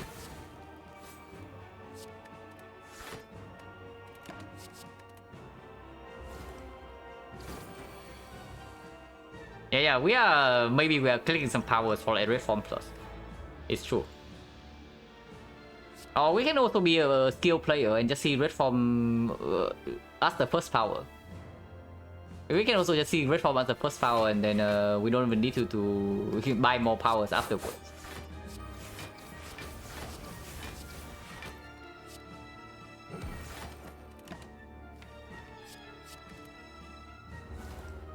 So excited about this job, yeah. Me too. Hopefully it delivers.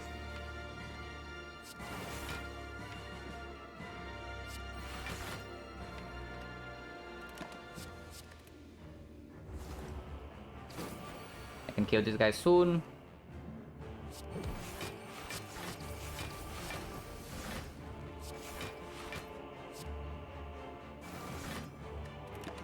Now is probably when we can hold operations. Because honestly, we don't need apparition to block the 40. But if we want to also play our powers quickly, then apparition is probably the most efficient thing. I mean, it only saves on energy. But I guess we can hold apparition plus on power when during the turn where we kill. Oh wait, it's this turn. He dies to taunts. So we hold the apparition and I get infinite base over the fumes.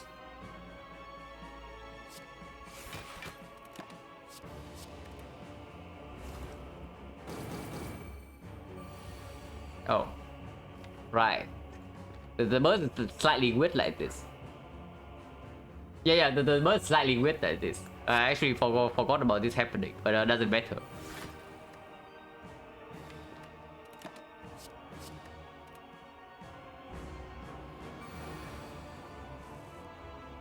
I mean, we don't even need apparition to block this turn. That's also super clear.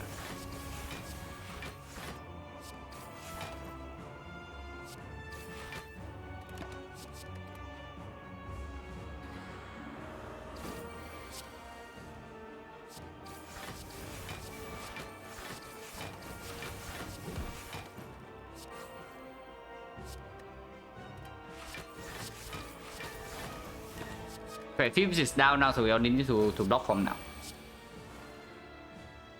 This guy is slightly pissed. 33 is not a small number. But fortunately we have like 21 there. Or 22 now.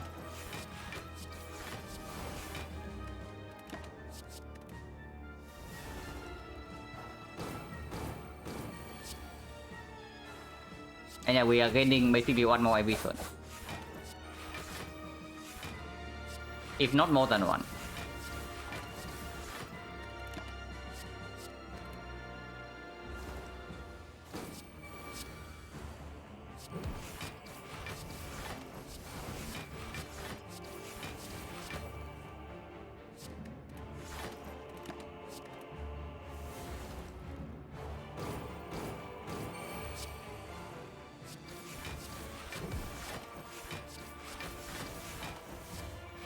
Yeah, if only the heart also doesn't scale, guys. If only the heart also doesn't scale.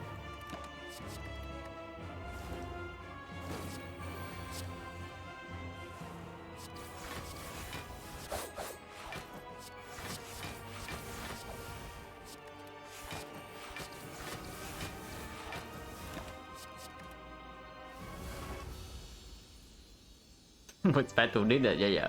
I don't know.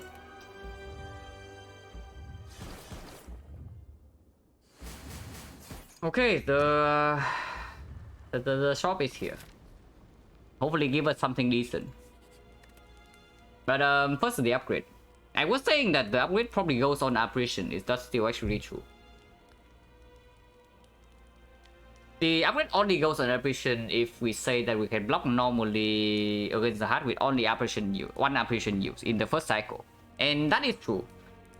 Because we can Malay's Fishing Wheel or Malay's or Dark Shackles the first multi-hit. And then we play one apparition against the big hit. Now against Spear and Shield is slightly different. Against Spear and Shield with our real Fishing Wheel, if we roll the bad attack pattern, turn 2 we actually cannot block. With our intangible, that is. Like, we need to strip one layer of artifacts still before the Dark Shackles can land. And even if the Dark Shackles land, we still have to face like 22 damage from the shield and then 2 times 4 from the spear.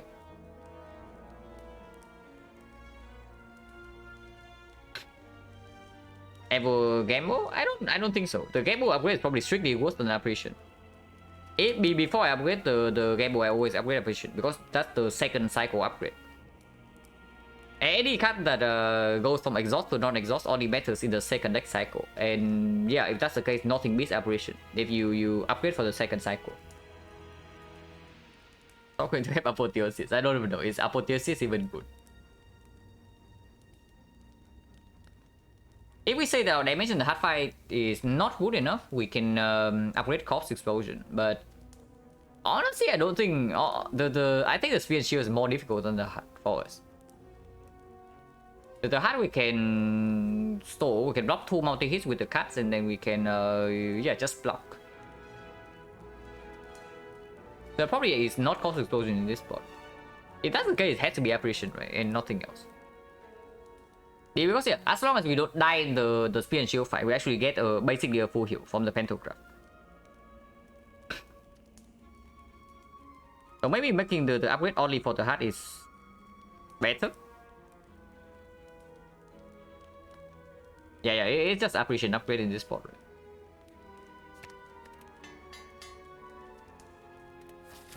Okay, what do you have? Oh, that is not a red form plus, but it's certainly buyable, and there's the good potions. Well, there are definitely things to buy in this shop. Clockwork Souvenir is like one of them. If we say that, no, the good stuff on sale though. The good stuff are not on sale. Yeah, there's this thing, there's power potion, there's liquid memories, there's cut remove. Cut remove is probably the weakest out of those. And souvenir 7 app ever. Yeah, I'm also thinking of it. But probably not. Even with the souvenir, we are not vulnerable, right? The big hit is still base 45. So with weakness, it goes down to 33. And 33 when we are frailed. is difficult to block unless we also land footwork on turn 1. And I think I buy the footwork. I think I buy the footwork to see what's underneath. Because even after I buy this, I can still buy this and this. And then maybe even the piercing wheel. Can I do that? This is exactly 200 here, so I can. I can actually buy all these for. Yeah, we buy the football to see what's underneath. Well, if it's red form plus, we buy it right away. Yeah, okay, good joke. Definitely not this one. So if we buy souvenir, we cannot buy the relic underneath. So no reason to do that.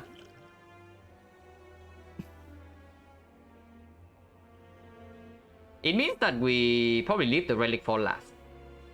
So what do we want more? The power high roll or the potion high roll or the card high roll?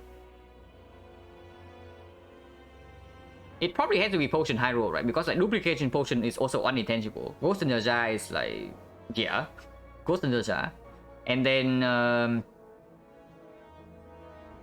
honestly, I don't even know if Clockwork Souvenir is that good. The more I think about it, the more I don't actually know. Especially if I buy this fishing wheel. Maybe I just want to buy 2 potions. Honestly, I probably just want to buy 2 potions. But power potion first.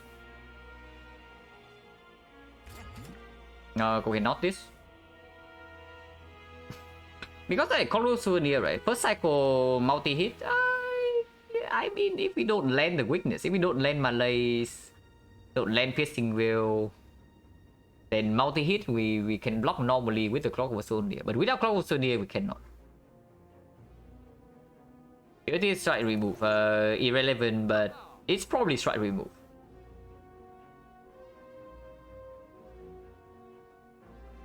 Yeah. I buy Liquid Memories, I can still buy the potion underneath it. And Liquid Memories definitely help in the Spear and Shield fight if we draw into Apparition plus first turn. And also the same against the heart. Okay, definitely not this. So it's just Piercing Wheel, see what's underneath then. And if there's nothing underneath, we leave the shop. And I think Piercing Wheel is better than remove. Unless you say that we should freaking remove this immediately first. Because this card is like not going to do anything in most fights. It's just it bricks our hand in on turn 1. And then it like creates the shifts every turn. I don't even know like, how good that is. But Whale is very good. Whale in this part is exceptional for sure. Yeah, I know I picked Cloak Dagger over the Whale in Act 3, but we need the front load block against Time Eater as well. And yeah, after the Whale, we can also buy the common card underneath. That can be Acro, it can be Backflip.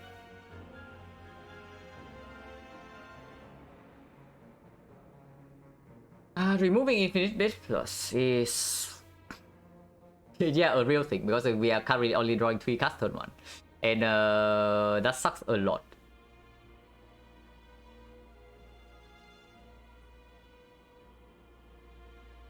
We can also buy a third replay, it's true. Like 1 dexterity every turn, how bad can that be?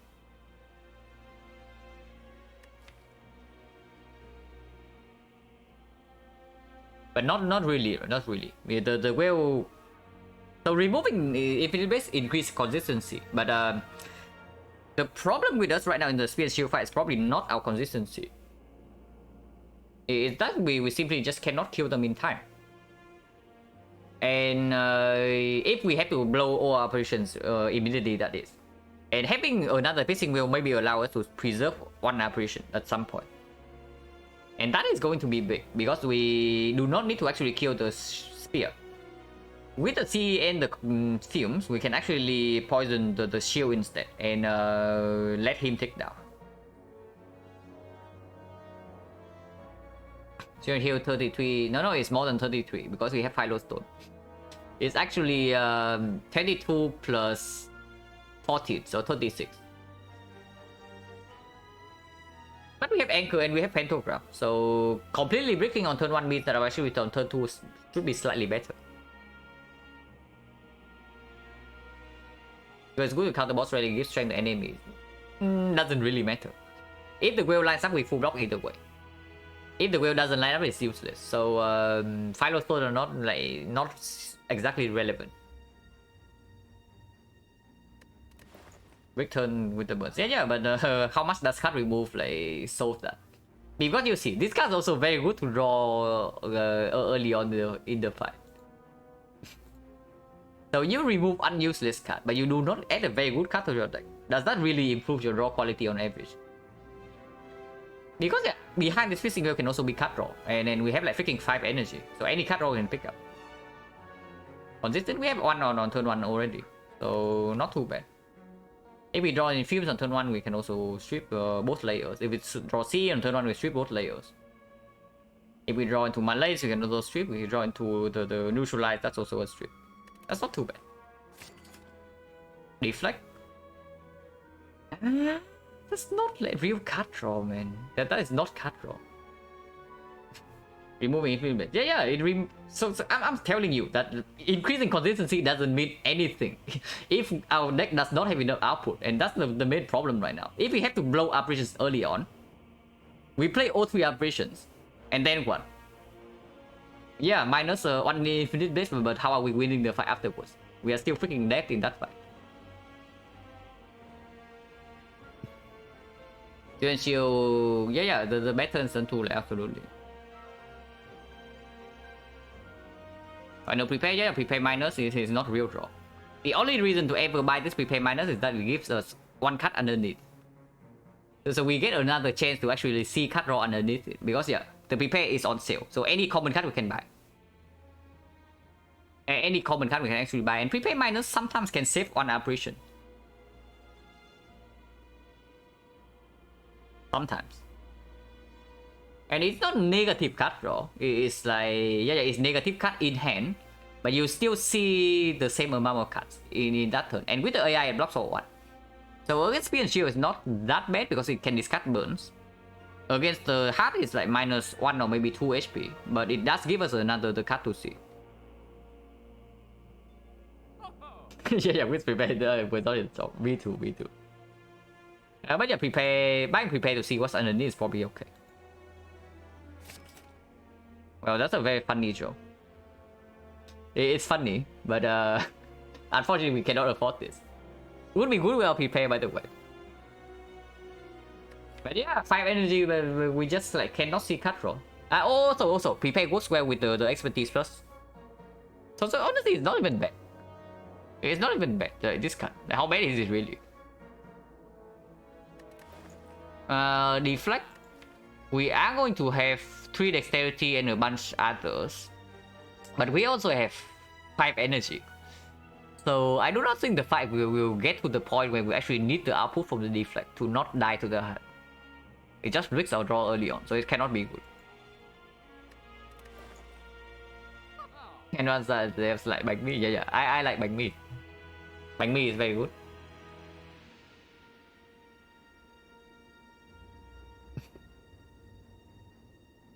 And yeah, that's it, right? We leave the shop.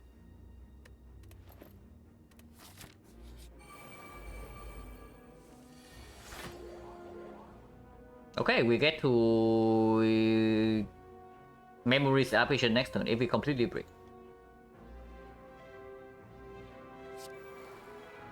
Okay, which one do I target here? Because I did say that we can actually target this guy. The poison will kill both, but this guy also blocks himself like an annoying amount of times. While Infinite Blades, like, it's just wasted damage here, but Infinite Blades will always deal damage to this. Before we get minus 4 strength, that is. But I guess targeting the sphere first is still okay. Regardless, this open... Do we actually play Quick Slash here? Honestly, probably not, right? I think I want to play Infinite Blades, but for the Quick Slash, maybe I don't. I play the expertise first, and we have 2 energy to do something. Because if I draw to CE, I can still play it immediately to strip artifact. I think I want Infinite Blades though. But not playing Quick Slash also doesn't give me dexterity immediately. I lose 1 dex. Maybe I don't care about the Infinite Blades. Maybe I should. Because Infinite Blades is like free on block every turn. This fight doesn't punish this card. One block every turn and gives like 1/3 of the cool 9 prop. But yeah, expertise can also just not draw into the CE, and then one energy can play everything, any power. If I draw into 2 powers, I want to play them both, like for sure. Now maybe just expertise first and draw 4 then, without playing infinite blades. Doesn't make sense. Right? Infinite blades, you need to draw 5. Oh, that's not very useful.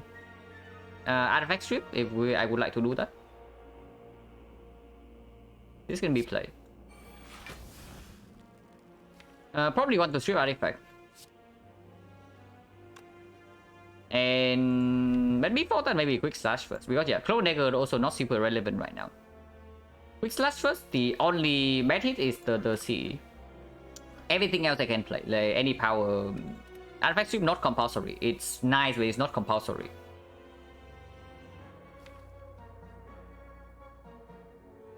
Yeah, just dig one card deeper into the deck. Well, this is going to be nice next turn. But yeah, we strip artifact right over playing card Gamble. Because Gamble ring right now is super weird if we do not land exactly into well-laid plans. Yeah, the strip is fine. The strip can also open up for potentially Dark Shackles draw, and then we do not even need to Liquid Memories the operation. It's 11 times 4. It's actually not 10. It's 11 times 4 here, and we still have to deal with 22 from here. But this is probably still good.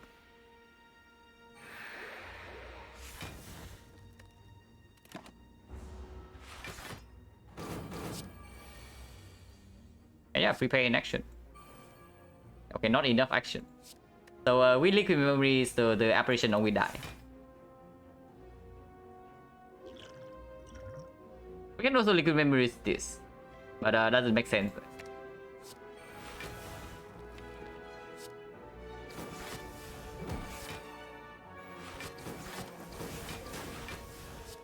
Next time we still might die, by the way. Mistake. Okay. If it is blessed, also always means that I can turn around. So not punish. Open strike on turn 3. Right now we are not full blocking this. To nobody's surprise. But backflip first. Like we never get dexterity from before this, so we can backflip first safely. Footwork is fine.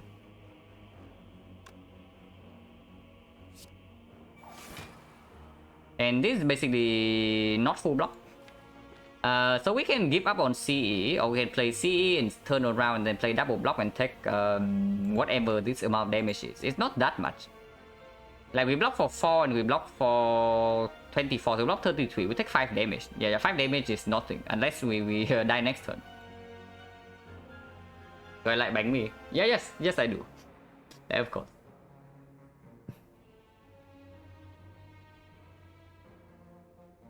Yeah, damage is somewhat okay with Pento, but only if I don't die afterwards. Because Weather Plane is still not in my hand yet. And Weather Plane is not in my hand, Film is not deployed. So the damage is somewhat slow, but the dropout is fairly good. Burn Strike coming next turn though, and then the turn after that is 13 times 4. So scary stuff going on. But yeah, see, he can go here because this guy takes more damage from taunts anyway. This guy shields himself, this guy takes damage from taunts and the infinite blades. What if we don't play CE? Not playing CE here gives me 1 more dexterity. It slows down the progress of the fight for sure. Because yeah, I don't get to... I don't deploy poison, and even after this guy dies, this guy also does not die. And this is 7 poison, it's not a small amount. But after the fumes, like, how relevant is that? Don't want to stay in the fight forever with negative strength. Yeah, I also don't want to. But Dagger Throw right now also to give me 1 more card to see. And even if it's unupgraded apparition, I can still discard it. If I draw into this thing next turn, right, then it's like really bad.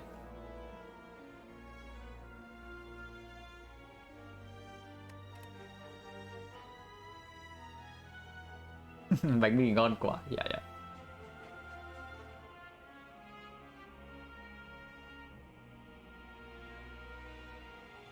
And even with, okay, even with dagger throw, we can still play, no, we cannot play CE afterwards and turn around.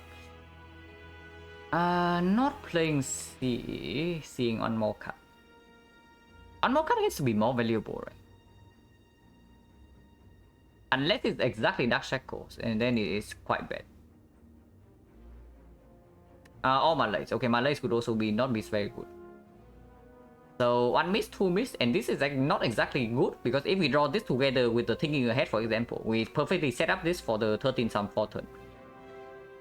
So 1 miss, 2 miss, potentially 3 miss.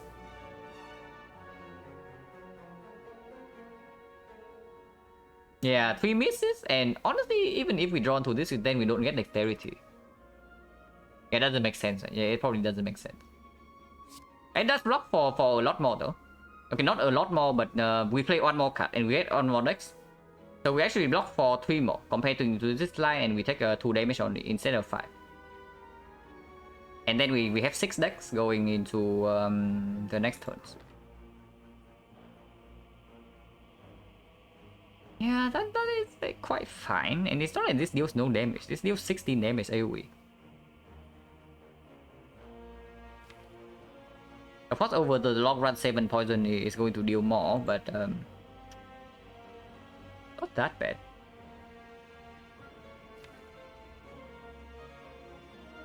And we still have this to bail ourselves out if it's the potential red form. Like 27% is the red form.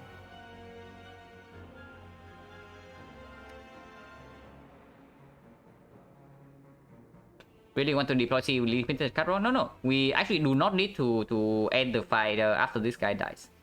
We have Well-Lit Fence and we have Kunai, right? And we have Infinite Base in play. So this guy will never damage us after this guy dies. And then we get set up. It's just that the CE is actually more damage than this. So basically right now we are considering whether damage on us is more important or damage on them is more important. And yeah, like dexterity or not. Must be hard run 1 Act 4 boss an hour ago. Act 3 boss. Yeah. Not so long, but the run is difficult. We are on a 5 energy apparition deck with no card draw. So it's tough. And then also no damage. We do not have card draw and we do not have damage. And also we don't have front load block. Except apparition. So it's quite bad.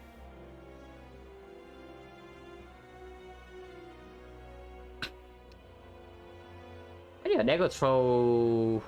Honestly, dagger throw probably is just good here. If we draw to thinking ahead, it's also good. So this is a hit, this is a hit, this is a potential hit. If we draw into any of these powers, that we actually don't get the dexterity. So we take 2 more once again, and we take 4 damage. But we get the powers in play 1 turn earlier. But yeah, that means that these 3 are actually not real hits. So did I get here? Potion use. We use next potion in the time eater fight. And we outscale the Awaken run with Kunai.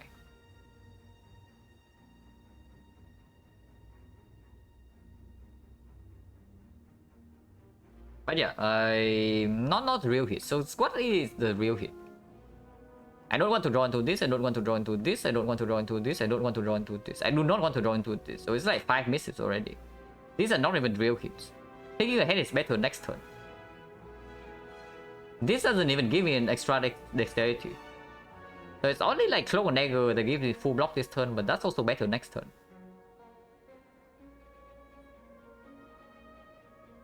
Yeah, not really, right? CE then. And yeah, I need to turn around, otherwise I die.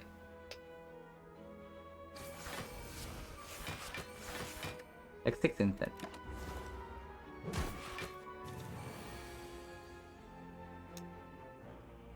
Apparition this turn is not what I want, man. I want it next turn. Next turn we draw 3 cards. This guy's dealing 13 times 3. 13 times 4. He's weakened down to 9 times 4 though. And so Dark Shackle's full block. Not full block, but we don't die. Apparition full blocks. Melee is almost full blocks, and Count Gamble is okay. And we block for 2 passively with the Infinite Blades. well attempts. Hopefully not next turn. Next turn I do not even want to see this. Because next turn we are facing like 52 damage to off. That would be 36. Plus the 2 burns is 40. But regardless, this is clear, yeah? And we are facing 37 right now, so we need to appreciate, otherwise this is also not full block. And we might need all the HP we can get for next turn.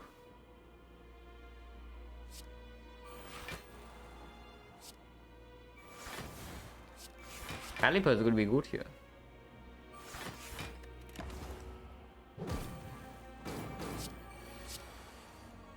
Okay, we got both apparition and the Malay, so for this turn we are fine. And unfortunately, this is the apparition that exhausts, so we cannot actually just Malay and save this apparition for later. It doesn't come down to power bottle rate. It might come next turn. That thing might happen next turn because you see right here, right? We also don't have like weakness for this guy, so he hits for 30. He hits for 41. And while it's not in play yet, we only have one block card left in the whole deck. So honestly, I'm even thinking of Malaying this guy. Yeah, honestly, I'm even thinking of Malaying the shield, like no kidding. Let's kill this dude and end the fight now. No, we shift deals 2. She shifts deals 2, so we are not killing anything. And bottom decking both the Noxus Stream and the Violet Plan is very bad.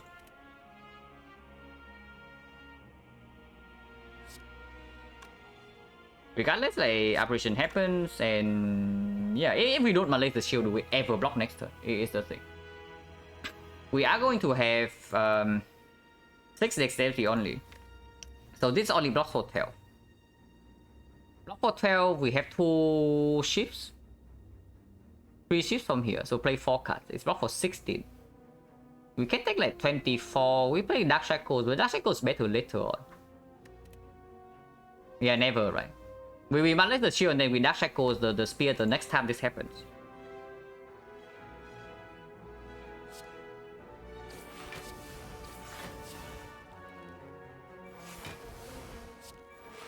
Yeah, damage whenever we can.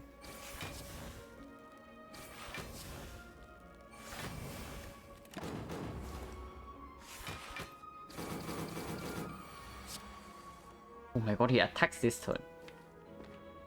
He burn strike us this turn, guys. At least we draw into Dark Shackles. But I guess it means that we have to Dark Shackles here right now. Otherwise we die this turn. And yeah, well, plans are exactly at the bottom of the deck, like, not what I want to see. Well, thinking ahead, hopefully drawn to this right now. I mean, cow game will always reach the well plan, so it doesn't matter.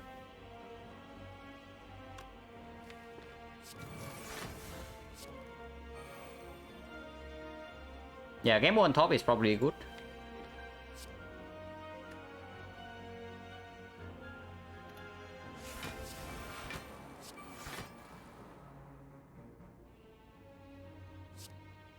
And we cannot get decks before this. And where we target this damage doesn't really matter, because we do not get to the shield anyway. So let's just put the damage here. We take 7.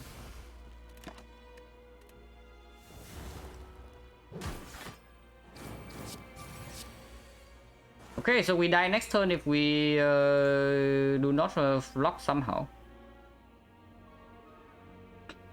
If we die next turn, yeah? Because this guy is going to hit us for 15 times 4.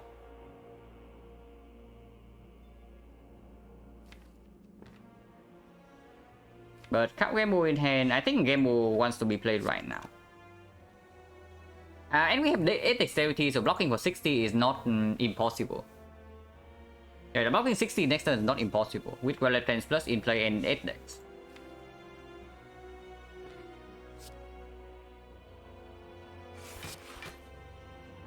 This probably wants to be played.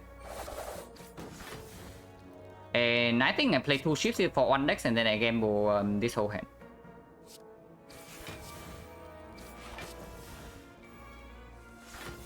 Yeah, because exactly this can happen.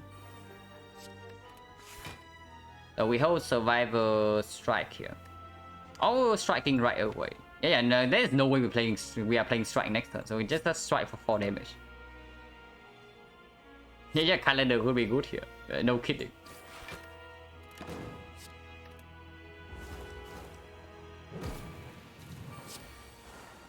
$15 times 4. Can we actually block this? Ah, we cannot, man. We still draw 2 burns.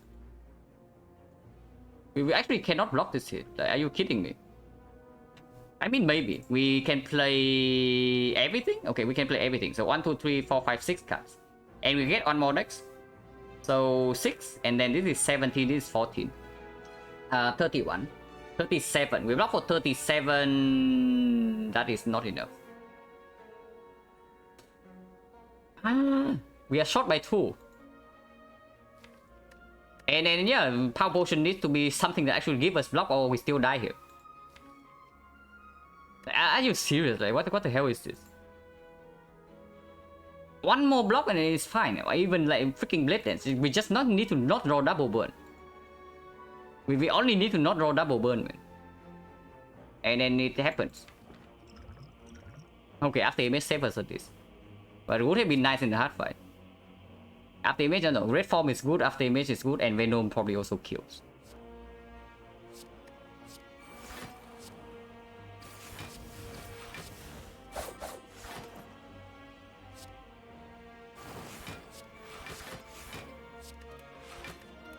Yeah, we still take 16. It's not like we're taking 0. And this guy's still not dead yet, by the way, yeah? So we need to deal 19 damage to this guy somehow, which we might not be able to do. Because the shift deals 1 damage only. We might still be dead here, by the way. We are not out of the woods yet. Because we need to block for... We cannot kill, right? We cannot kill. This deals 9 damage, and this deal like 1 each. So 1, 2, 3, 4, 5, 6. 15 damage only. And yeah, that's not good enough. So we actually need to block this hit.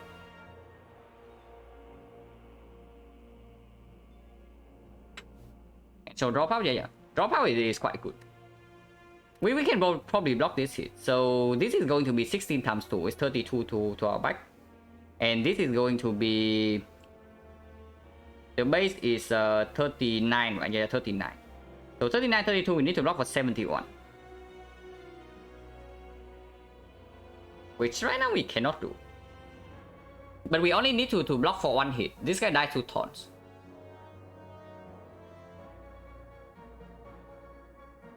Yeah, we need to block this guy and then 1 hit from here. So we actually only need to block for 55.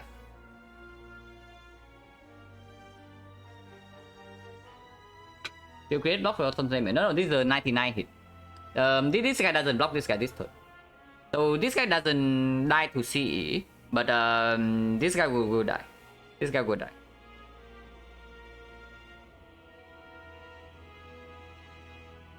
Regardless what, it doesn't matter what happens, right? We start with I think we start with double shift here always.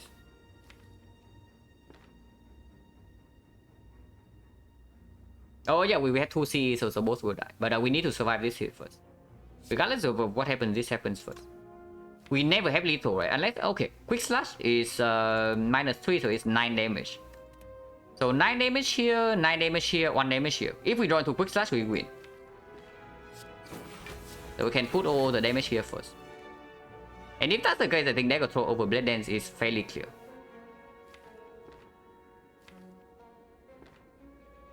You can also clone Dagger first and then Expertise, but Dagger Throw give us 1 more card to see.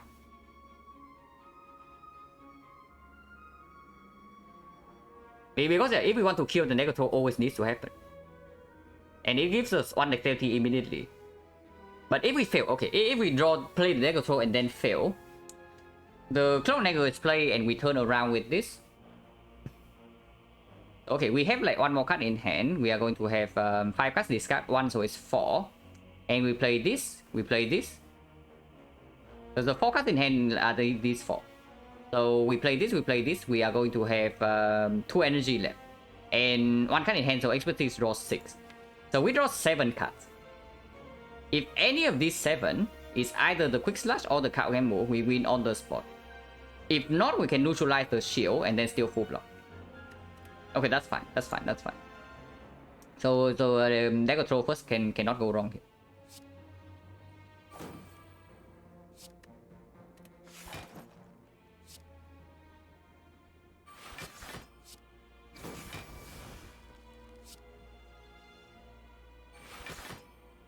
I mean, you can also just block. Well, it certainly tried. It certainly tried, I can tell you that. But card gamble into quick slash, he always kills, and drawing 2 burns doesn't matter.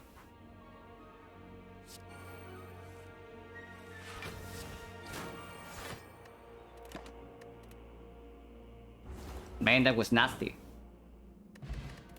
Okay, next spot is good. Pocket Watch is kind of useless, but next spot is very good, and I think I picked this up.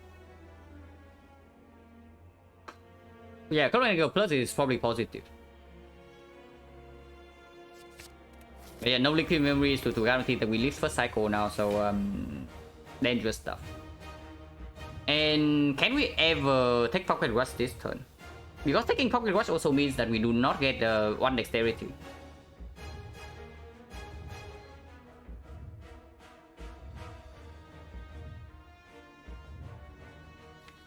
One dex is quite important, but probably not important as not dying next turn.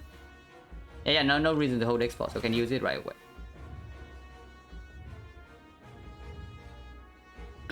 Honestly, I think it's like...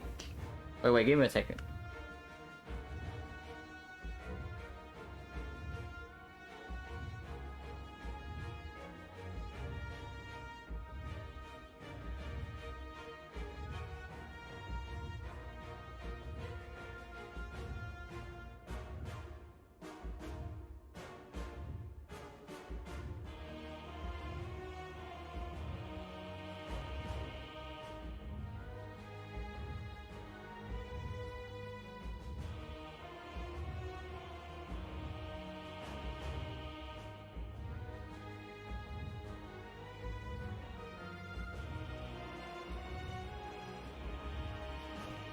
Okay, yeah, after image of the mask.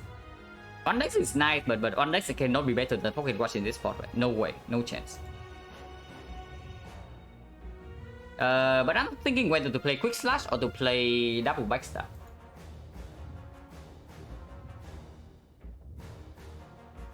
Don't think shoot pocket or redraw 3 here. What do you mean? Like we need to draw Appreciation next turn or we die, you know? Or like Malay against multi-hit. So for Pocket Watch has to happen here. I'm just thinking whether to play this one or these two. Like, I don't think I play Infinite Blades. Not after the another Clone Negro Plus pickup. AI Infinite Blades backstab. I don't know. Like, Infinite Blades doesn't really happen, right? Because so you see.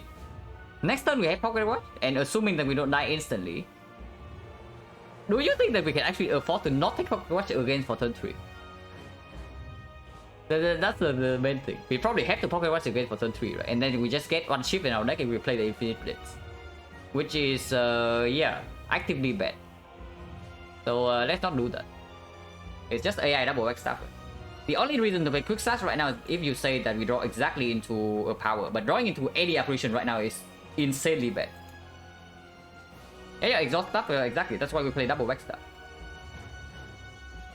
But if we did not get the watch, I mean, then we play everything. We start with after image, we play Quick Slash, and then we get one dexterity, and then we see what we draw. But of course, if we have the Pocket Watch, we should use it. So after image, double backstab, yeah.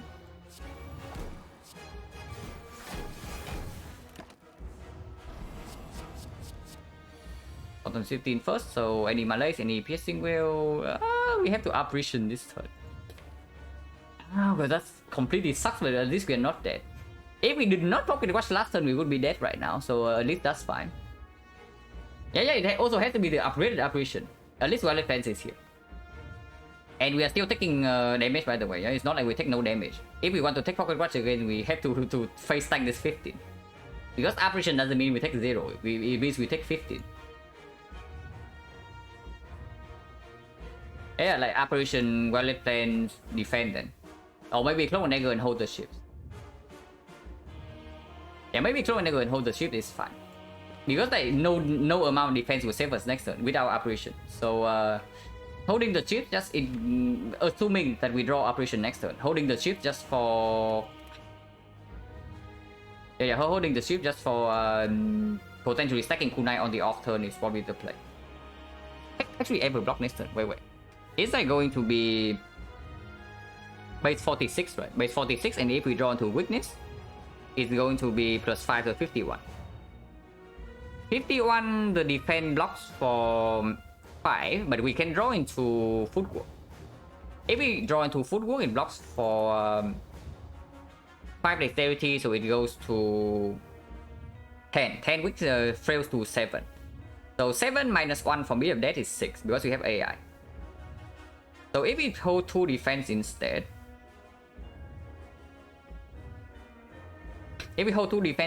we lose how much HP do we lose this turn? We lose 9, right? Yeah, we lose 9. So we go to 21. So we need to block for 29 next turn with weakness. Never happens with 5 energy. Okay, so that's it. We draw up next turn or we are dead.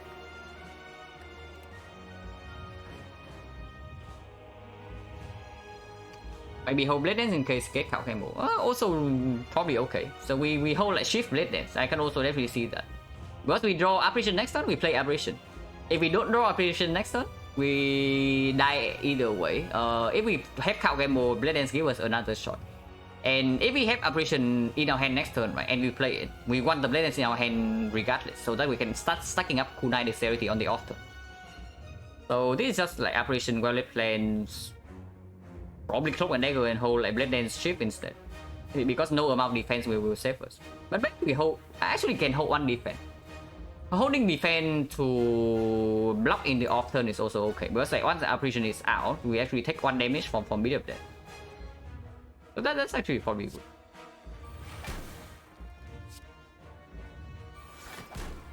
And yeah, Cloak and Dagger leave 1 shift to block for 1 more or what? That's probably fine, right? Actually, no. It cannot be fine. This is basically saying that I do not exhaust the slime for 1 HP, and I absolutely do. So I play defend here and hold these 2 instead. Yeah, that's probably good. Like 10.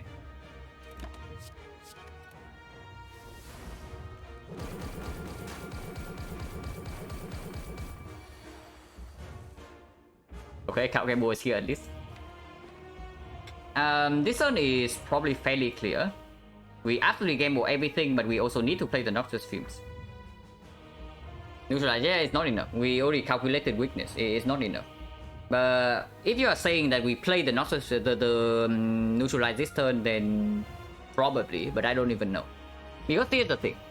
Neutralize this turn actually does not carry weakness to the next cycle. Because yeah, it's weakened this turn and it's weakened on the off turn, and then it's going up again. The only reason, the only way we can maintain the weakness on the after the off turn is that we malaise on the off turn. But we are not doing that. And there is no way we are doing that. So yeah, Dark Swim needs to be played by the way. If we do not play the Fumes here, we are never having enough damage.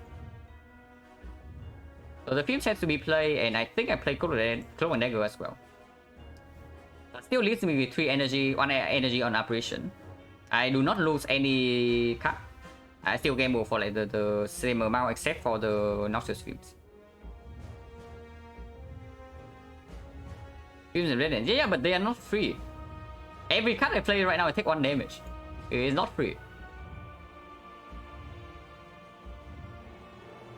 If you are saying that I play Cloak and Dagger, but and also yeah, if you gamble too many shifts, you just add shifts in the reshuffle. Do you really think we are like completely fine in the second cycle? Because I don't think so.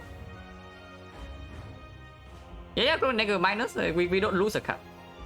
It replaces itself, it blocks a bit of that and replaces itself. So we still gamble for the same amount. Or are you misunderstanding what I'm saying here? Unfortunately, expertise also in our hand. But yeah, Clone Dagger, Noxus Fume, Scout Gamble is probably the clear line. Saying Fumes and Negative. Yeah, I am saying that that is not free. And you play Blade Dance into Scout Gamble, you also shuffle like a bunch of ships in your deck. So even if you survive this turn, what happens afterwards? You still lose. So that's the main thing. I am not just trying to survive this turn, you know. I am trying to actually win this fight. And yeah, it's true that Dagger digs one card deeper. So maybe Dagger can be played. But Blade Dance into game mode is extremely weird. Because we don't need that much energy. So okay, if we play Clone Dagger, Noxus Fume, Dagger Throw, and game mode, then we have 2 energy. And 1 energy has to go here. So it means that we cannot actually play the Corpse Explosion, for example. But we can still play the Footwork.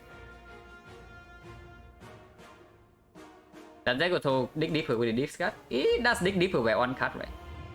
I draw 1 card and my hand size stays... No. Yeah, it doesn't even dig deeper. It doesn't. Draws 1 card, but my hand size reduced by 1, so Gamble gets 1 less. Yeah, Throw is wrong if I don't refill with Blade Dance. And I absolutely do not refill with Blade Dance. So the line is actually just Clone Dagger, Fumes, and Gamble. If I die this turn, I die. Because I do not think Blade Dance is ever winning. Like Blade Dance into Cup Gamble is just losing next cycle. You delay your death by 1 cycle and that's it.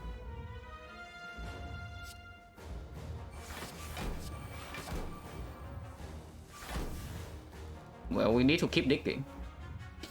Otherwise we die this turn. 2 more cards. Okay, we live for now. But again, it kills the upgraded operation.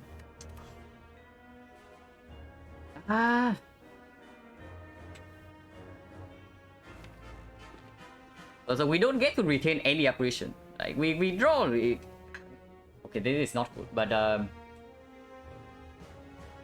mean, at least we are not dead yet. On the bright side, we are not dead yet. Now I think I can start playing Infinite Blades, and the card to put on top is probably... So what I want in the next, going into the next cycle, is that I want the CE and the Malaise in my head. Is that even true? Maybe it's actually like Whale Malaise. Because yeah, the next multi-hit is going to be 5 times 15, right? 5 times 15, if I do CE Swift 2, so I go down to 3 energy, but Malaise for 4, it's actually full block. Okay, so CE Malaise works. CC and Malaise work if it's a multi-hit. And we can still preserve the whale for 1 letter multi-hit. So this time we play this, and we need to hold this, and I want to play this. This can go to the top of the pile there. Doesn't matter. Can strip all artifact? Yeah, we can strip. Like, this strips 2 layers anyway, so this alone is enough. But Noxus Fume also strip 1.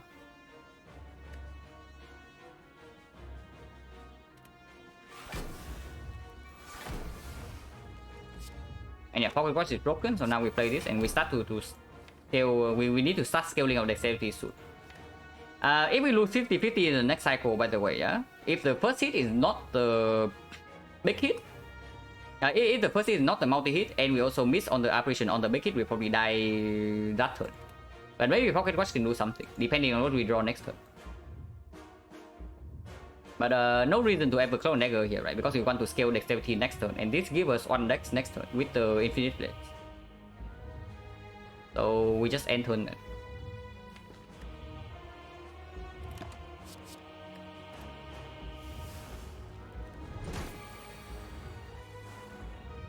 Okay, no operation this turn is actually very good. If I take Pocket Watch right now, I'm guaranteed to get operation in my hand. And I can save it if it's the multi-hit. But I do not gain dexterity if I do take the Pocket Watch this turn. So I think taking Pocket Watch here is like complete nonsense. So yeah, we start with Clone Dagger, take 1 dexterity, play the Footwork, and then hold these 2 in hand. And yeah, we hope that we do not die next turn. And we're just not dealing damage and dying when that's over. No, not really. Because we are going to have a weak chain with the Malays. And right now when you see, right, we scale 1 dexterity already. And we have 3. With the footwork we have 6. So we have 6 decks. Damage is passively ticking with the poison from Seko Scout, the Noxus Cubes. And we have taunts. And we can block next cycle multi-hit with the Malays. Full block. And we still have 1 will to block the cycle after that. And we have Dark Cycles to block the cycle after that. So if we win the 50-50 next turn and the apparition lines up on the big hit, like I actually think we are in a decent shape. But of course, like the draws could have been way better here.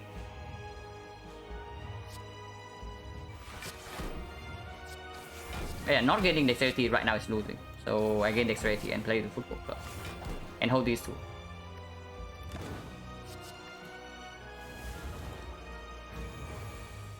Okay. Actually very good luck in this turn. It's actually insane, right? Exactly as we discussed. So we play Corpse and then Malays is full block. And then next turn we have Apparition guarantee for the big hit. So this is very good. The draw cannot be better than this for this turn. So yeah, the CE Malays, like super clear. We take 2 damage, but 0 times 50. And now we take Pocket Watch next turn. In Infinite Blade, that's create a card. So if we hold 2 right now, we underdraw. If we hold CE, and then we don't even need to appreciate next turn, yeah? I'm just saying we don't even need to appreciate next turn. Because the hit next turn is only 30 something and we draw 10 cards and we can like survive a way to app. And then we can block with this. So yeah, that's fine. And do I exhaust this for 1 HP? Probably do. I actually probably exhausted the shift for 1 HP. Because it doesn't break Pocket Watch. And I hold these 2. yeah, 4 damage. Yeah, it's only 33 here, right? Ah, we did not draw into a single block though. We actually did not draw into a single block, so we still do not die here. But if we don't apparition here, it's going to hurt. I'll let you say that we also burn our gamble. But okay. Honestly, I think we just apparition here and we stack dexterity like crazy, right? This turn we get 2 more decks and we can play Infinite Blades. Because the way I see it, the next multi-hits are not going to be a problem. We only have full block for the next 2 cycles. And the big hit, we have permanent weakness. So even when we have is 3, we can easily block that. We just play the apparition. And then stack our dexterity also exhaust all these cards. Because otherwise we leave like all the garbage in our deck. And this has the same problem as the using shift to gamble for apparition on turn 2.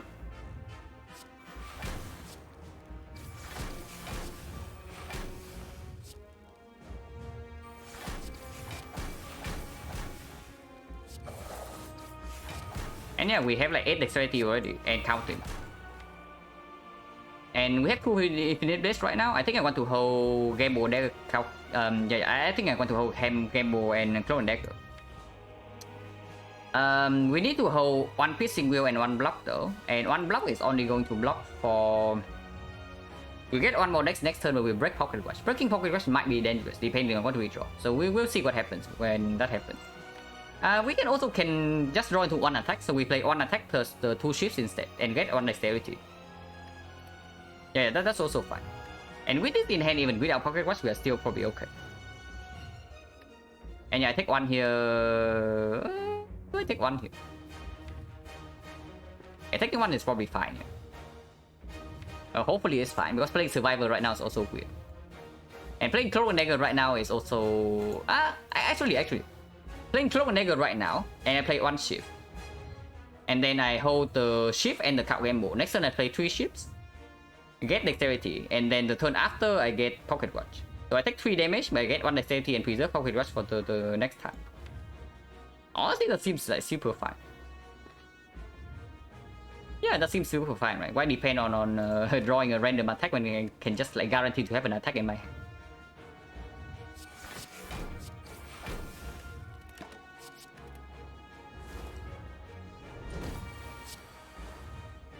Yeah, exactly. I can also play Quick Slash.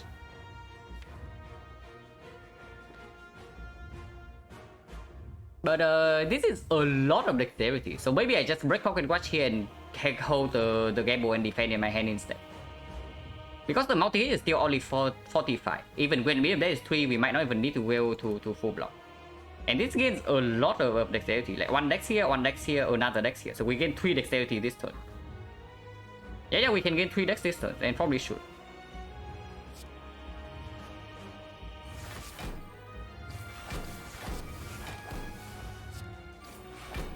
Is fine. But we cannot play CE with one more dexterity. So do we care about 7 poison more 1 dex? I mean, we can also hold these 2 in hand and we never die even to multi-hit. So card combo doesn't even need to be played. 1 dexterity. Yeah, I believe that the fuse is enough damage and this is not needed. But I mean, maybe that's wrong. The thing about getting 1 dexterity is that we are not even guaranteed to have like enough block cards in our hand to survive next turn. But if we hold these 2 in hand, we never die next turn. And then we get Pocket Watch for the turn after. I mean, block cards left to draw a lot. Like 1, 2, 3, 4, 5 cards. And these are full block against multi-hit. But yeah, 10 is, honestly 10 is okay. And I want to hold these 2 instead of the gamble. In 15, we get to shackles. And that's fine. Yeah, that's fine because like we debuff the Malaise hit already. So this is normally the this is normally the 4 times 15, right? No, it's a 6 times 15. This is 6 times 15, but now it's only 4 because we debuff the strength with Malaise. So the next time is 8 times 15 normally with the painful stab, but with the Malaise debuff it goes down by 2, so it's only 6 times 15, and that is still full block. The unabridged piercing will is still full block that turn. So that's completely fine. This turn we can even gain more dexterity. And yeah, neutralize the reapply weakness for next turn is clear, it's very good. And with the dead is 3 now, our hand has 9 cards, so Clone Dagger doesn't really block. Yeah, Clone Dagger doesn't really overdraw, that is. And start with Clone Dagger, break Pocket Watch, and then next turn we never die even... we technically can die. Extremely unlikely, but it can happen. When we fail to draw like a single block card. But we have Expertise Plus in the deck, we have a backflip, and drawing a backflip already full blocks. We have the prepare to fight 1 card, and we can even hold the dagger throw.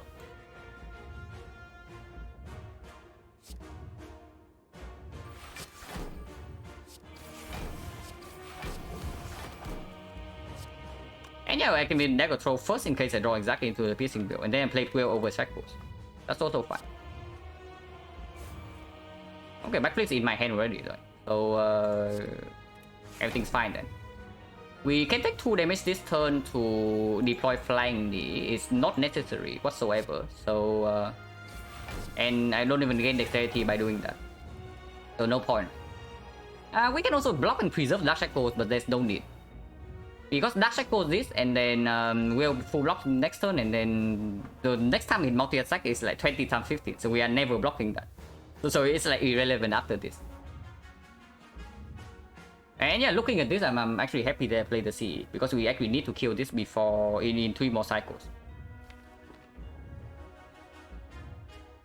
But yeah, so I just Dark Shackles here right away, right? But then Flying needs like 8 damage. It's 8 damage only, costing me 2 HP. 2 HP, honestly not exactly relevant, because the thing is that the big hit we always full block, and the multi-hit we never block without the piercing wheel. So how important is it 2 HP anyway?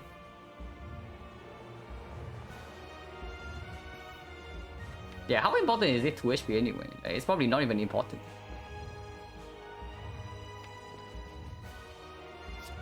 Yeah, just trade my HP for the heart then. If we know that exactly we always full block. Defend into Flying Knee. I mean, before I defend, I probably play backflip first. Because next turn maybe I can preserve Pocket Watch if I draw into 2 defense cards in my hand. I mean, it doesn't matter regardless. It's exactly the same.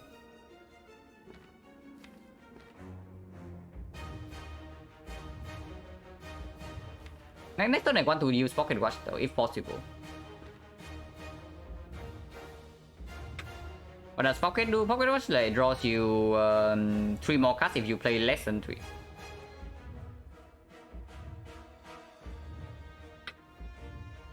Not sure so convenient to have full block next turn without backflip defense. It's only 47 base. So 47 base weakens down to 34. Like 34, even if we don't fully block, we play 1 defense and we still live. And then no problem, right? Because like the chance that we break next turn is extremely low. Using Power Rush means 2 shield in deck, is it worth it? It probably is. Because the fight is progressing to the point where we honestly, right now we only need to make sure that we block. Because, okay. Maybe I should re-evaluate, like, damage-wise. How are we damage-wise in this fight?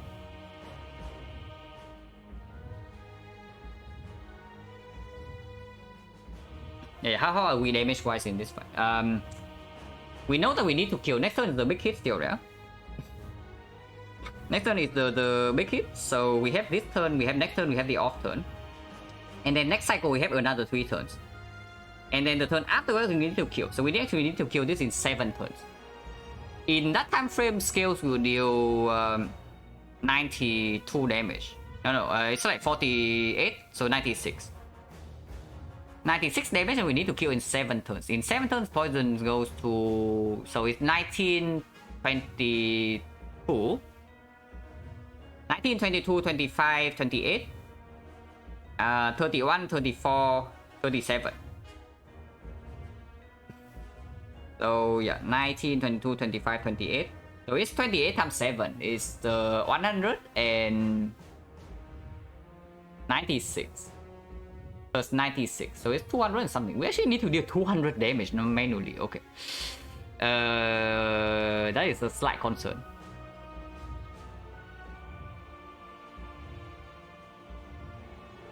That is a slight concern. Which... accuracy is sure, yeah, absolutely. Which probably means that we actually need to shuffle back into the CE soon. What I'm gathering from this is that we actually need to shuffle back into the CE soon, and we need to play more efficient attack cards. Which probably means that we cannot give up on this flying lead. And yeah, it means that I'm backflip now.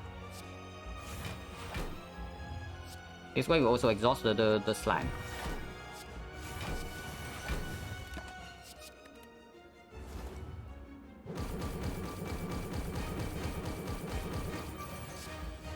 Yeah, 35 only, right? Like easily blocked. And we do not take Pocket Watch, but we can expertise next turn. Or we can expertise this turn to force the block, force the reshuffle without this garbage. That's probably fine. Yeah, we expertise for 4, then we play prepare to shuffle everything out. Shuffles out all the defense though, which might be a slightly bad thing. Right, keep a wound. Yeah, exactly this turn you see, right? Because if I force the reshuffle this turn, the wound is not in my draw pile. So I just retain the wound because there's no reason not to. I mean, we start with this. We probably break Pocket Watch.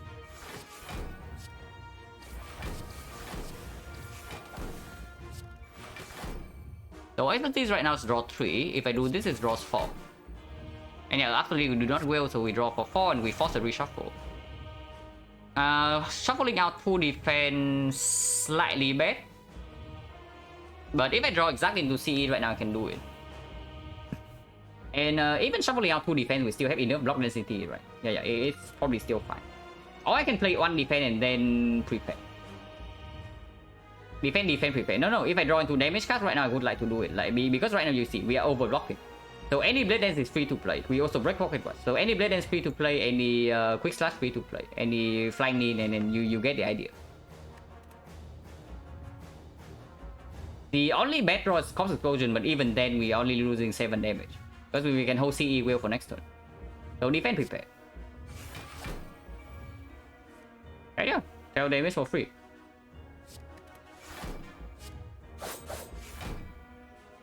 And I don't think I will ever play the strike, so we can hold like Piercing Will defense instead.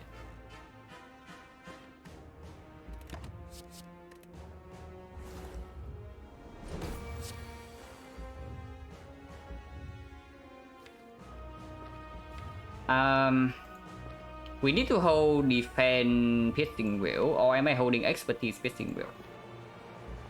This is still a permanent weakness, like guarantee weakness next cycle. I think I want to expertise here actually.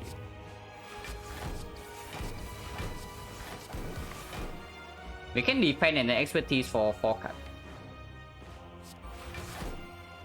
This way, cost explosion can be played immediately. Yeah, exactly here.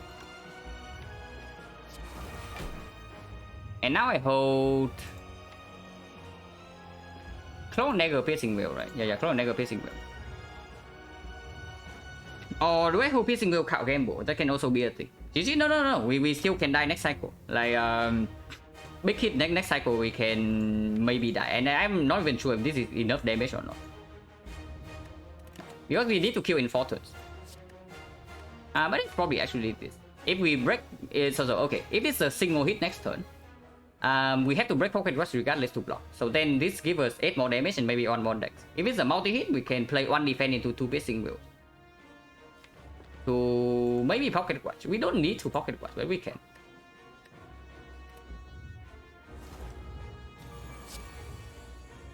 Yeah, okay. We guarantee to have full block next turn, so we don't need to Pocket Rush this turn. We can go all in with the damage. But each of these is like 2 HP per cast play, so better not go overboard. So, okay, 1, 2, 3, 4, 5 cards, 6 cards, 7 cards, 11. So we take 22 damage from here. We take 24 damage. Yeah, we take 24 damage here, and we block for... We get 2 dexterity before this even comes in, but we block for 1 first, right? Yeah, we block for 1 first. So this is 24, this is 22, is 46. 46 and 65. Yeah, 65 minus 22 is enough to block. So that's the line then. We defend first, and then we stack 2 dexterity, and then we play Clone Dagger Survivor. Oh, stack with Clone Dagger. I mean... maybe. It's the same. Like starting, basically we always start with a block card. So it doesn't matter which one we start with first. And next turn we know that this is full block already, so it doesn't matter.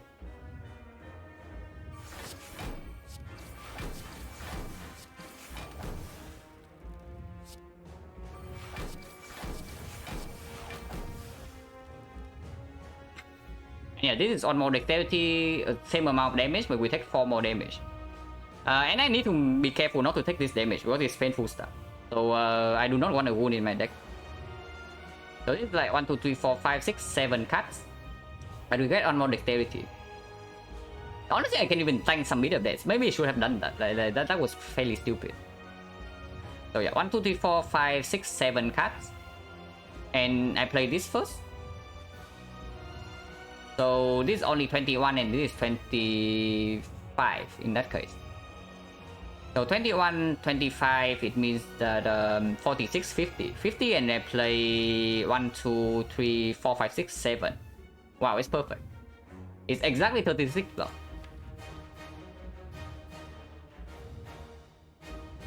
Yeah, it's exactly 36 block, right? Yeah, it's exactly 36 blocks, so should just do that. Double check. 1, 2, 3, 4, 5, 6. Yeah, 1, 2, 3, 4, 5, 6, 7. So 7 cards, we minus 14. And we play this, so we go to 7 block, and plus this is 11. So 11 block, this is 25 now. And 11 plus 25 is exactly 36. Yeah. So defend into Blade Dance into Shift into Survivor.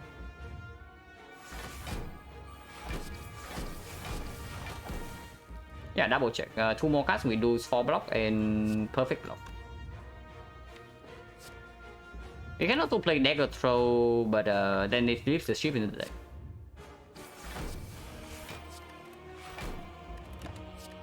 We have full blocks next turn. And we redrawn to CE first, so this is very good. Good them not play the whale, but it doesn't matter because the next multi-hit we can never block either way. So better exhaust the whale now.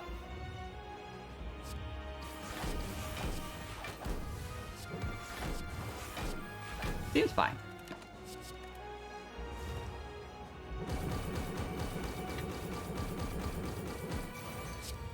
Never say never. 20 decks. No, it's like 300 damage, man. And then we need to kill it by the next turn, by the way, yeah?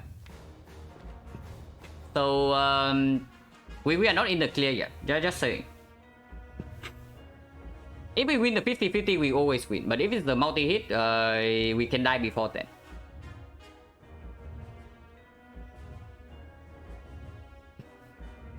So poison right now is like 48 plus 51 is 99 damage. We need to deal 60.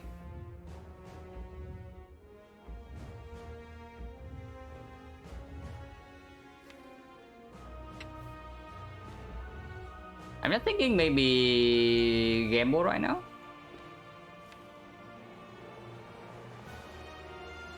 $60, we have like 24 here, another, so 36.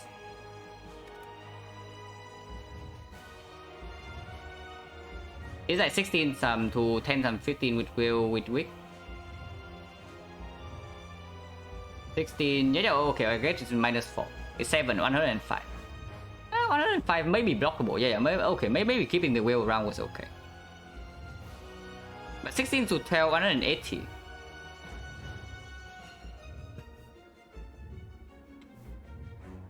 Like clock play shift expertise gamble. I think I want to keep gamble for next turn. But yeah, I think starting with clock into shift into expertise is probably the line.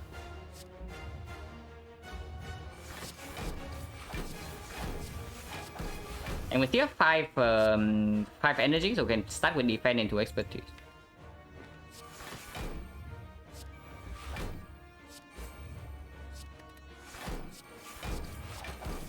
And yeah, we are out of energy, so no point continuing. And we hold the backflip, count game move for next turn.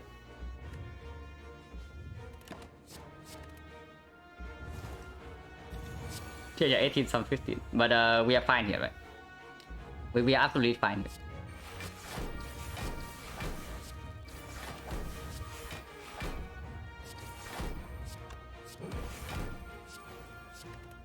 Oof. Man, why are runs so freaking difficult? Why do all the runs have to be like this? But I mean it's fine. We won in the end, so it is a good run. Anytime we get a difficult run that we win in the end, it's always good. But man, it's like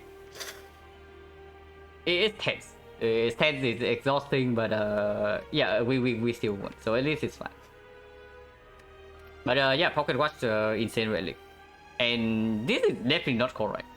It says cut runs 8, like this is definitely wrong. There's no way this is correct. Hey Blackie, thank you very much for the gifted sub to Kyoto. Thank you very much. Appreciate it a lot. We lose to our Pocket Watch, yeah, probably. And even the next spot, right? Okay, maybe not the next spot, because we are alive at the 21 HP, so we can actually lose some HP beforehand. The only thing that we needed to do was to draw operation in the first cycle and not getting our deck like garbage. So we exhaust down the backstabs, we play some powers, and then we full block first cycle, and then eventually we outscale the hub. Yeah, without Pocket Watch we would not run the hub. It's true. So without Pocket Watch we would actually have died like on turn 2. Maybe not turn 2. Oh, okay, yeah, it was on turn 2. Turn 2 and turn 3, we needed the Pocket Watch to do both. We needed the Pocket Watch to draw both the app on turn 2 and then on turn 3.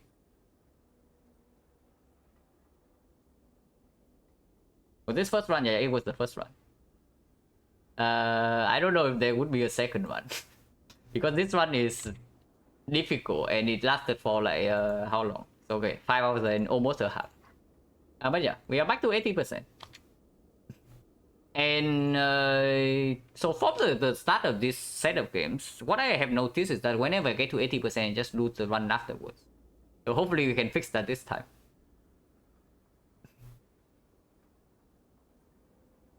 Yeah, almost dead to Spear Shield too, like almost. But Liquid Memory is like played, right?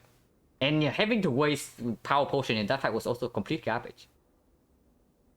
But I mean, power potion would not have done much in this fight.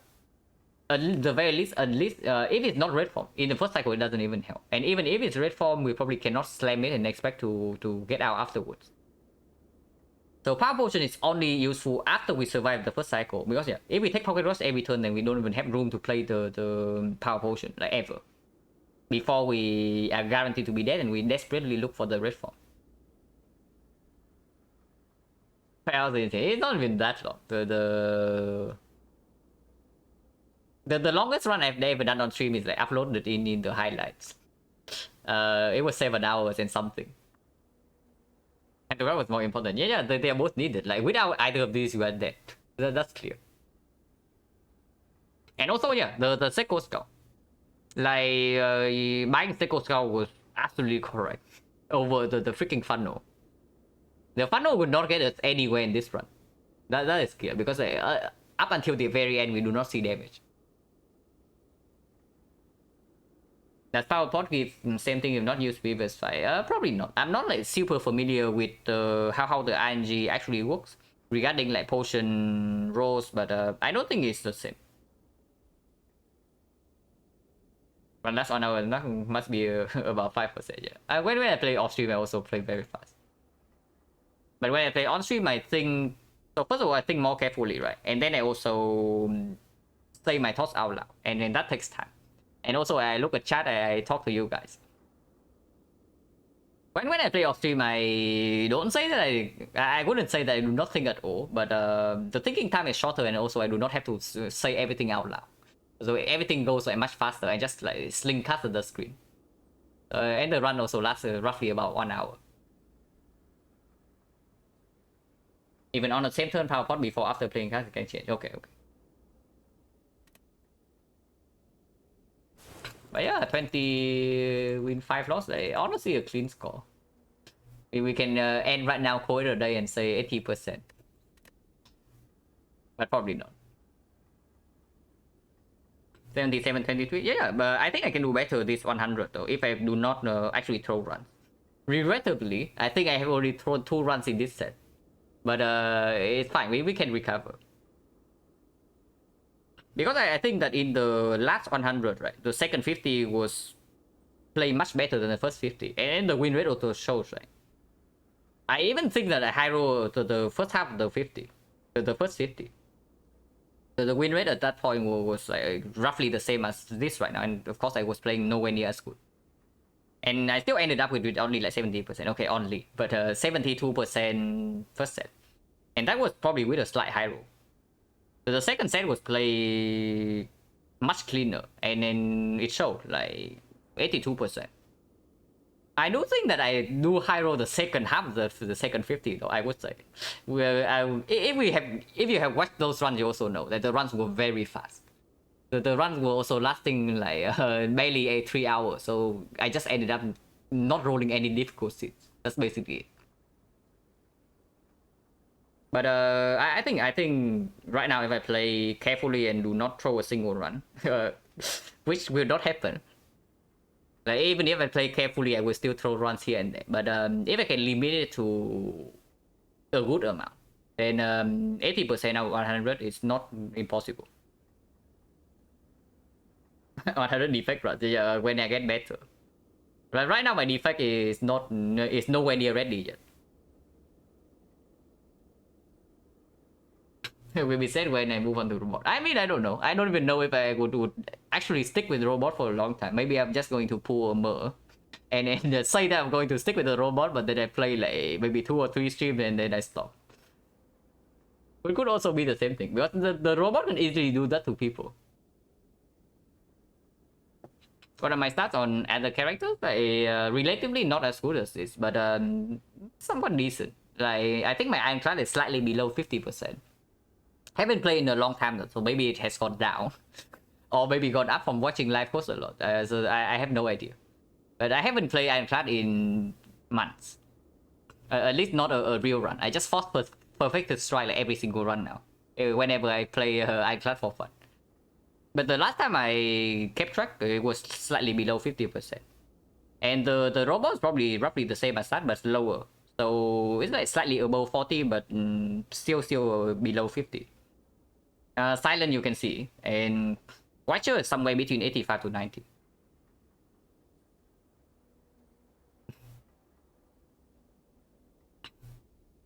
Do I see room for improvement with light squad play? With Ironclad, then I don't know. With Ironclad, he's like playing is already the best Ironclad player, right? And he's still even playing better like day by day. So I don't know. But with other characters for sure. Maybe not Watcher, but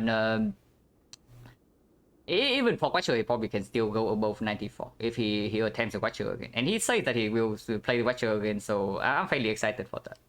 But for Silent and Defect, of course, he has a lot of room to go up, for sure. But he also doesn't care too much about Silent and Defect, so it's not a surprise.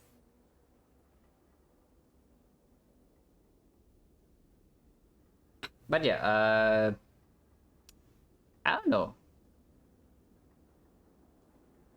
Yeah, probably calling it a day right now because I'm like also pretty tired.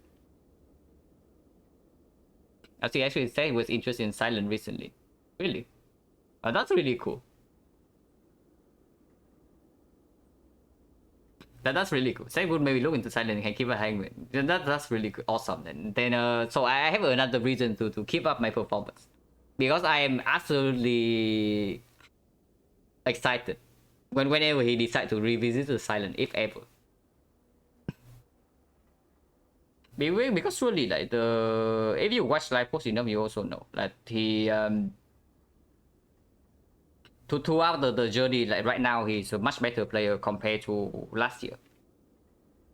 And then whenever he revisits a character, well, surely he will bring like new ideas from other characters and improve the macro gameplay. And his micro gameplay is extremely good. That is like very clear. Like nobody can deny that. Looking at how he plays the fights.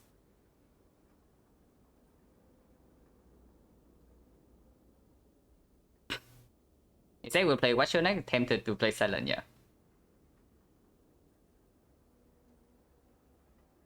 Watch all DLC Silent run major difference. Didn't pivot enough. Hard to poison. End up killing Mac for going hard on ships. Yeah. I also watched like most of the 100 runs on Silent of Light Coach. What I say would be his main weakness on Silent is probably just the first thing. He commits to ships a little bit too hard at sometimes. And the secondly, he plays a little bit too aggressively in that one. Those are basically the two main things. Do a run with LCV, pick up Silent. I don't think Coach is interested in doing co-op runs. But yeah, it's fine. Yeah, probably ending stream right now. So let's see if there's anybody to rate. Very nice. Having two difficult wins back to back always feels good.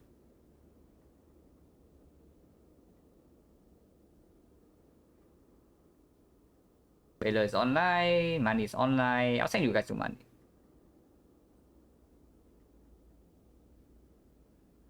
In 15 most of this guy, yeah. If I have a card reverse screen and Act 2 has to backflip or Necro, how do you decide? It decides. It basically is depends on. Okay, first of all, my relic. So if I have kunai instantly, the backflip value goes up and the echo value goes down a little bit. And also depending on whether I'm on 3 energy or not.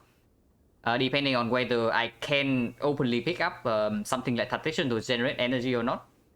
And depending on whether my blocking plan in the late game is dexterity or intangible. So there are factors to consider, but if there's nothing to think about, right? Let's say the conditions like 4 energy and no relics whatsoever, no dexterity, then probably in a vacuum, Acro is the slightly better card. I would say Acro is probably the slightly better card in a vacuum.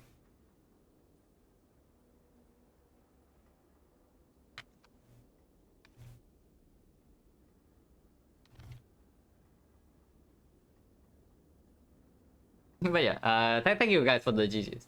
So, Echo is OP. Yeah, Echo is OP. And so another thing about Acro is that it has a considerably better upgrade than the backflip. So if you also have upgrades to spare Acro, it's just a better card, and then it also upgrades to a much better version. Is that backflip, you get like 3 block. Like, who cares about that? But yeah, thank you guys for watching as always, and I'll see you guys later.